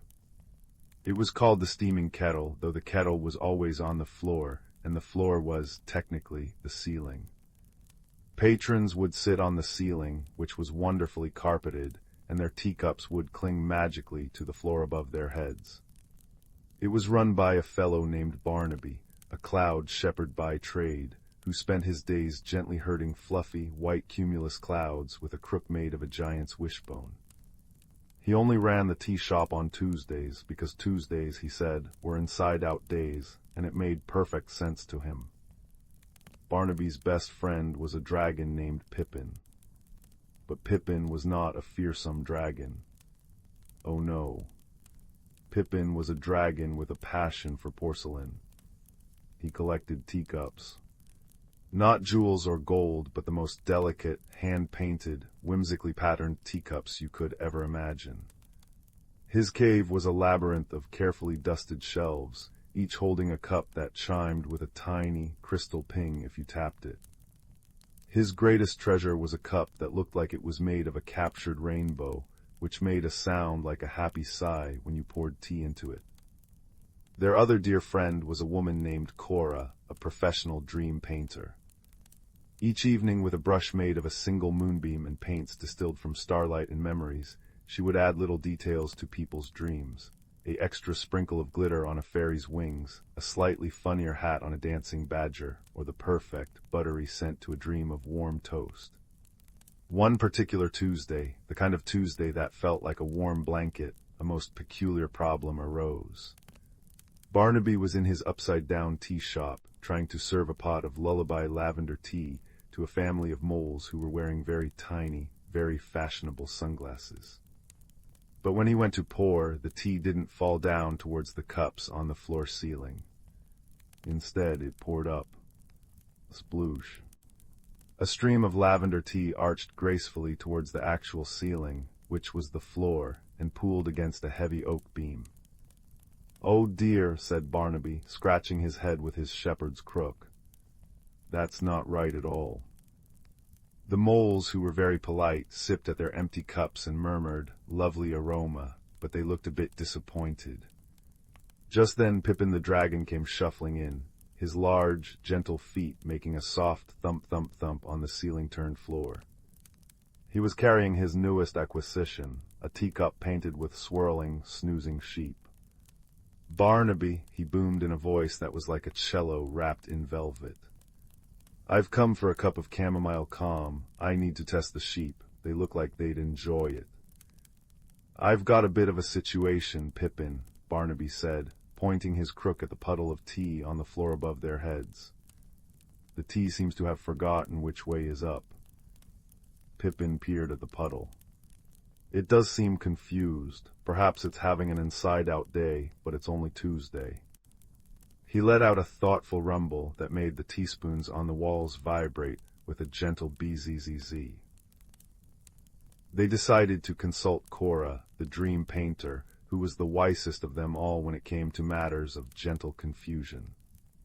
They found her by the backwards river, which was flowing bloop bloop bleep towards the mountains. She was dipping her dream brush into the water, which turned the river a lovely shade of twilight blue for a moment.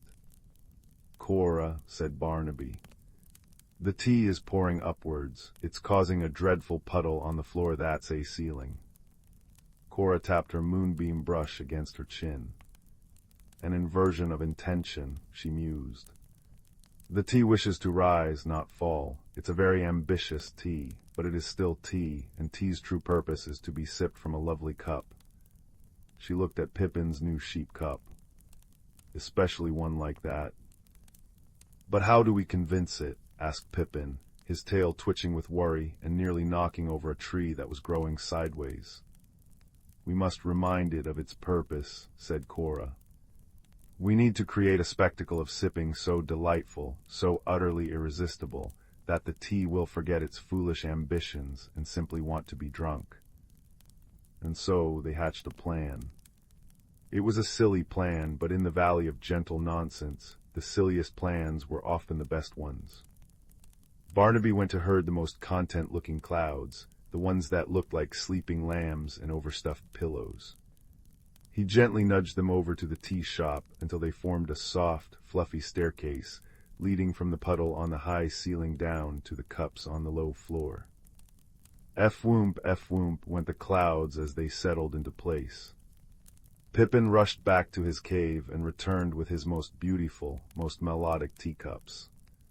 There was the rainbow cup that side, a cup that chimed like a tiny bell when touched, and another that had a pattern of bubbles that actually fizz-pop-fizzed softly.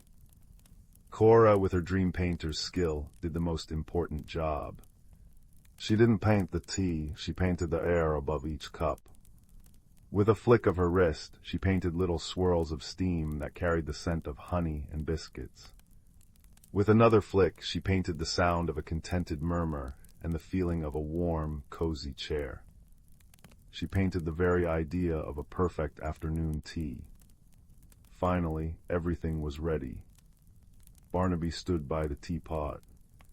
Pippin arranged his cups. Cora gave a nod. "Now, Barnaby," she said.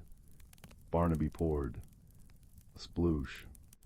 Once again the lullaby lavender tea streamed upwards, defying gravity with all its might. It reached the puddle on the ceiling floor. But then something new happened. The tea, curious, began to trickle onto the first cloud step. Instead of splashing, it went blorp and was absorbed into the fluffy whiteness. The cloud, now smelling wonderfully of lavender, seemed to sigh with pleasure. Encouraged, the tea flowed onto the next cloud, and the next, each step a little blorp and a sigh, creating a cascading staircase of scent. It reached the bottom cloud, which was hovering just above Pippin's rainbow teacup. The tea hesitated for a moment, hovering over the cup that sighed with anticipation. And then it happened. The rainbow cup let out its happy little sigh. The bell cup gave a faint ting. The bubble cup fizz-pop-fizzed. And the air above them, painted by Cora, shimmered with such irresistible coziness that the tea could no longer resist. With a final, gentle plink, a single drop of tea fell into the rainbow cup. Then another and another, until a steady, graceful stream of tea was flowing down the cloudy staircase, each drop landing perfectly in a waiting cup. The tea had remembered its job. The moles, who had been watching with their tiny mouths agape behind their sunglasses, clapped their little paws. Barnaby beamed. Pippin did a happy little jig that made the teacups rattle a cheerful melody. Cora smiled, adding one last painted detail to the air, a tiny, shimmering rainbow that arched over the entire scene. They all sat down, on the ceiling of course, and had the most wonderful tea party. The tea tasted all the better for its little adventure.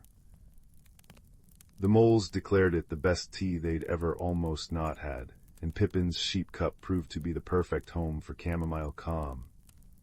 And as the firelight here dances its own sleepy dance, You should know that in the valley of gentle nonsense, the tea now sometimes still pours upwards, just for the fun of flowing down the cloud stairs. Because even problems, when faced with friendship and a little bit of painted steam, can turn into the most delightful sort of nonsense. A soft, quiet sigh of an ending, perfect for drifting off to sleep.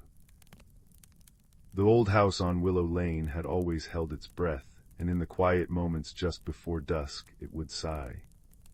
It was in one of those sighing moments that a young girl named Cora found herself standing at the foot of the attic stairs, a single, dust-covered key in her hand.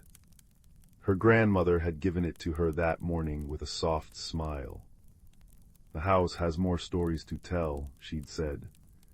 "Perhaps you're the one to listen." The attic door opened with a soft creak, a sound that was less a complaint and more a gentle greeting. A puff of dust motes danced in the slanted golden light, swirling like tiny, excited fairies. The air smelled of cedar and old roses, of forgotten winters and long, sunny afternoons. Cora stepped inside, her footsteps muffled by a thick carpet of dust. It was a landscape of memory. Trunks with brass fittings sat like sleeping turtles. A dressmaker's dummy stood guard in one corner, a silent, headless sentinel. And in the farthest, darkest nook, tucked under the slope of the roof, was a small wooden chest she had never noticed before.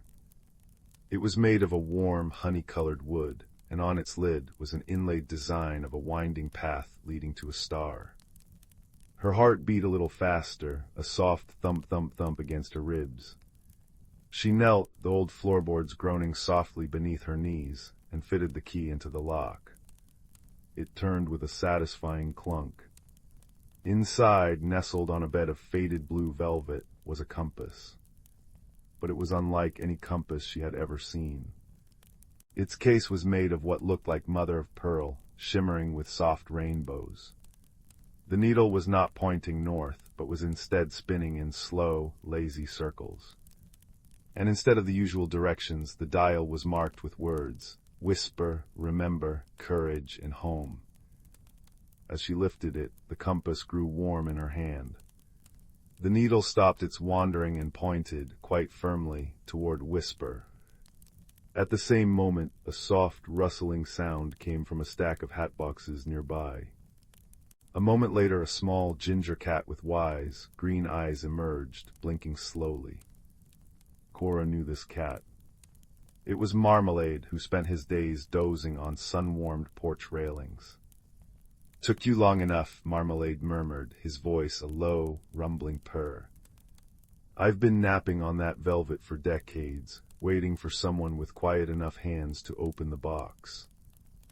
Cora was too astonished to be frightened. "You can talk." "Everyone can talk," Marmalade said, leaping gracefully onto a nearby trunk and wrapping his tail neatly around his paws. "Most just don't know how to listen. That," he said, nodding his head toward the compass, "is the Heartstone compass. It doesn't point to places on a map, it points to places in here." He tapped a soft paw against his own furry chest. The compass needle quivered and then swung slowly to point at remember. A gentle breeze, smelling of lavender and old paper, stirred the dust in the attic. It seemed to coalesce near the old rocking chair, forming into the faint, shimmering outline of a woman with kind eyes and a gentle smile. It was the memory of Cora's great-aunt Alara, who had loved this house more than anyone. "The journey is not long, little one," the memory whispered, her voice like the distant chiming of bells. "But the path requires a brave heart. The compass will guide you, but you must provide the footsteps." "What journey?" Cora asked, her own voice a whisper. "The journey to mend the sighing heart," Marmalade explained. "The house has been sighing because a piece of its heart is sad. A memory was left unresolved, a kindness ungiven. It sits like a cold stone in the very center of the home, and it needs to be warmed again." The compass needle shifted once more, now pointing firmly at courage. And so Cora's adventure began. It did not take her beyond the walls of the house on Willow Lane. Her journey was measured in footsteps from the dusty attic to the quiet hallway, down the stairs that creaked a familiar song, and into the cozy, lamplit living room where the fire crackled peacefully in the hearth. Her first guide was Marmalade, who padded silently beside her, his purr a constant, reassuring motor. "The sighing heart is not a thing you can hold," he told her. "It's a feeling, you'll know it when you feel it. It will feel cold." They moved into the kitchen, where the scent of baking bread still lingered from the afternoon. The compass needle began to spin. Cora stood in the center of the warm, checkered tiled room and closed her eyes, listening. Beneath the tick-tock of the grandfather clock in the hall, she heard it, a soft, sorrowful sound, like a single frozen teardrop. "It's here," she said, opening her eyes. She looked around. Everything seemed cheerful and normal. Then her eyes fell upon the old pie safe in the corner. Its doors were slightly ajar. As she approached, the air grew noticeably cooler. She pulled the doors open. Inside, amongst the pie tins and mixing bowls, was a single, small porcelain thimble. It was beautifully painted with a tiny sprig of forget-me-nots, but it was ice-cold to the touch. The moment her fingers closed around it, a wave of profound sadness washed over her. It was the sadness of a promise forgotten. The shimmering memory of her great-aunt Alara appeared beside her, her form flickering like candlelight. "Ah," she sighed, a sound of gentle recognition. "My thimble, I was using it to mend a dress for a friend who was moving far away. I promised to finish it before she left, but I fell ill, and the dress was never finished. The promise was left here." She gestured to the cold thimble. A small thing, but a kindness left undone. The challenge was clear. The kindness had to be completed. But the friend was long gone, and the dress was nowhere to be found. How does one mend a promise from the past? Cora thought not with force or frustration, but with patience and a clever heart. She sat on the warm kitchen floor, the cold thimble in one hand, the warm compass in the other. Marmalade curled up in her lap, his purrs vibrating through her, a steady rhythm of comfort. "The compass points to home," Cora murmured, thinking aloud. "And home isn't just a place, is it? It's a feeling of being loved, of belonging." The memory of Alara smiled, a little brighter now. "You understand." Cora stood up, the thimble held tightly. She didn't need the original dress or the original friend. The kindness was the act itself. She went to her grandmother's sewing basket and found a small, plain square of linen. With a needle and some blue thread the color of forget-me-nots, she began to stitch. She wasn't mending a dress, she was mending the promise. She stitched a tiny, wobbly heart onto the fabric, pouring all her own kindness and hope into every loop of the thread. As she sewed, the thimble in her hand began to grow warm. The icy sadness within it melted away, replaced by the gentle warmth of a task being seen through to its end. When she tied the final knot, the thimble was as warm as a sunbeam. A deep, contented sigh echoed through the entire house, a sigh not of sorrow, but of profound relief. It was the sound of a weight being lifted, of a heart finally made whole. The fire in the living room crackled a little more brightly. The grandfather clock's tick-tock seemed to chime with a newfound joy. The shimmering form of great-aunt Alara reached out and touched Cora's cheek. Her touch was like a sunbeam. "Thank you, my dear," she whispered. "You have a brave and clever heart." And then, like a sigh of smoke, she faded away, but the feeling of her love remained, warming the room. Marmalade stretched, arching his back. "Well done," he purred. "The house is happy again. I believe I shall resume my nap on the porch railing. It's much cozier now." Cora climbed back up to the attic, the now warm thimble and the quiet compass in her hands.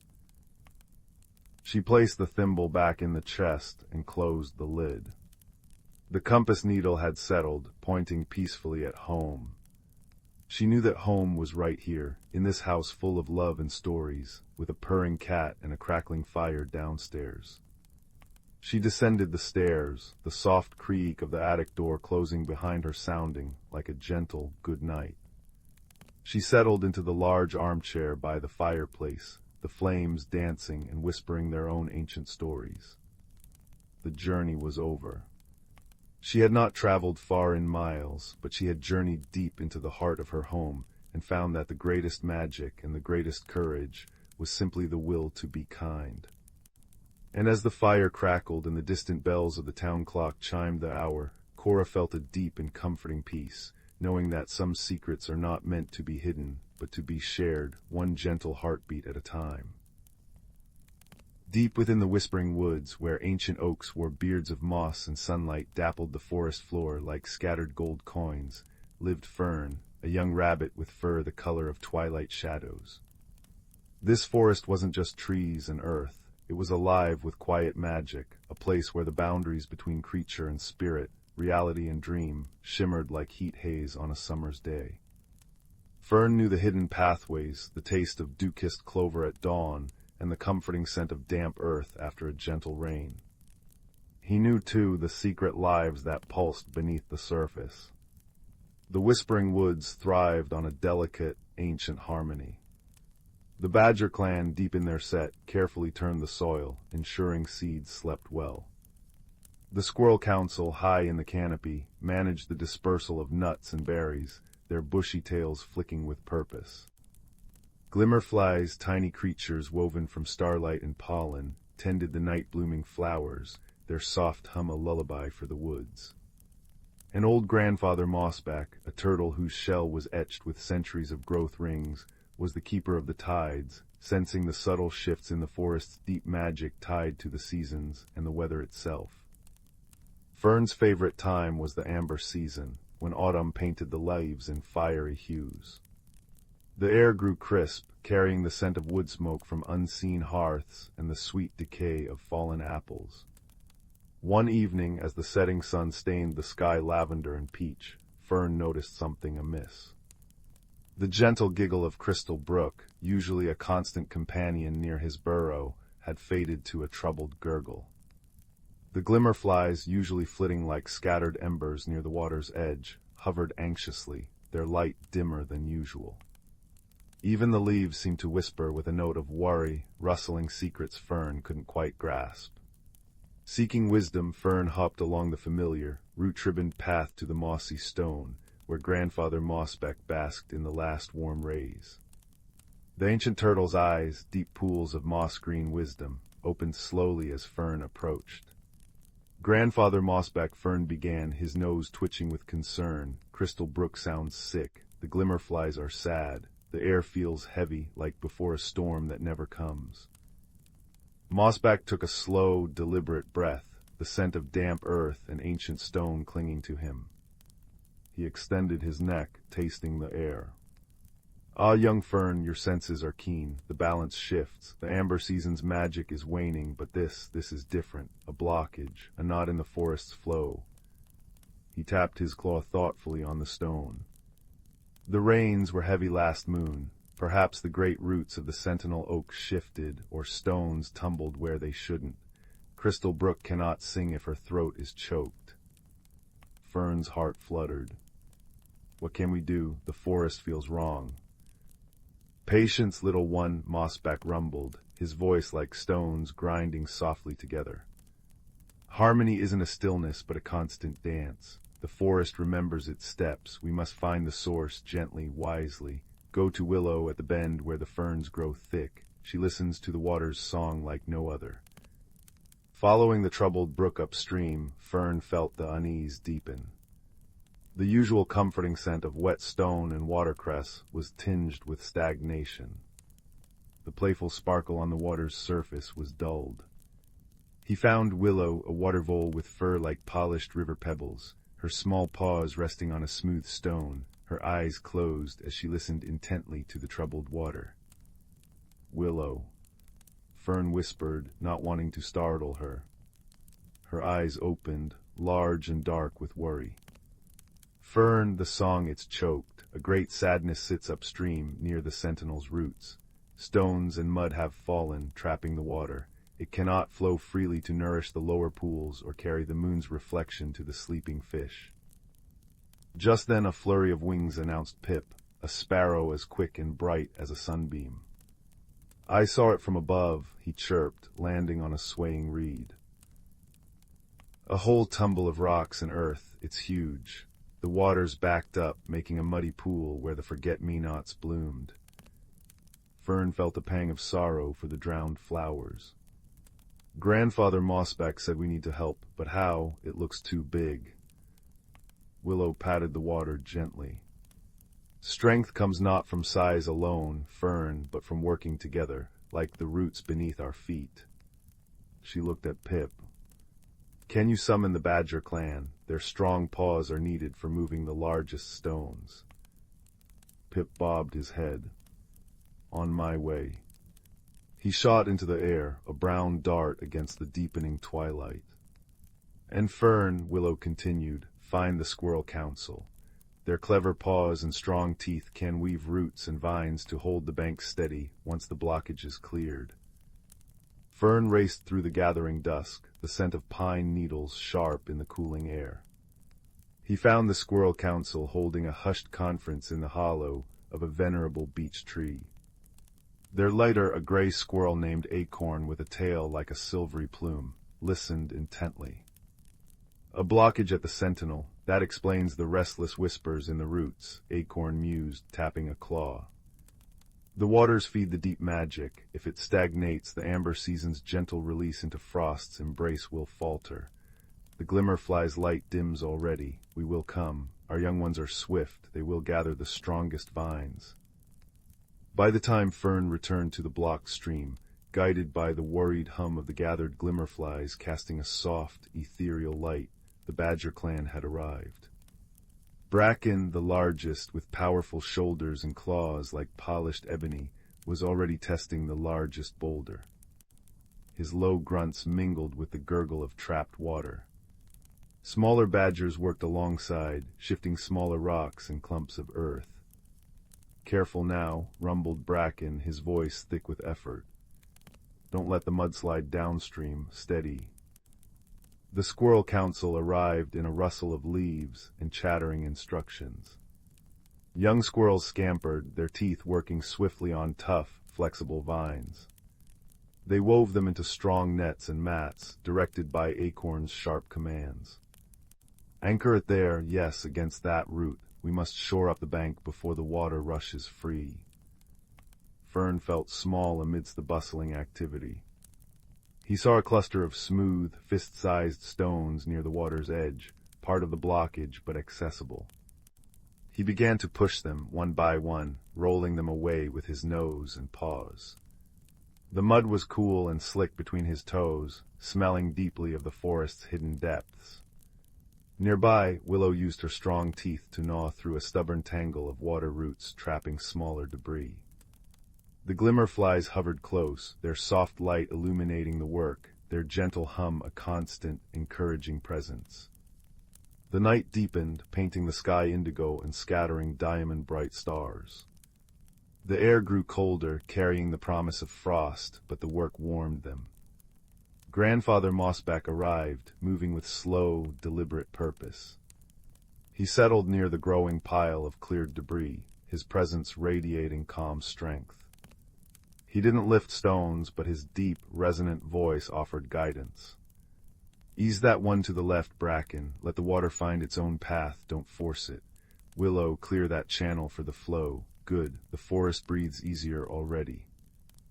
Hours passed, measured by the slow wheel of stars above and the steady rhythm of working creatures. Muscles ached, paws were muddy, fur was damp, but a shared sense of purpose warmed them. Finally, with a concerted heave from Bracken and two other badgers, the last large boulder shifted, groaning as it rolled aside. For a heart-stopping moment, nothing happened. Then, a trickle of water found the new gap. It grew, bubbling over the cleared stones, giggling with newfound freedom. It rushed past the carefully woven vine mats holding the banks firm, carrying away the murky pool. Crystal Brook sang again, clear and bright, reflecting the myriad lights of the hovering glimmerflies like liquid stars. A collective sigh, warm and relieved, rose from the gathered creatures. Bracken sank back on his haunches, wiping mud from his snout. Acorn chattered happily, her tail twitching with satisfaction. The young squirrels bounced with glee. Willow dipped her paws into the flowing water, a smile spreading across her face. She sings true again. Grandfather Mossback nodded slowly, his ancient eyes reflecting the joyful light. Well done, children of the Whispering Woods, you have mended a tear in the great tapestry. Remember this night, the harmony we cherish is not a gift, but a responsibility shared by all who dwell here, great and small. When one part suffers, all feel the strain. When many work together with wisdom and kindness, the balance is restored. As if in response, a gentle breeze sighed through the trees, carrying the clean scent of flowing water and the sweet perfume of night-blooming flowers revived by the glimmerflies. The oppressive heaviness lifted, replaced by the forest's deep, peaceful hum. The leaves rustled a soft, contented melody. The creatures gathered on the banks, tired but content. Bracken produced a small clay jar of rich, dark earth honey. Acorn shared crisp autumn nuts. Willow offered tender waterroot stalks. Fern nibbled on a sweet clover leaf, the taste pure and clean. The glimmerflies danced above them, their light weaving patterns of gold and silver on the water and the faces of the friends.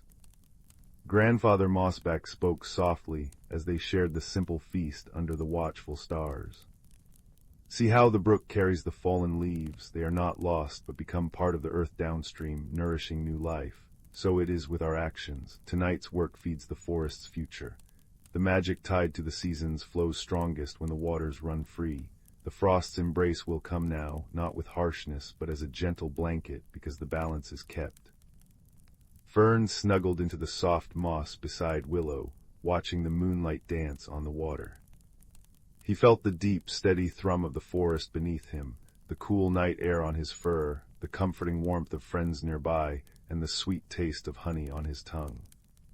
The gentle wisdom of the ancient turtle, the strength of the badgers, the cleverness of the squirrels, the quiet dedication of the vole, the guiding light of the glimmerflies, it all wove together like the roots beneath the soil, holding the Whispering Woods in its timeless, harmonious embrace.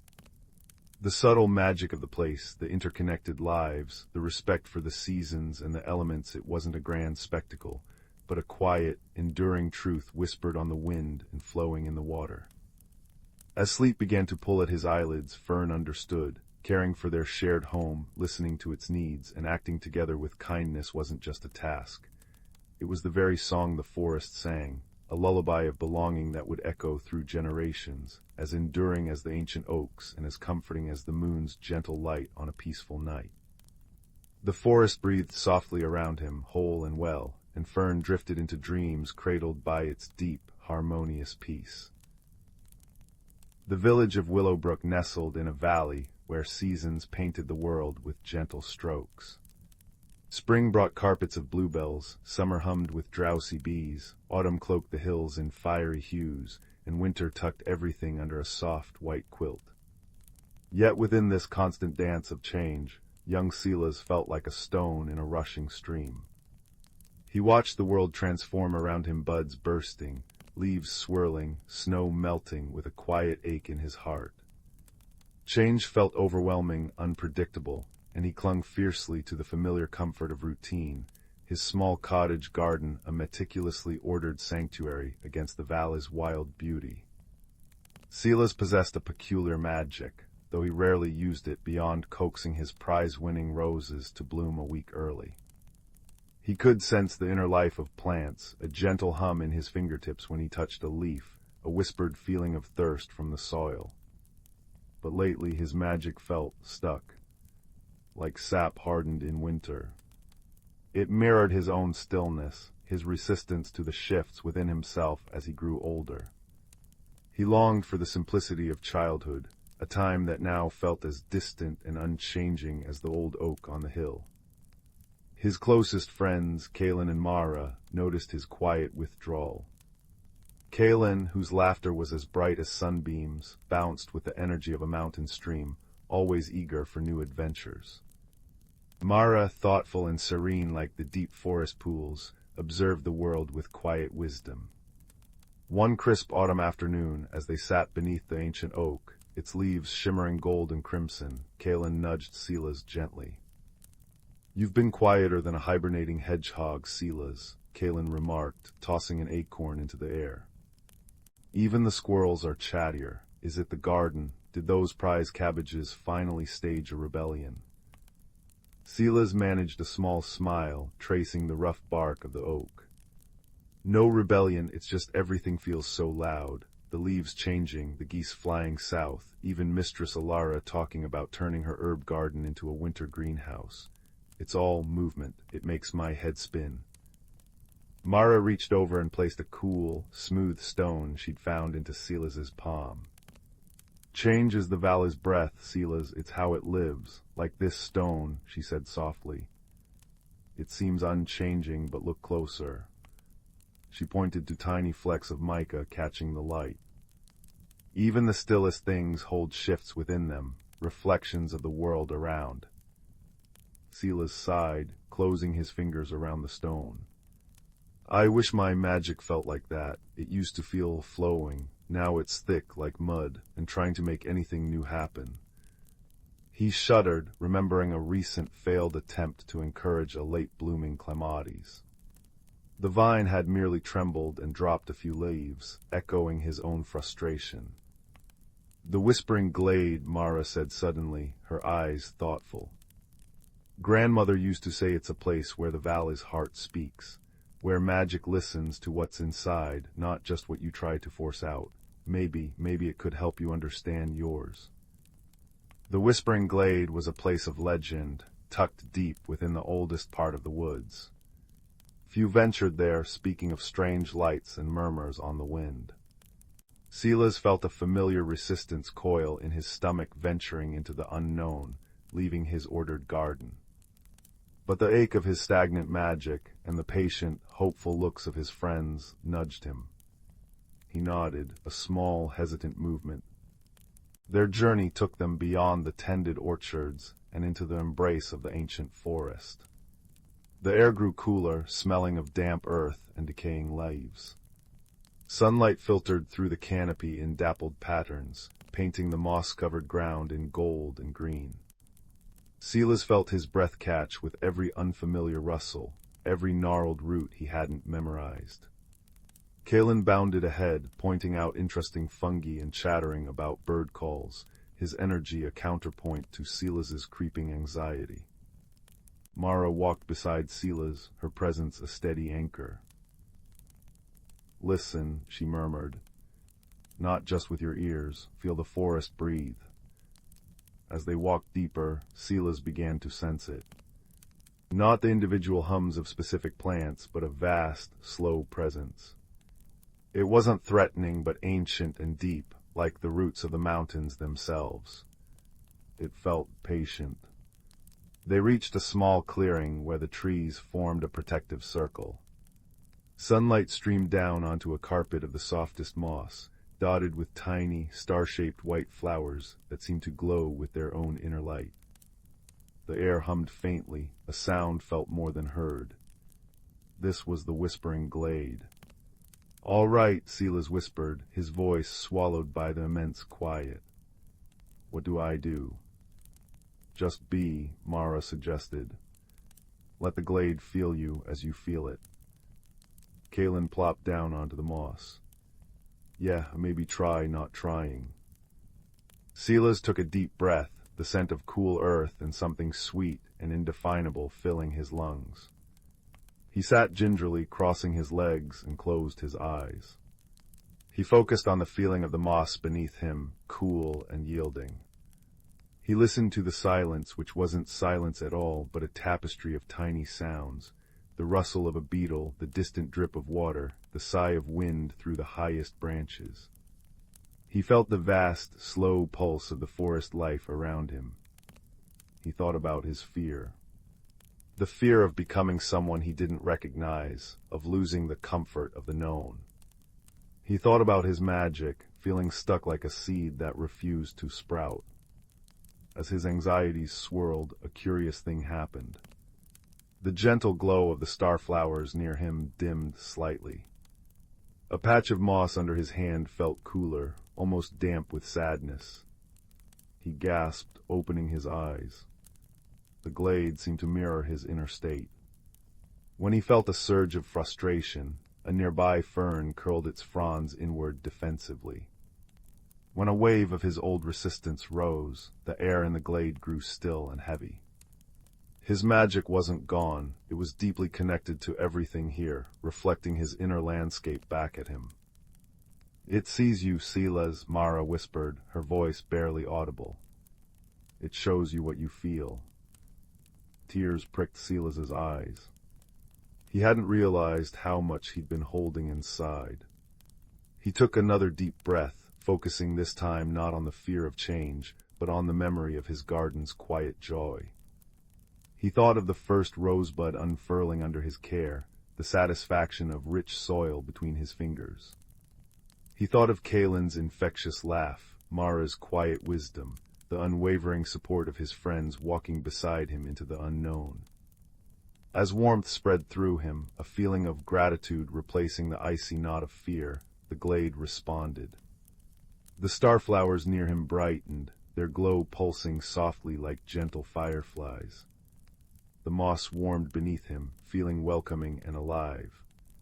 A tendril of ivy from a nearby oak stretched out slowly, almost shyly, and brushed against his arm. It wasn't demanding, just connecting. He understood. His magic wasn't about forcing things to be still or forcing them to change rapidly against their nature. It was about connection. About sensing the true rhythm, the inner life, and nurturing that. Like Mara's stone, he could be still on the surface, holding his core, while still being part of the changing world, reflecting its light. Change wasn't an enemy to be fought, it was the natural state of living things, including himself. His resistance, his fear, was what had clogged his magic, making it feel like mud. By accepting his feelings, by finding his center even amidst the flux, he could flow again. He reached out, not with a command, but with an open heart, towards a cluster of the glowing starflowers. He didn't ask them to change color or grow taller. He simply felt their delicate life force, their quiet contentment in the dappled light. He sent back a wave of appreciation, a sense of shared peace. In response, the flowers pulsed brighter, and a soft, golden light, warm and comforting, drifted from their petals and settled over Silas like a gentle, shimmering cloak. It didn't transform him, it felt like an affirmation, a recognition of the shift within. The walk back to Willowbrook was different. Silas still noticed the changes, the deeper autumn hues, the sharper bite in the air, but they didn't overwhelm him. He felt the forest's pulse alongside his own, a rhythm that included both stillness and movement. He carried the warmth of the glade's golden light inside him, a quiet hum of acceptance. Days turned into weeks. Silas didn't become like Kalen, bursting with constant new energy. He still cherished the quiet routines of his garden. But something fundamental had shifted. When Mistress Alara asked for help transforming her herb garden for winter, instead of feeling a spike of anxiety, Silas felt curiosity. He walked through her plot, sensing the lingering vitality of the summer herbs and the sleepy readiness of the soil for its winter rest. He didn't force anything. He simply helped her understand what the plants needed to transition comfortably, suggesting protective mulches and hardy winter varieties that resonated with the soil's quiet strength. His magic flowed easily now, a clear stream of connection guiding his actions. One frosty morning, Silas stood in his own garden. Winter was truly settling in. His prized roses were dormant, their stems bare. But in a corner, where he'd planted some late-blooming bulbs on a whim after returning from the glade, a cluster of deep purple crocuses had pushed bravely through the thin layer of frost. They glowed faintly, a soft echo of the starflower's light. He hadn't forced them, he'd simply planted them and trusted the season, trusted the life within them. Kaelin and Mara found him there, sipping steaming chamomile tea. "Look at that," Kaelin exclaimed, pointing to the crocuses. "Brave little things blooming in the cold." Mara smiled, her breath misting in the air. "They found their moment, didn't they? Just like someone else we know." Silas smiled, a deep, peaceful warmth spreading through him, more comforting than the tea. He looked at the crocuses, then at the dormant roses, then at the snow-dusted hills beyond. He felt the slow, sure pulse of the sleeping earth and the quiet hum of his own magic, no longer stuck, but flowing in harmony with the world's beautiful, inevitable rhythm. He didn't need to be a rushing stream or an unmoving stone. He could be Silas, rooted yet flexible, finding his own unique way to grow and glow within the ever-changing, ever-beautiful dance of life. The frost sparkled, the crocuses glowed, and the quiet peace of acceptance settled over the garden like the softest blanket, promising that even in stillness, transformation was always possible, always beautiful, and never truly alone. The village of Stillwater was nestled in a gentle valley where time seemed to move just a little slower than anywhere else. At its heart stood a great clock tower, its chimes marking the hours with soft, resonant notes that drifted like feathers on the breeze. All around, the cobblestone streets wound between cottages with thatched roofs, and every garden bloomed with flowers that changed color with the shifting light, soft lavender at dawn, butter yellow by midday, and dusky rose at twilight. It was a place where the air always smelled of rain-kissed earth and baking bread, and where wind chimes made from seashells and silver tinkled in the slightest gust. But lately, something peculiar had begun to happen.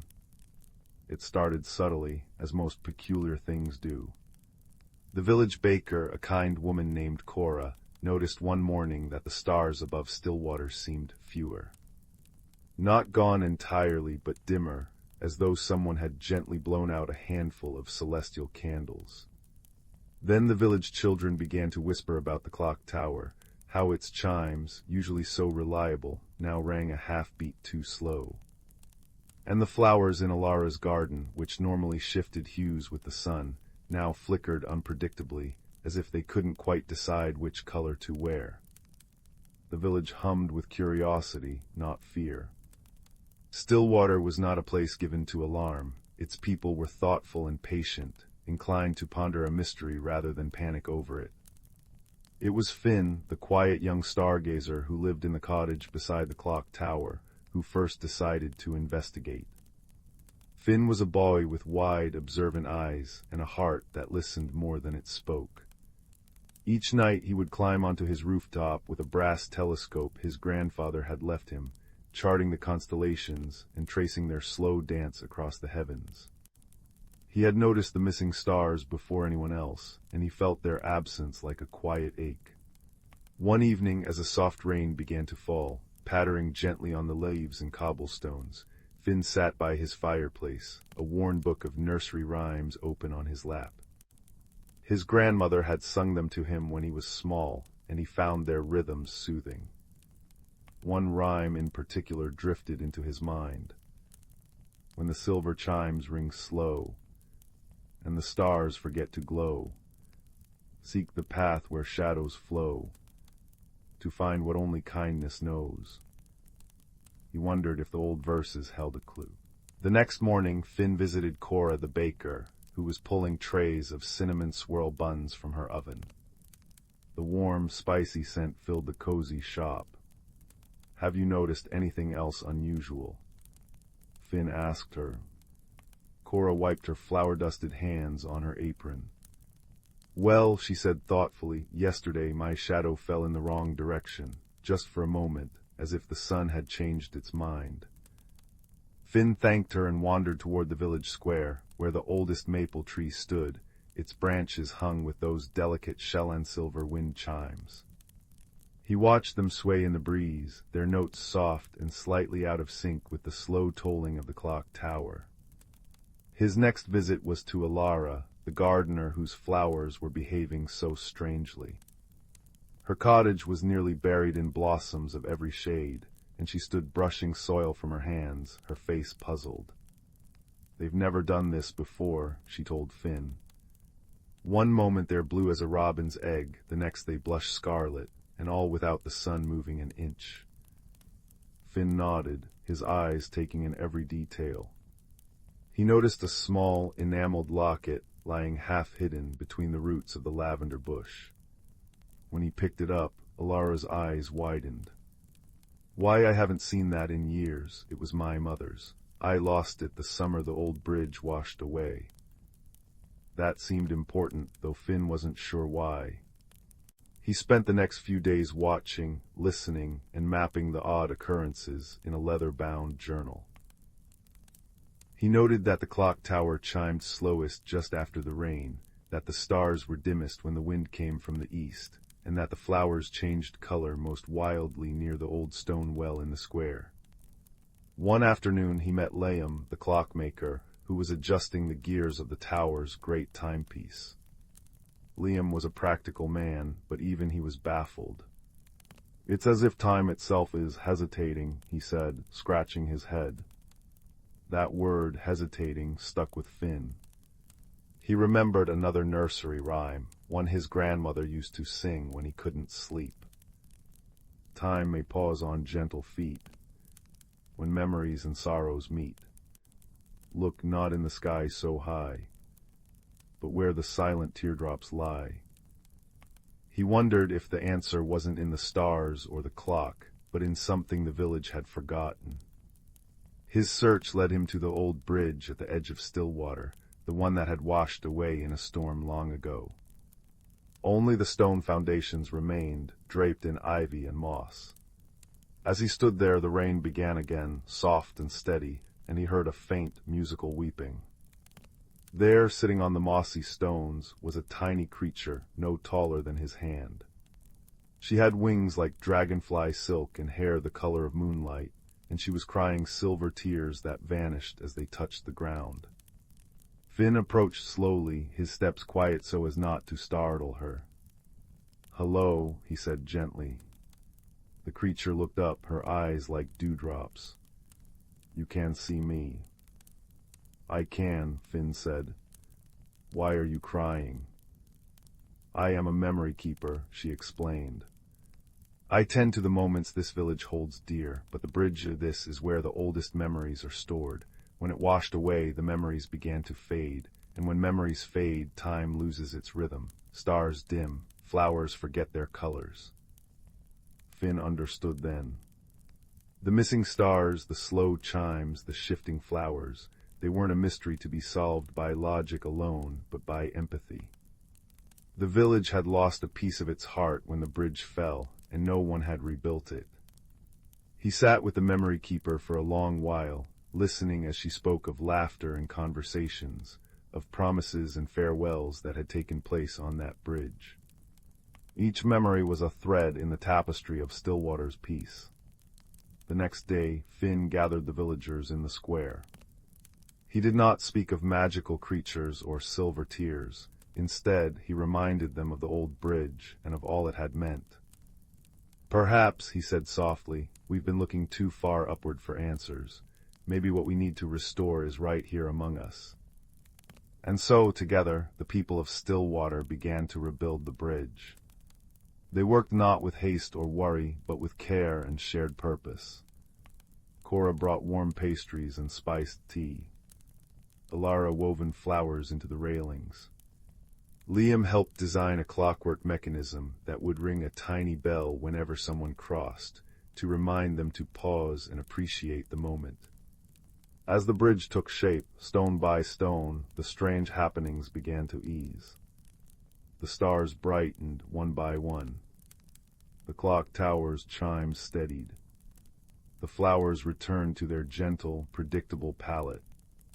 On the day the bridge was completed, the whole village gathered to cross it together. And as they did, each person felt a warmth spread through them, a rekindling of forgotten joys, a gentle mending of something they hadn't known was broken. That evening, as fireflies began to blink above the meadows and the wind chimes sang in harmony with the clock tower, Finn stood on his rooftop, looking up at a sky now filled with familiar, glittering stars. He felt a soft brush against his cheek and heard a whisper on the breeze. "Thank you." The memory keeper was gone, but her presence lingered in the deeper peace that had settled over Stillwater. The villagers, now closer than ever, often walked the new bridge in the twilight, listening to the gentle bell and sharing stories of days gone by. And so, wrapped in the soft sounds of rain and chimes and kind voices, the village of Stillwater drifted into a serene and starlit night, its mysteries gently solved, its hearts comfortingly whole. The attic was a kingdom of quiet things, where dust motes danced in the slanted afternoon light that fell through the single round window. It smelled of cedar and old paper, of forgotten summers and pressed flowers. It was here, on a day when the rain tapped a gentle rhythm on the roof, that a young girl named Cora had taken refuge. Cora was a quiet child, thoughtful in her ways, and sometimes the world with its loud noises and quick movements felt too big for her. The attic was her sanctuary. Today she was exploring a particularly old-looking trunk, its leather straps brittle with age. With a soft creak that sounded like a sigh of relief, she lifted the lid. Inside, nestled in a bed of yellowed tissue paper, was a most peculiar object. It was a compass, but unlike any she had seen. The case was made of warm, honey-colored wood, worn smooth by countless touches. Instead of a needle, a single perfect autumn leaf, the color of burnt caramel, floated in a pool of what looked like clear, still water beneath the glass. And around the edge where the directions should have been were tiny carved symbols, a teapot, a pair of spectacles, a key, a feather, and others too small to make out. Cora lifted it with reverent hands. It was cool to the touch. As she held it, the leaf within trembled, then slowly, surely, began to spin. It didn't point to the north. It spun in a slow, deliberate circle before settling, quivering, pointing its stem directly at the far corner of the attic, where shadows gathered thickest. Her heart beat a little faster, a soft thump-thump-thump against the quiet pitter-patter of the rain. This was a journey, she felt it in her bones. Not one measured in miles, but in the courage it took to follow a mysterious leaf in a compass toward the unknown dark of her own attic. She took a deep breath, the scent of cedar filling her with a strange calm, and took a step. Then another. The floorboards whispered beneath her feet. As she drew closer to the shadowy corner, the leaf on the compass trembled again, its point shifting slightly downward. There, half hidden behind a stack of old paintings, was a small, low door she had never noticed before. It was no taller than her knees, made of the same dark wood as the compass, and it had no knob. Cora knelt, her knees pressing into the soft, dusty rug. How did one open a door with no knob? She ran her fingers over the wood, feeling the grain. In the center of the door, she found a small, shallow indentation. It was the exact size and shape of the compass. Her hands trembled only a little as she pressed the wooden compass into the depression. There was a soft, resonant click, like a distant bell being struck once, and the door swung inward without a sound, revealing not the insulation and rafters she expected, but a winding staircase leading down into a soft, golden light. The stairs were steep and narrow, carved from a smooth, warm stone. As she descended, the air changed. The dusty scent of the attic was replaced by the smell of old books, cinnamon, and damp earth. A soft, melodic drip-drip-drip echoed from somewhere below.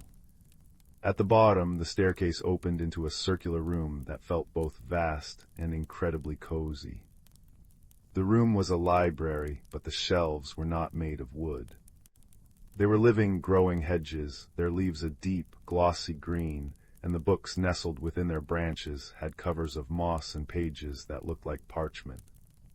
In the center of the room, a small, crackling fireplace made of smooth river stones cast a dancing, orange light.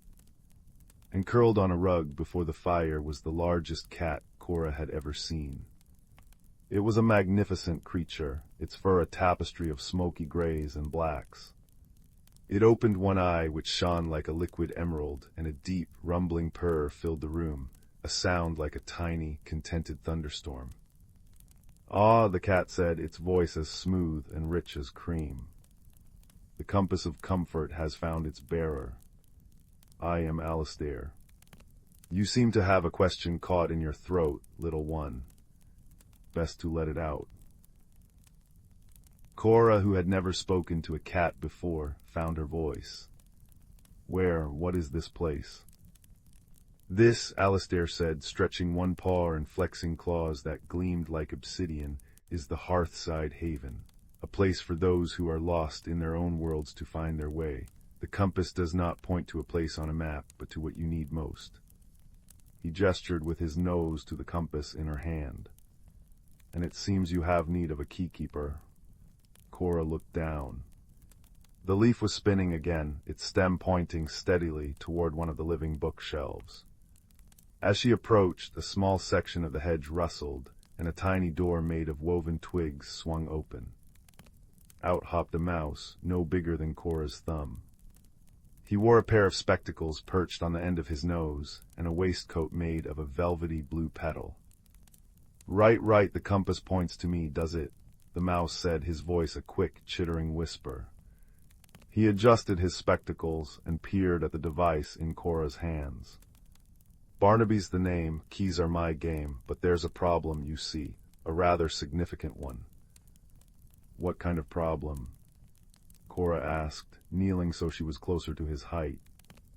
"The problem," Barnaby sighed, a sound like the rustle of dry leaves, "is that the key is locked, in a box, and the box is locked, and the key to that box is, well, it's a whole situation." He wrung his tiny paws. "It's all in the quiet garden, you see, but the garden is guarded." "Guarded by what?" Cora's courage, which had felt so sturdy a moment before, wavered. "By the Keeper of Doubts," Alistair rumbled from his rug. "It is not a monster of tooth and claw, little one. It is a presence that feeds on hesitation and grows in silence. It cannot be fought, only understood." Barnaby nodded vigorously, his spectacles slipping. "It makes everything feel too big, too difficult. It whispers that you should just go back to where you came from, that it's safer there." Cora understood that feeling all too well. It was the same feeling that often kept her in the quiet corners of rooms, that made her voice small. This was the challenge. Not a dragon to slay, but her own quiet fear to face. "Will you show me the way?" she asked Barnaby. The mouse puffed out his tiny chest. "Of course, that's what helpers are for." He scampered over to the hedge wall and touched a specific leaf. With a soft, grating sound, a new archway formed in the greenery, leading out into a misty twilight. The quiet garden was beautiful and strange. The path was paved with smooth, pale stones that felt warm under her bare feet. Silver-barked trees with leaves like chimes grew in groves, and when a soft breeze blew, they let out a gentle, melodic tink-tink-tink-tink. But the further they walked, the heavier the air became. The cheerful chiming grew distant, replaced by a profound, watchful silence. Soon they came to a wrought iron gate, intricate and beautiful, but sealed shut. A large, polished box of dark wood sat on a pedestal before it. This was the first lock. "The key is in there," Barnaby whispered, his voice barely audible. "But feel it, the keeper is here." Cora did feel it. A coldness that had nothing to do with the air. A weight on her shoulders, a voice in her mind that wasn't a voice at all, but a feeling. This is too hard. You'll never figure it out. Just go back. Go back to the attic where it's safe. her hand, which had been reaching for the box, faltered. She looked back the way they had come. The path back to the cozy library seemed so inviting. Then she felt a soft pressure against her leg. Alistair had followed them. He didn't say anything, but his steady, rumbling purr was an anchor in the unnerving silence. He was a presence of pure, unshakable comfort. Cora took a deep, shaking breath.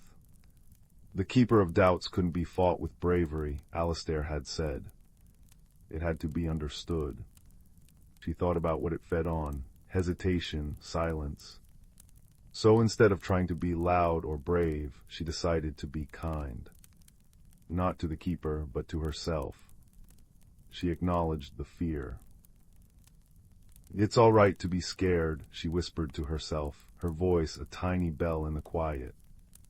"This is a strange place, but I am not alone." She looked at the box. It was a puzzle. Instead of a keyhole, its surface was inlaid with a mosaic of different colored stones. She ran her fingers over them, and they felt smooth and cool. She noticed that one stone, a deep blue one, was slightly loose. She pressed it. It sank into the wood with a soft click. Encouraged, she looked for another. A green one near the top wobbled when she touched it. She pressed that one too. Click. It was a test of patience, not force. She moved slowly, methodically, her breathing steadying with each discovery. Alistair's purr was a constant, soothing rhythm beside her. Barnaby, seeing her calm focus, stopped his frantic worrying and began to help, pointing out stones with his tiny paw that seemed to be a different texture. "That one there, it looks like a dewdrop." Click. Click. Click. With the final press, the lid of the box sprang open with a gentle sigh. Inside, nestled on a bed of velvet, was a large, ornate key made of tarnished silver. A wave of relief washed over her, so warm it pushed back the chilling presence of the Keeper. The heavy silence lifted just a little. The distant chime of the silver trees sounded a bit clearer. But the gate remained locked. Barnaby pointed a trembling paw. "The keyhole is up there." He indicated a spot on the gate, far higher than Cora could reach. The doubt began to creep back in. "See, it's impossible." But Cora was learning. She looked at the problem not as a wall, but as a puzzle. She looked at the key in her hand, then at the tall, ornate gate. The scrolls and curls of the ironwork were like a ladder. "Alistair," she said, her voice firmer now. "Could you?"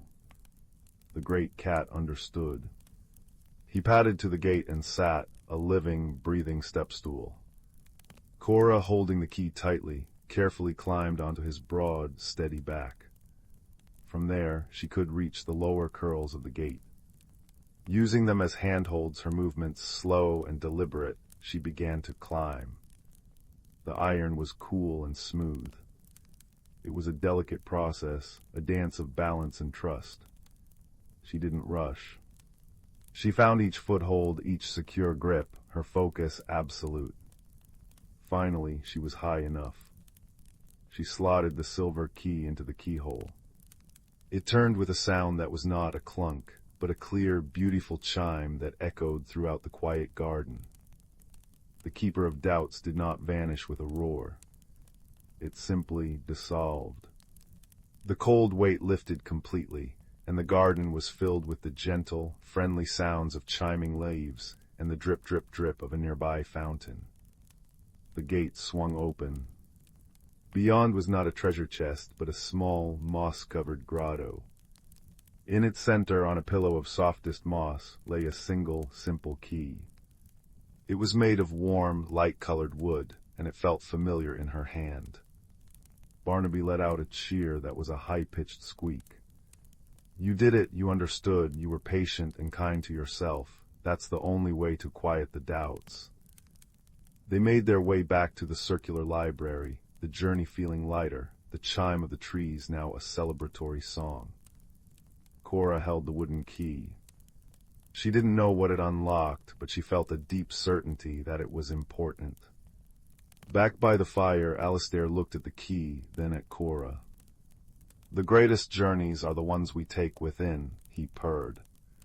"The compass did not lead you to a thing, but to the part of yourself that could find it." Cora looked down at the compass of comfort in her other hand. The autumn leaf was no longer spinning. It rested peacefully, pointing at her own heart. She knew then what the wooden key was for. It was the key to the small, low door in the attic. Not to lock it, but to unlock it from this side. To know that she could always return to this haven of comfort and courage whenever the world felt too large. With a final thank you to Alistair and a promise to visit Barnaby, she climbed the stone stairs, placed the wooden key into the lock on the haven side of the door, and turned it. She stepped back into the attic, the familiar scent of cedar and dust welcoming her back. The rain had stopped. The last of the afternoon sun cast long, golden beams through the round window. She placed the compass and the key carefully back into the trunk, closing the lid with a soft, final thump. She didn't need to carry them with her. The real magic wasn't in the objects, but in the journey they had inspired. She had faced the quiet keeper and won, not with a shout, but with a whisper of kindness and the patient click of stones. That night, as she lay in her bed, the world outside her window didn't feel quite so vast or intimidating. She could still hear, if she listened very closely, the faint, comforting rumble of a purr and the distant, musical chime of silver leaves, a gentle reminder that courage comes in many forms, and that the most extraordinary secrets are often hidden in the most ordinary of places, waiting for a quiet heart to find them. In the velvet expanse of the cosmos, where stars hung like scattered diamonds and nebulae bloomed like watercolor flowers, there drifted a small, forgotten moon called Lumen. It was a gentle world, swathed in perpetual twilight, where the very air shimmered with soft, phosphorescent mist. And upon this quiet moon, two very different beings found one another. The first was a creature from the world of Chroma, a place where beings communicated not with words, but with the shifting hues of their skin and the gentle pulses of light from their heart centers. His name, in the color speak of his people, was a warm, steady amber glow, which for simplicity's sake we shall call Ember.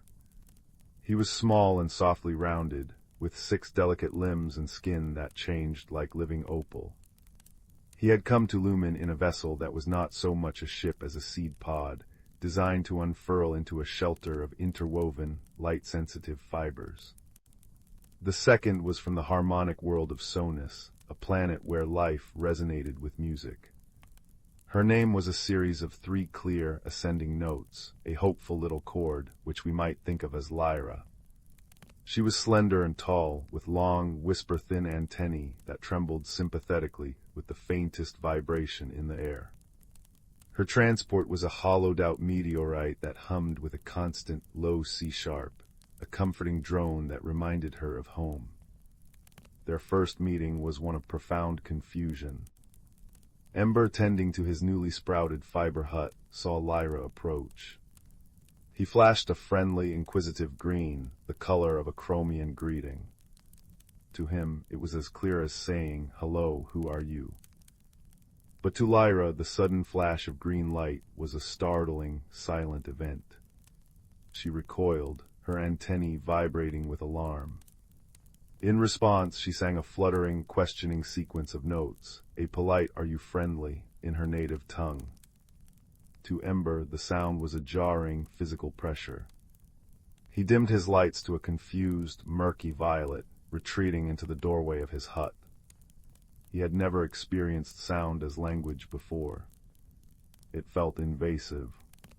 For a long while they observed each other from a distance, 2 solitary creatures marooned on a silent moon, separated by an ocean of misunderstanding. Ember would tend to his glowing garden of luminous mosses, his colors shifting with his lonely thoughts. Lyra would arrange smooth, resonant stones around her humming meteorite, creating patterns that sang in the wind. The turning point came during a gentle shower of cosmic dust.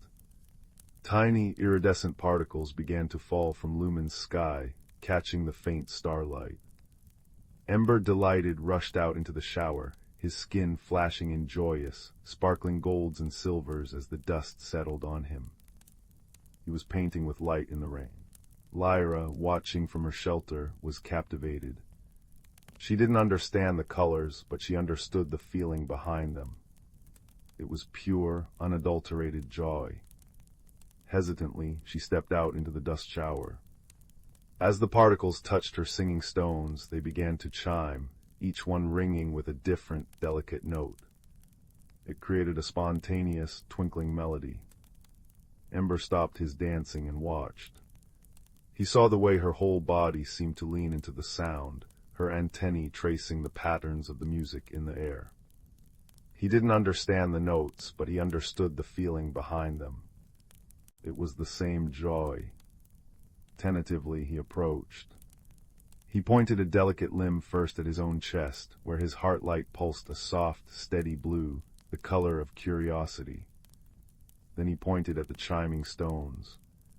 He then pointed at Lyra and back to the stones. Lyra tilted her head. She then pointed a slender finger at her own throat, from which the three-note name chord emerged, and then she pointed at Ember's heart light. A bridge, fragile and new, had been built. Not of words, but of intention. This was the beginning of their shared shelter. They decided to build something together, a place that would honor both light and sound. They found a cavern not far away, one whose walls were encrusted with natural crystalline formations. The crystals refracted light into 1,000 rainbows, and they also resonated beautifully, amplifying the faintest sound into a soft echo. Ember brought his light-sensitive fibers, weaving them through the crystals so that they glowed with whatever color his heart projected. Lyra arranged her singing stones in careful circles and spirals on the floor, creating a sonic landscape that changed as one walked through it. They called it the Resonant Grotto. It was a space that was never silent and never dark, a constant, gentle conversation between their two worlds. Their life in the grotto was filled with small, endearing misunderstandings that became inside jokes. One day, Ember was feeling particularly content after discovering a new patch of bioluminescent fungi. He glowed a deep, satisfied magenta. To Lyra, this was a new color. She associated magenta with the rich, low note of a cello-like instrument from her homeworld, an instrument played during summer ceremonies. Thinking he was feeling sad, she began to hum a slow, comforting dirge. Ember, bathed in his happy magenta, was baffled by the mournful music. He flickered in confusion. It took them most of the afternoon to untangle it. Ember would flash different colors, and Lyra would try to match them with notes until they both collapsed in a shared moment of laughter. Ember's lights flickering in a rapid, joyful staccato, Lyra's laughter like a cascade of wind chimes. They learned that Ember's magenta was like Lyra's F-sharp major chord, bright and celebratory. Their most cherished ritual was their nightly vigil. They would sit at the mouth of their grotto, on a smooth ledge that overlooked a vast, star-dusted plain. In the distance, the great spiral of the Andromeda galaxy turned slowly, a whirlpool of ancient light. In these quiet moments, they didn't need to try to communicate. They simply were. Ember's light would soften to a calm, breathing lavender, syncing with the slow rhythm of his contentment.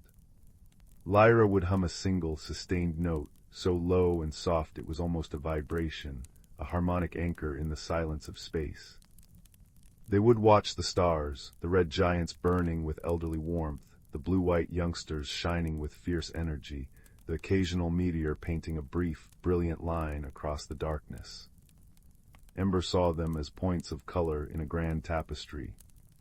Lyra heard them as a silent, cosmic chord, a music too vast for any single world to contain. Together, they experienced the universe in a way neither could alone. One evening, a small, damaged probe tumbled out of the sky and crashed not far from their grotto. It was a cold, angular thing, all sharp metal and dead screens, a relic from a species that communicated in binary and efficiency. It was utterly alien to both of them. At first, they were frightened. Ember's light flickered with anxious oranges and reds. Lyra's hum became a tense, wavering pitch. The probe felt like an intrusion, a harsh reminder of a universe that could be loud and unkind.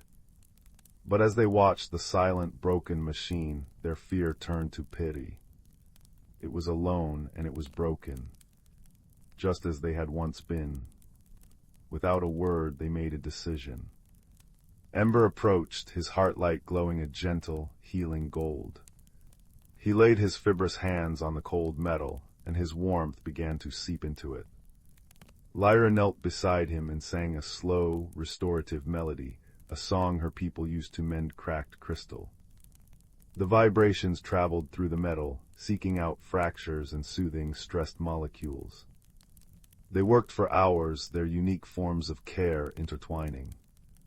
Ember's light encouraged the probe's dormant solar panels to realign and drink in Lumen's soft starlight.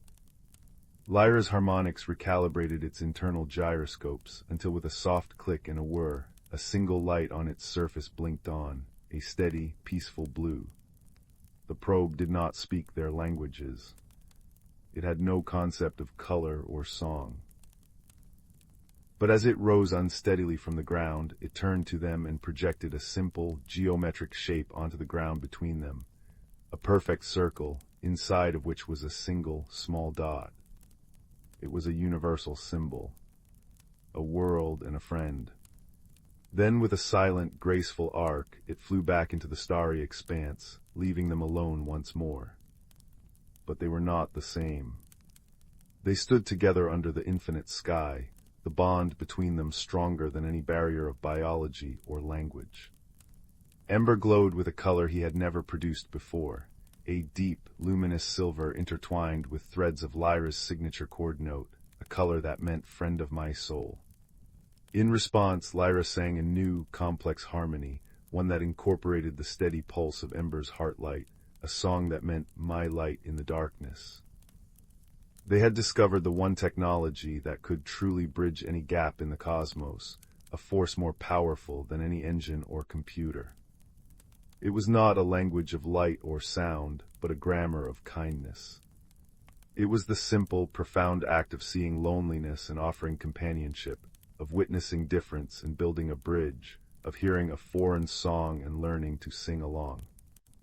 And as the twin moons of Lumen rose in the sky, casting their pale, dreamlike light over the resonant grotto, the little creature of color and the tall being of song settled into their shared sanctuary. The crystals glittered with Ember's peaceful, sleeping azure, and the stones hummed with Lyra's soft, dreaming lullaby. Together in their little corner of the universe, they were a perfect, quiet proof that no star need ever shine alone. In a small cottage nestled at the edge of a whispering pine forest, where the air always carried the scent of damp earth and wood smoke, lived a young girl named Lyra. Her home stood alone, with only the company of rustling leaves and the distant hoot of an owl to break the silence of the evenings. Though she loved her little house with its thatched roof and warm hearth, Lyra often felt a quiet loneliness settle around her shoulders like a shawl she hadn't chosen to wear. One autumn evening, as the last rays of sun painted the sky in shades of violet and gold, Lyra sat by her crackling fireplace, watching the flames dance and listening to their gentle hiss and pop. The firelight cast shifting patterns upon the walls, creating shadow creatures that leapt and twirled before disappearing into the corners of the room. As she stirred the embers with an iron poker, something unusual caught her eye. A small, smooth stone nestled deep within the ashes, glowing with a soft, pulsing light the color of warm honey. Curious, Lyra reached carefully into the warmth and retrieved the stone. It fit perfectly in her palm, radiating a comforting heat that seemed to seep right into her bones. As she held it closer, she noticed intricate patterns etched upon its surface, swirling lines that reminded her of tree rings or perhaps the path of a meandering stream. The stone pulsed rhythmically, almost as if it were breathing in time with her own heartbeat. That night, Lyra placed the glowing stone on her bedside table, where its gentle light cast a golden circle upon her pillow. As she drifted toward sleep, she found herself dreaming of a hidden path through the forest, illuminated by stones just like this one, each pulse of light beckoning her forward. When morning came, mist clung to the pine trees like silver lace, and Lyra knew with a certainty that settled deep in her soul that she must follow the dream's calling. She packed a small satchel with bread and cheese, a flask of cool water, and her warmest woolen cloak. Most importantly, she tucked the glowing stone into a small pouch that hung around her neck, its warmth a constant companion against her chest. The forest welcomed her with a chorus of rustling leaves and birdsong. Sunlight filtered through the canopy in golden shafts, illuminating dust motes that danced like tiny fairies in the air. Lyra walked for what felt like hours, following no path she could see with her eyes, but rather the gentle pull she felt from the stone against her heart. Just as the sun began its descent toward the horizon, painting the sky in shades of orange and rose, Lyra heard a sound that made her pause, a soft, whimpering cry that seemed to come from behind a thicket of blackberry bushes. Pushing aside the thorny branches with careful hands, she discovered a most unusual creature. It was smaller than a fox, but larger than a squirrel, with fur the color of twilight and eyes that shimmered like liquid silver. One of its back legs was caught in a tangle of vines, and it looked up at Lyra with a mixture of fear and hope. The creature made no move to flee as she approached slowly, her movements gentle and deliberate. "Hello there," Lyra whispered, her voice soft as the evening breeze. "You seem to be in a bit of trouble." The creature blinked its luminous eyes and made a soft chittering sound. Lyra noticed that where the vines touched its leg, the fur had begun to glow with the same golden light as her stone. She reached into her pouch and drew out the glowing rock, holding it carefully toward the trapped animal. As the stone's light fell upon the vines, something remarkable happened. The tangled plants began to loosen their grip, unwinding themselves as if responding to a silent command. Within moments, the creature was free, though it made no move to run away. Instead, it limped toward Lyra and nuzzled her hand with a cool, damp nose. "You're hurt," Lyra murmured, noticing the slight swelling where the vines had been. She rummaged in her satchel and found a cloth, which she dampened with water from her flask. Gently she cleaned the creature's leg, all the while humming a soft tune her grandmother had taught her long ago. As she worked, the creature's fur began to glow more brightly, and Lyra realized with wonder that the stone around her neck was pulsing in time with the light emanating from the animal. When she finished tending to the injury, the creature stood and tested its weight on the leg, finding it strong once more. It looked at Lyra with those silver eyes, and made a series of musical chirps before turning and limping slowly into the deepening shadows between the trees. Lyra assumed this was farewell, but after taking a few steps, the creature paused and looked back at her, chirping insistently. Understanding dawned. She was being invited to follow.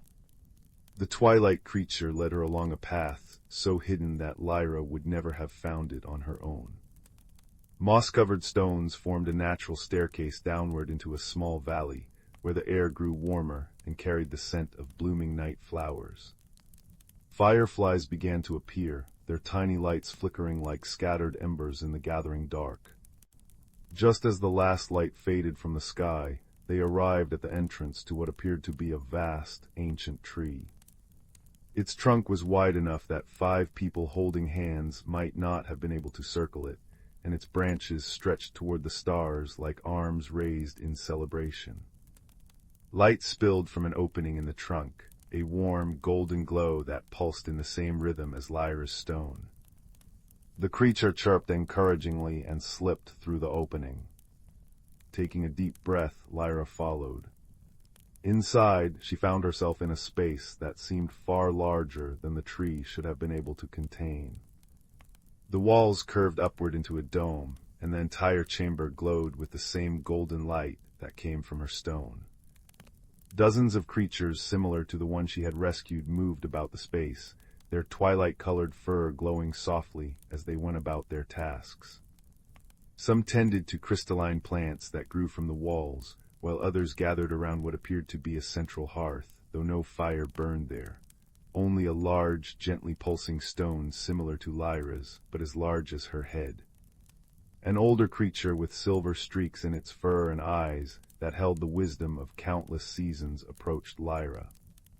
It chirped a greeting, and though Lyra couldn't understand the words, she felt the meaning in her heart: welcome, gratitude, and curiosity. The creature she had rescued came forward and nuzzled her hand again before turning to the elder and chirping what sounded like an explanation. The elder listened intently, then looked at Lyra with newfound respect in its shimmering eyes. It gestured for her to follow toward the central hearth. As they approached the large glowing stone, Lyra felt the stone around her neck grow warmer, pulsing faster as if in recognition. The elder creature placed a paw upon the large stone and looked expectantly at Lyra. Understanding, she removed her own stone from its pouch and held it toward the larger one. As the two stones drew near each other, a beautiful thing happened. Beams of light connected them, weaving patterns in the air like golden thread. Images began to form within the light, Lyra finding the stone in her fireplace, her journey through the forest, her helping the injured creature. The elder creature chirped softly, and Lyra suddenly understood that these stones were connected to the heart of the forest itself. They were given only to those with kind hearts, those who could help maintain the balance between the human world and this hidden realm. The creature she had rescued had been a guardian sent to find her, to test her worthiness. Lyra spent what felt like days in that magical tree, though time seemed to move differently there. The twilight creatures taught her their ways, how to listen to the whispers of the trees, how to understand the language of the wind, how to use the glowing stones to heal small injuries in the forest. She learned that the stones drew their power from acts of kindness and connection, growing brighter with each good deed. She discovered that her loneliness had faded, replaced by a sense of belonging she had never known before. The creatures became her friends, their musical chirps and soft nuzzles speaking more clearly than words ever could. They showed her secret clearings where mushrooms glowed with soft blue light, and hidden streams where the water sparkled with starlight even during the day. But as all journeys must, this one eventually reached its turning point. Lyra knew she couldn't stay forever in this hidden world, much as she might wish to. The elder creature approached her one evening as she sat watching the fireflies' dance patterns in the air outside the great tree. It chirped softly, and Lyra understood that it was time for her to return home. Her stone had absorbed enough of the forest's wisdom to continue glowing, and she now carried within her the knowledge of this hidden world. The elder pressed its forehead to hers, and in that moment, Lyra felt a wave of gratitude and love that brought tears to her eyes. The creature she had first rescued, whose name in their language translated roughly to evening song, would accompany her back to the edge of the forest. As they prepared to leave, the elder brought Lyra a small sapling with leaves that shimmered with the same golden light as the stones. This, she understood, was to be planted near her home, a connection between her world and theirs.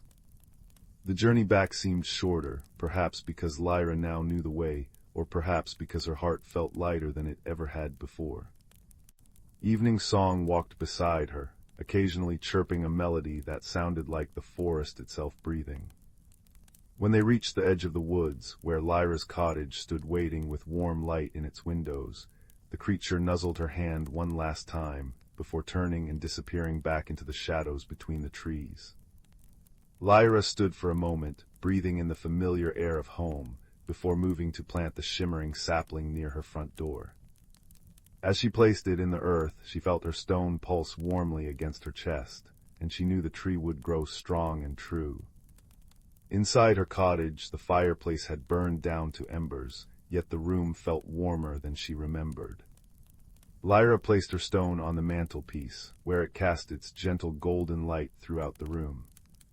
She realized then that the loneliness she had carried for so long had been transformed during her journey, not vanished entirely, but changed into something new.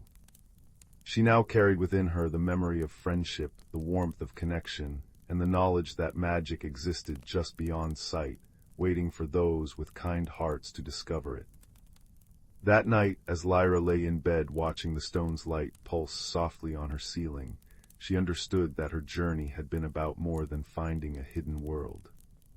It had been about finding a part of herself she hadn't known was missing, the part that could see magic in ordinary things, that could be a friend to those in need, that could carry light into darkness.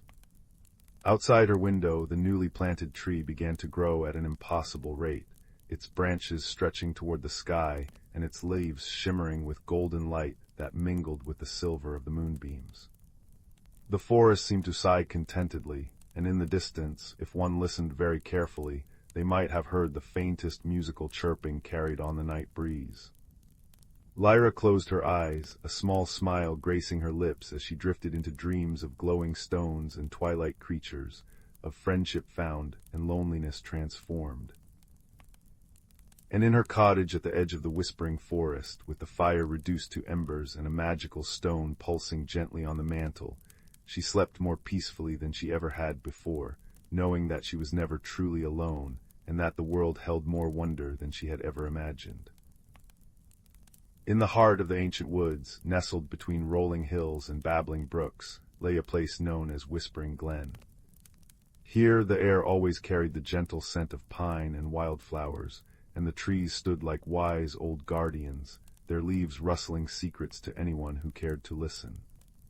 At the edge of the glen, a small village named Hearthwood hummed with quiet activity, its cobblestone paths winding past cottages with smoke curling from chimneys. But it was in the glen itself where magic seemed to breathe, especially at twilight, when the fireflies emerged like scattered embers and the wind chimes, hung from low branches by kind hands, tinkled softly in the breeze. Sometimes a gentle rain would fall, pattering on leaves like a lullaby, and from the village square, the deep, comforting chime of the old clock tower would echo, marking the hours with a steady, reassuring rhythm. In a cozy cottage at the edge of the glen lived a young girl named Layla, with eyes as bright as the stars she adored, and a heart that listened more than it spoke. Leela spent her evenings wrapped in a woolen blanket on her porch, charting the constellations with a well-loved telescope her grandfather had left her. She knew the sky like the back of her hand, the bold sweep of the Great Bear, the delicate curve of the Swan, and the shy twinkle of the Lost Lamb constellation, which her grandmother had said held stories of kindness and home.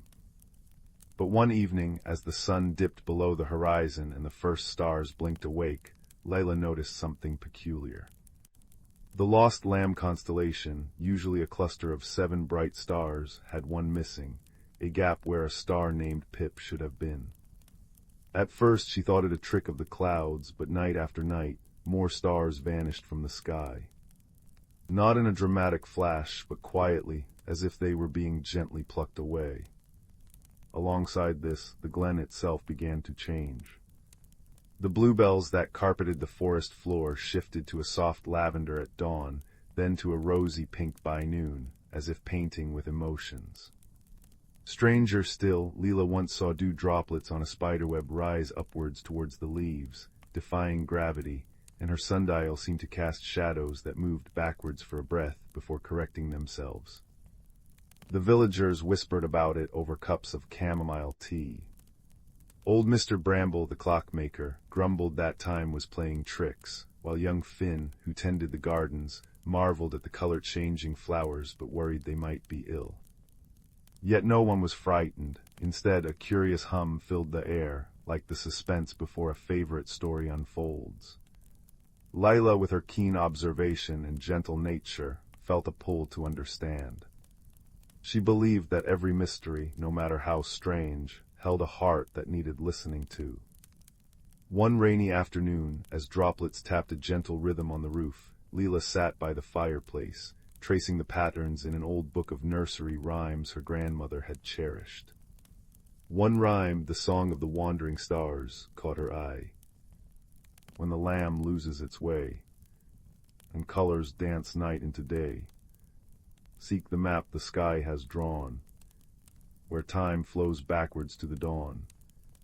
Follow the path of empathy's light, to restore the stars and make things right. Leela's heart skipped a beat. This felt like a clue. She remembered her grandmother saying that the constellations were not just pictures, but maps of stories, guiding those who looked with kindness. The next morning, with the sun casting golden streaks through the mist, Leela decided to investigate. She packed a basket with honey cakes and a thermos of warm cider, slipped on her sturdy boots, and ventured into the glen, her mind set on observation and empathy. Her first stop was the meadow where the flowers changed colors. Finn was there, kneeling among the blossoms, his brow furrowed. "Leela, look at this, the violets turned sunrise orange overnight," he said, his voice filled with wonder rather than worry. Leela knelt beside him, noticing how the petals seemed to pulse with a soft light. She observed that the color shifts coincided with the missing stars. When Pip vanished, the flowers had glowed blue, and now, with another star gone, they shimmered green. Perhaps the stars and flowers were connected, speaking a language of light and hue. This felt like a clue, but Leela knew better than to jump to conclusions. It might be a red herring, leading her away from the true answer. As she walked deeper into the woods, the wind chimes sang a melody that seemed to guide her steps. She followed a path lined with ancient oaks, their bark carved with faint symbols that resembled constellations. Leela recalled an old map her grandfather had drawn, tucked away in a drawer, showing the glen as a mirror of the night sky. She hurried home to fetch it, and when she unrolled the parchment, her eyes widened. The map marked special spots, a stargazing hill, a whispering creek, and a hidden grove, each aligned with a constellation. The lost lamb stars corresponded to places where kindness had been shown, like where villagers left food for woodland creatures.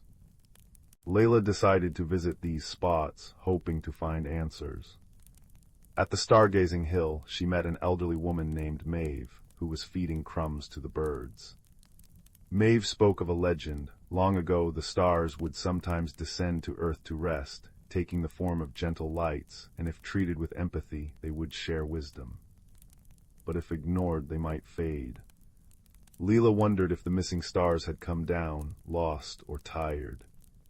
This seemed plausible, but Maeve also mentioned that mischievous forest sprites were known to play tricks, like making time wobble or colors shift. Could the sprites be behind it?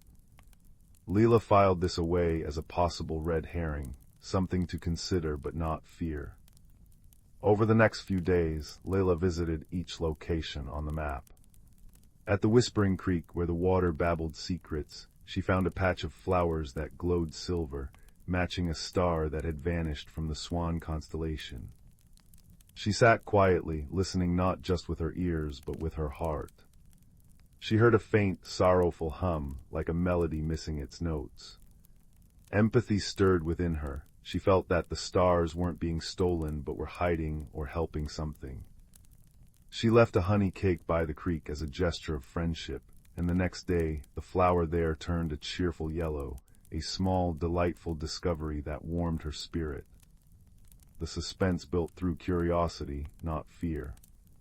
Leela noticed that the backwards flowing time incidents often happened near the old clock tower in the village. Mr. Bramble had mentioned that the tower's mechanism was ancient, sometimes chiming an extra hour or falling silent. Leela wondered if the tower was connected, but when she investigated, she found that the clock was simply aging, needing care, a red herring that led her to organize the villagers to help Mr. Bramble clean and oil the gears. As they worked together, sharing stories and laughter, Leela realized that even false clues could bring joy, strengthening the community bonds. One evening, as the clock tower chimed 7, Leela had a breakthrough. She was on the stargazing hill, comparing her grandfather's map to the sky, when she saw it. The pattern of the missing stars formed a new constellation, one that looked like a tearful eye. Remembering the nursery rhyme's hint, where time flows backwards to the dawn, she thought of the dew rising and the sundial's odd shadow. What if time was flowing backwards not as a trick, but as a way to undo a sadness? Empathy guided her next step. She imagined how a star might feel if it witnessed something sorrowful and wanted to help. Leela shared her thoughts with the villagers at the weekly gathering in the glen, where everyone brought lanterns and sat on mossy logs. Finn spoke of how the color-changing flowers seemed to respond to their moods, blushing pink when children laughed, turning blue when someone was lonely. Old Maeve recalled that in legends, stars could absorb emotions to balance the world. Together they pieced it together. The stars were descending to comfort a part of the glen that held an old grief, perhaps from a lost story or a forgotten kindness. By taking on this sadness, the stars were growing dim, and their absence was causing the peculiar happenings as the glen tried to heal itself. The resolution came on a night of gentle rain, when the community decided to act with collective empathy. Led by Leela, they gathered in the hidden grove marked on the map, a place where the wind chimes hung thickly, their music like a chorus. There they found soft, starlight orbs nestled among the roots, the missing stars indeed taking earthly form. Each orb pulsed with a color that matched the flowers, and when Leela approached with kindness, she felt a whisper of sadness from them. The stars had come to soothe the grove, where long ago a village elder had passed away without a proper farewell, leaving a void. With understanding hearts, the villagers held a quiet ceremony, sharing stories of gratitude and lighting lanterns to guide the stars back home. As they sang a lullaby from the nursery rhyme, the orbs rose slowly, weaving into the sky like pearls on a string. One by one, the stars returned to their constellations, brighter than before, and the flowers settled into a peaceful, steady hue. Time flowed normally again, the dew droplets clinging properly to the grass, and the clock tower chimed in perfect harmony. The mystery solved, the community of Hearthwood felt closer than ever. They decided to make the stargazing hill a regular meeting place, where they would share tales and watch the sky, reminding themselves that empathy could light even the darkest corners. Leela curled on her porch once more, felt a deep comfort as the fireflies danced and the wind chimes sang their soft song. The stars twinkled down as if winking in gratitude, and she knew that in Whispering Glen, every ending was a gentle beginning, wrapped in the cozy blanket of friendship and wonder. The village of Stillwater Bend was the sort of place where time itself seemed to take a deep, contented breath and slow its pace. Nestled in a gentle curve of the Whispering River, it was famous for two things: the soft, ever-present chime of crystal bells that hung from every eave, and the fact that every night the stars above it shone with a peculiar, liquid brightness you couldn't see anywhere else. That is, until they began to disappear. It started subtly. A young baker's apprentice named Rowan, who had a habit of lying on the cobblestones after his pre-dawn work was done to watch the sky fade from indigo to soft gold, was the first to notice. One morning, the little cluster of stars known as the Weaver's Shuttle, which always hovered just above the old clock tower, was simply gone. Not obscured by cloud, but absent, leaving a small, dark, and deeply wrong patch of emptiness. He mentioned it to the town cartographer, an elderly woman named Alara, whose eyes were the color of a twilight sky, and who saw the world not just in shapes, but in stories and connections. She pulled a heavy, velvety blanket over her shoulders and joined him in the square, the only sounds the gentle plink-plink of a recent rain dripping from the gutters, and the distant, rhythmic tock-tock of the clock tower. "You're right, child," she murmured, her breath a puff of silver in the chill air. "The shuttle has been unthreaded." The next night, another patch of stars vanished, this one the kettle and spoon constellation that was said to watch over the village kitchens. A quiet unease, not a fear, but a curious worry, began to weave through the community.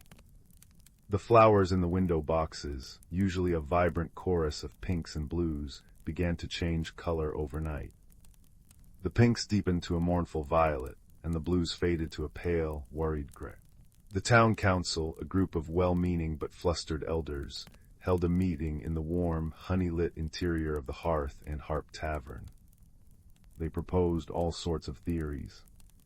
"It's the work of the grumbling goblins of the northern crags," declared the portly blacksmith, thumping his fist on the oak table, making the tankards jump. "They've always been envious of our Starlight." Rowan, who had been allowed to sit in a corner, listened quietly. He didn't think it was goblins. Goblins were loud and messy. This was quiet and precise. He noticed that Alara wasn't at the meeting. He found her later not in her cozy, map-cluttered study, but standing by the riverbank, listening to the water's gentle lap against the stones. "They're looking too far away," she said softly, without turning. "The answer to a missing sky often lies in the reflections at your feet." Inspired, Rowan began his own investigation. He started with the nursery rhyme every child in Stillwater Bend learned in their cradle, a song about the founding of the village. "Where the river runs silver and the bells softly chime, you'll find the true heart untouched by time. The weaver lays thread, the kettle boils bright, guarded all by the sentinel's light." The weaver and the kettle were the missing constellations. The sentinel's light was the North Star Polaris, which, for now, still shone steadfastly above. He spent the next day talking to people, not to interrogate, but to listen. He sat with old Finn, the clockmaker, whose shop was a symphony of gentle ticks and triumphant cuckoo calls. Finn was distraught. His most delicate cuckoo clock, the one with a tiny, carved star that emerged on the hour, had stopped working the night the first stars vanished. "It's as if the rhythm is off," Finn sighed, polishing his spectacles. "The mainspring is tight, the gears are oiled, it just doesn't want to sing." This was Rowan's first red herring, but a delightful one. He spent a wonderful afternoon helping Finn take the clock apart, discovering a hidden compartment behind the star-shaped figure. Inside wasn't a clue to the cosmic mystery, but a tiny, yellowed love letter from Finn to his late wife, a secret he'd forgotten he'd hidden 60 years prior. The old man wept happy tears, and the cuckoo, as if in celebration, suddenly burst into song, its tiny star popping out with a cheerful ping. The stars, however, kept disappearing. Next, Rowan went to Alara's study. Maps were spread across every surface, some on parchment, some drawn on the very walls. They weren't just maps of roads and rivers, but of ley lines, seasonal winds, and the migration paths of starlings. Together, he and Alara compared a very old map of the night sky over Stillwater Bend to the current, patchy heavens. "Look," Rowan said, his finger tracing the empty spaces. "They aren't vanishing randomly. It's a path. The weaver's shuttle, then the kettle and spoon, then the little lantern, it's leading somewhere." Alara's eyes gleamed. She unrolled another map, this one of the village and the surrounding Starfall wood. "And if you plot that path on the ground..." Her bony finger traced a line from the clock tower, past the bakery, skirting the edge of the woods and ending at the base of the sentinel oak, the oldest and grandest tree in the region, under which the stories said the village had been founded. That night, wrapped in their warmest cloaks, Rowan and Alara slipped away from the softly lit windows of the village and into the hushed darkness of Starfall Wood. The air was cool and smelled of damp earth and pine. The only sounds were the crunch of their footsteps on the path and the gentle, melodic ting-ailing of wind chimes some thoughtful soul had hung from the lower branches. The beam from Rowan's lantern cut a warm, bobbing path through the gloom. As they walked, a strange thing happened. The colors of the forest around them, muted in the moonlight, began to slowly shift. The greens of the moss became more silvery, the browns of the tree trunks took on a coppery sheen. It was as if they were walking not just through space, but through a subtle, flowing river of color. Finally, they reached the clearing where the sentinel oak stood, a colossal, ancient giant whose branches seemed to hold up the very sky. And there they found the source of the mystery. Curled in a hollow between the oak's great roots was a small, shimmering creature. It was no bigger than a hare, with fur the color of a nebula and eyes like liquid opals. It was shivering, and with every tremble, a tiny, glittering mote of light, a captured star, would shake loose from its fur and float up to rejoin the sky above the village. But most of its light was dim, muted by sorrow. In its delicate paws, it clutched a smooth, gray river stone. Rowan didn't recoil. He knelt, his movements slow and gentle. He could feel a profound sadness emanating from the creature, a loneliness so deep it felt like a physical chill. "Hello," he whispered. The creature looked up, its opal eyes wide with surprise. It didn't speak, but a series of images and feelings flooded into Rowan's mind. He saw the creature, a star nurturer, whose task it was to polish the stars each dusk to keep them bright. He saw it, lonely for centuries, watching the joyful community of Stillwater Bend from afar. In a desperate, clumsy attempt to be closer to that warmth and companionship, it had gathered the Starlight, thinking to make a brilliant, beautiful gift for the villagers, to earn their friendship. But the stars, separated from the sky, were growing dim in its grasp, and its own magic was faltering, causing the colors of the world to bleed and shift. The river stone was its attempt to start the gift. It was trying and failing to imbue it with a single, permanent point of light. Alara knelt beside Rowan, her face soft with understanding. "You don't need to give us gifts to be our friend," she said, her voice as soothing as the wind chimes. "Your presence is present enough." The next day, the entire village gathered at the edge of Starfall Wood. Rowan and Alara had explained everything. There was no anger, only a collective, warm-hearted sympathy. The blacksmith, feeling chastened for his goblin theory, brought a beautifully wrought, tiny silver bowl. The baker brought a loaf of bread still warm from the oven, its crust dusted with shimmering sugar that looked like morning frost.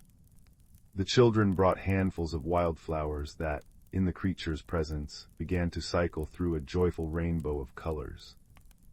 They didn't march into the clearing to gawk. They simply gathered, and they waited. They sang the old nursery rhymes, their voices blending softly in the afternoon air. They shared stories and laughter. Slowly, tentatively, the star nurturer emerged from the roots of the sentinel oak. It moved to the edge of the clearing, its opal eyes taking in the scene. It saw kindness, not fear. It saw welcome, not suspicion. It raised its paws, and with a soft, sighing sound, like a breeze through a field of wheat, it released all the captured starlight. The motes of light soared upwards, a reverse snowfall of brilliance, each one finding its rightful place in the deepening twilight sky. The constellations, the weaver's shuttle, the kettle and spoon, the little lantern, blazed back to life, brighter and more magnificent than ever before. A collective, gentle gasp went through the crowd, followed by a warm, contented silence. The flowers in the window boxes of the village, miles away, snapped back to their cheerful pinks and blues. From that day on, the star nurturer became the village's quietest and most cherished resident. It took up its old task with renewed joy, and on particularly clear nights, if you were very still, you could see it sitting on the highest branch of the sentinel oak, its fur aglow, carefully polishing each star until it shone. The colors in Starfall Wood remained slightly magical, shifting in peaceful, pastel hues, a permanent reminder of the time the stars went out and the village found a new friend. And Rowan, lying on the cool cobblestones the next morning, watched the brilliant, familiar constellations fade one by one as the dawn broke, accompanied by the gentle plink of rain and the steady tock-tock of the clock tower. He felt a deep, cozy satisfaction, knowing that the truest mysteries are never solved with force or fear, but with a quiet heart, a listening ear, and the simple, steadfast courage to offer friendship in the dark. And as the first ray of sun touched the weather vane on the hearth and harp, he closed his eyes, the solution to the cozy mystery, a gentle lullaby in his mind, leading him into peaceful, star-dusted dreams. The old house had a way of settling around Leo as he climbed the creaking stairs to the attic, each step releasing the scent of cedar and forgotten summers.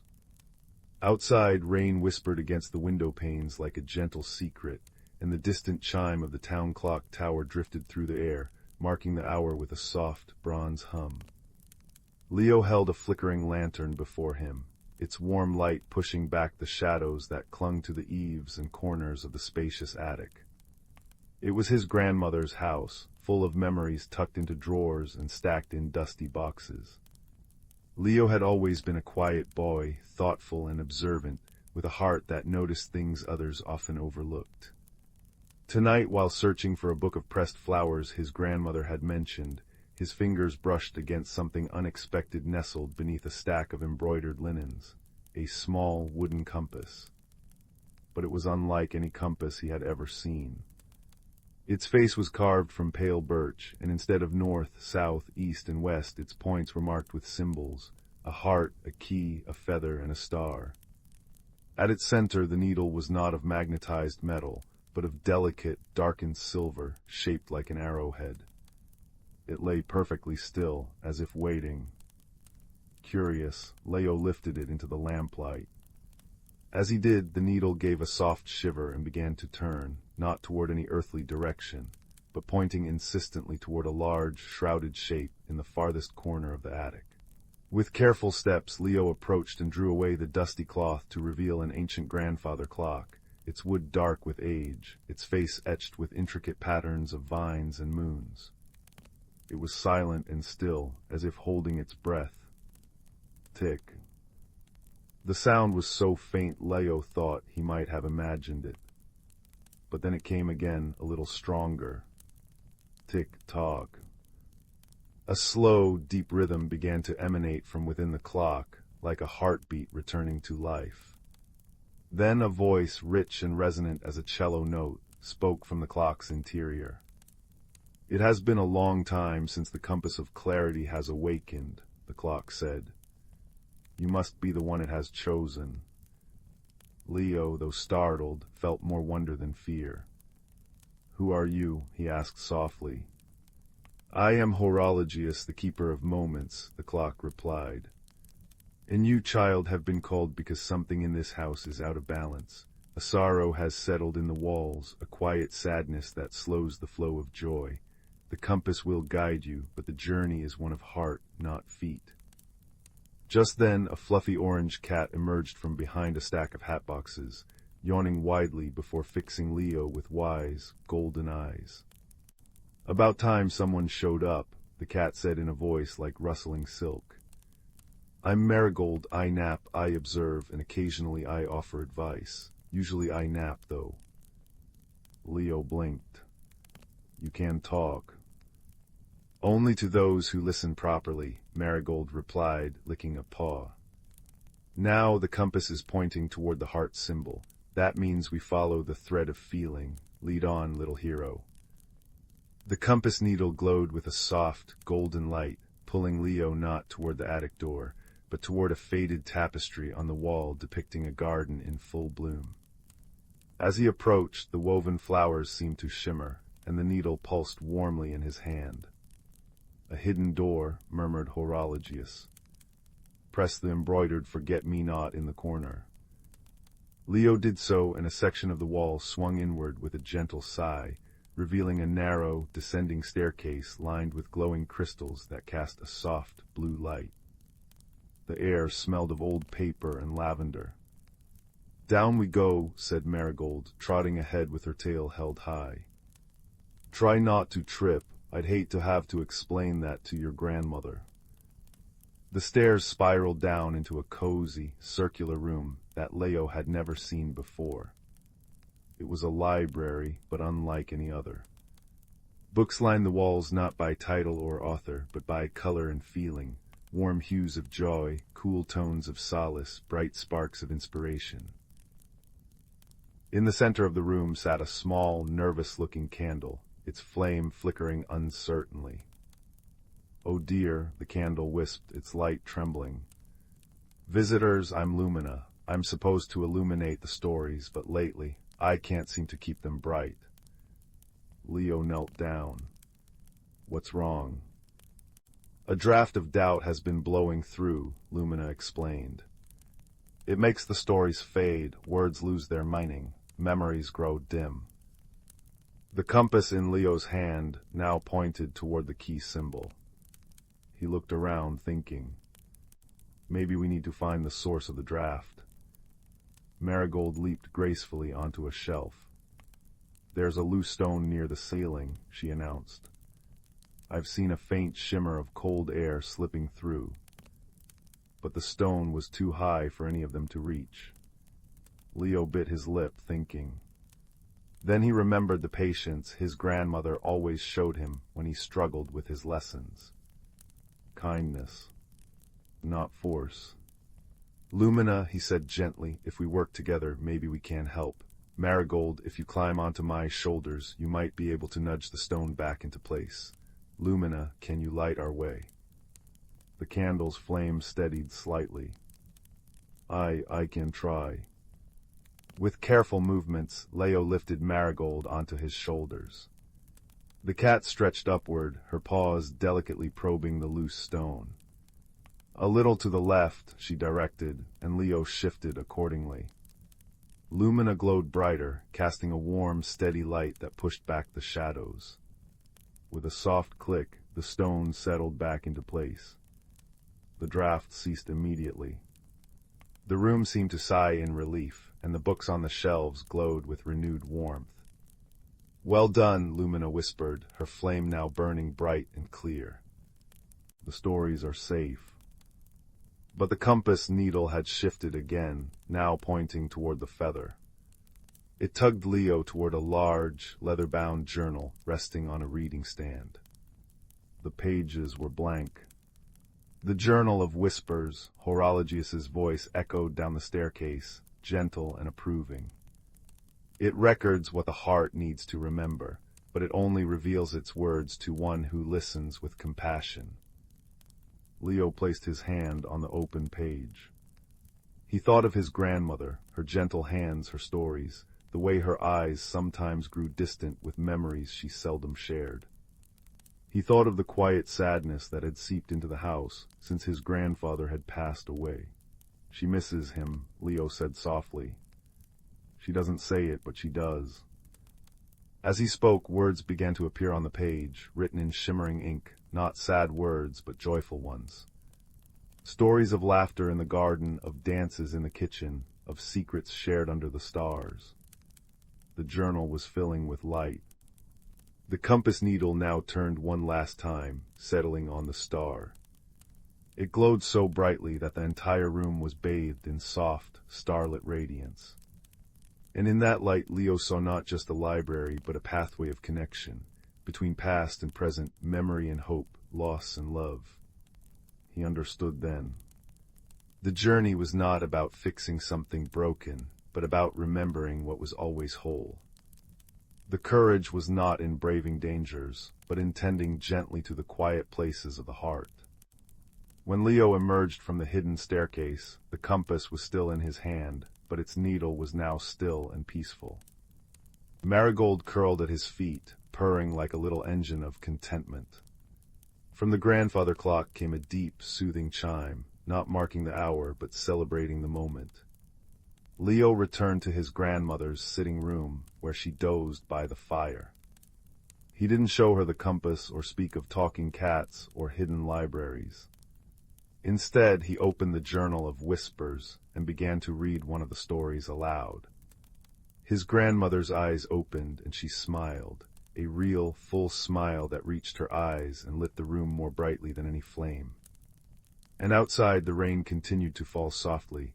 The wind hummed a lullaby through the trees, and the world felt, for a little while, perfectly at peace.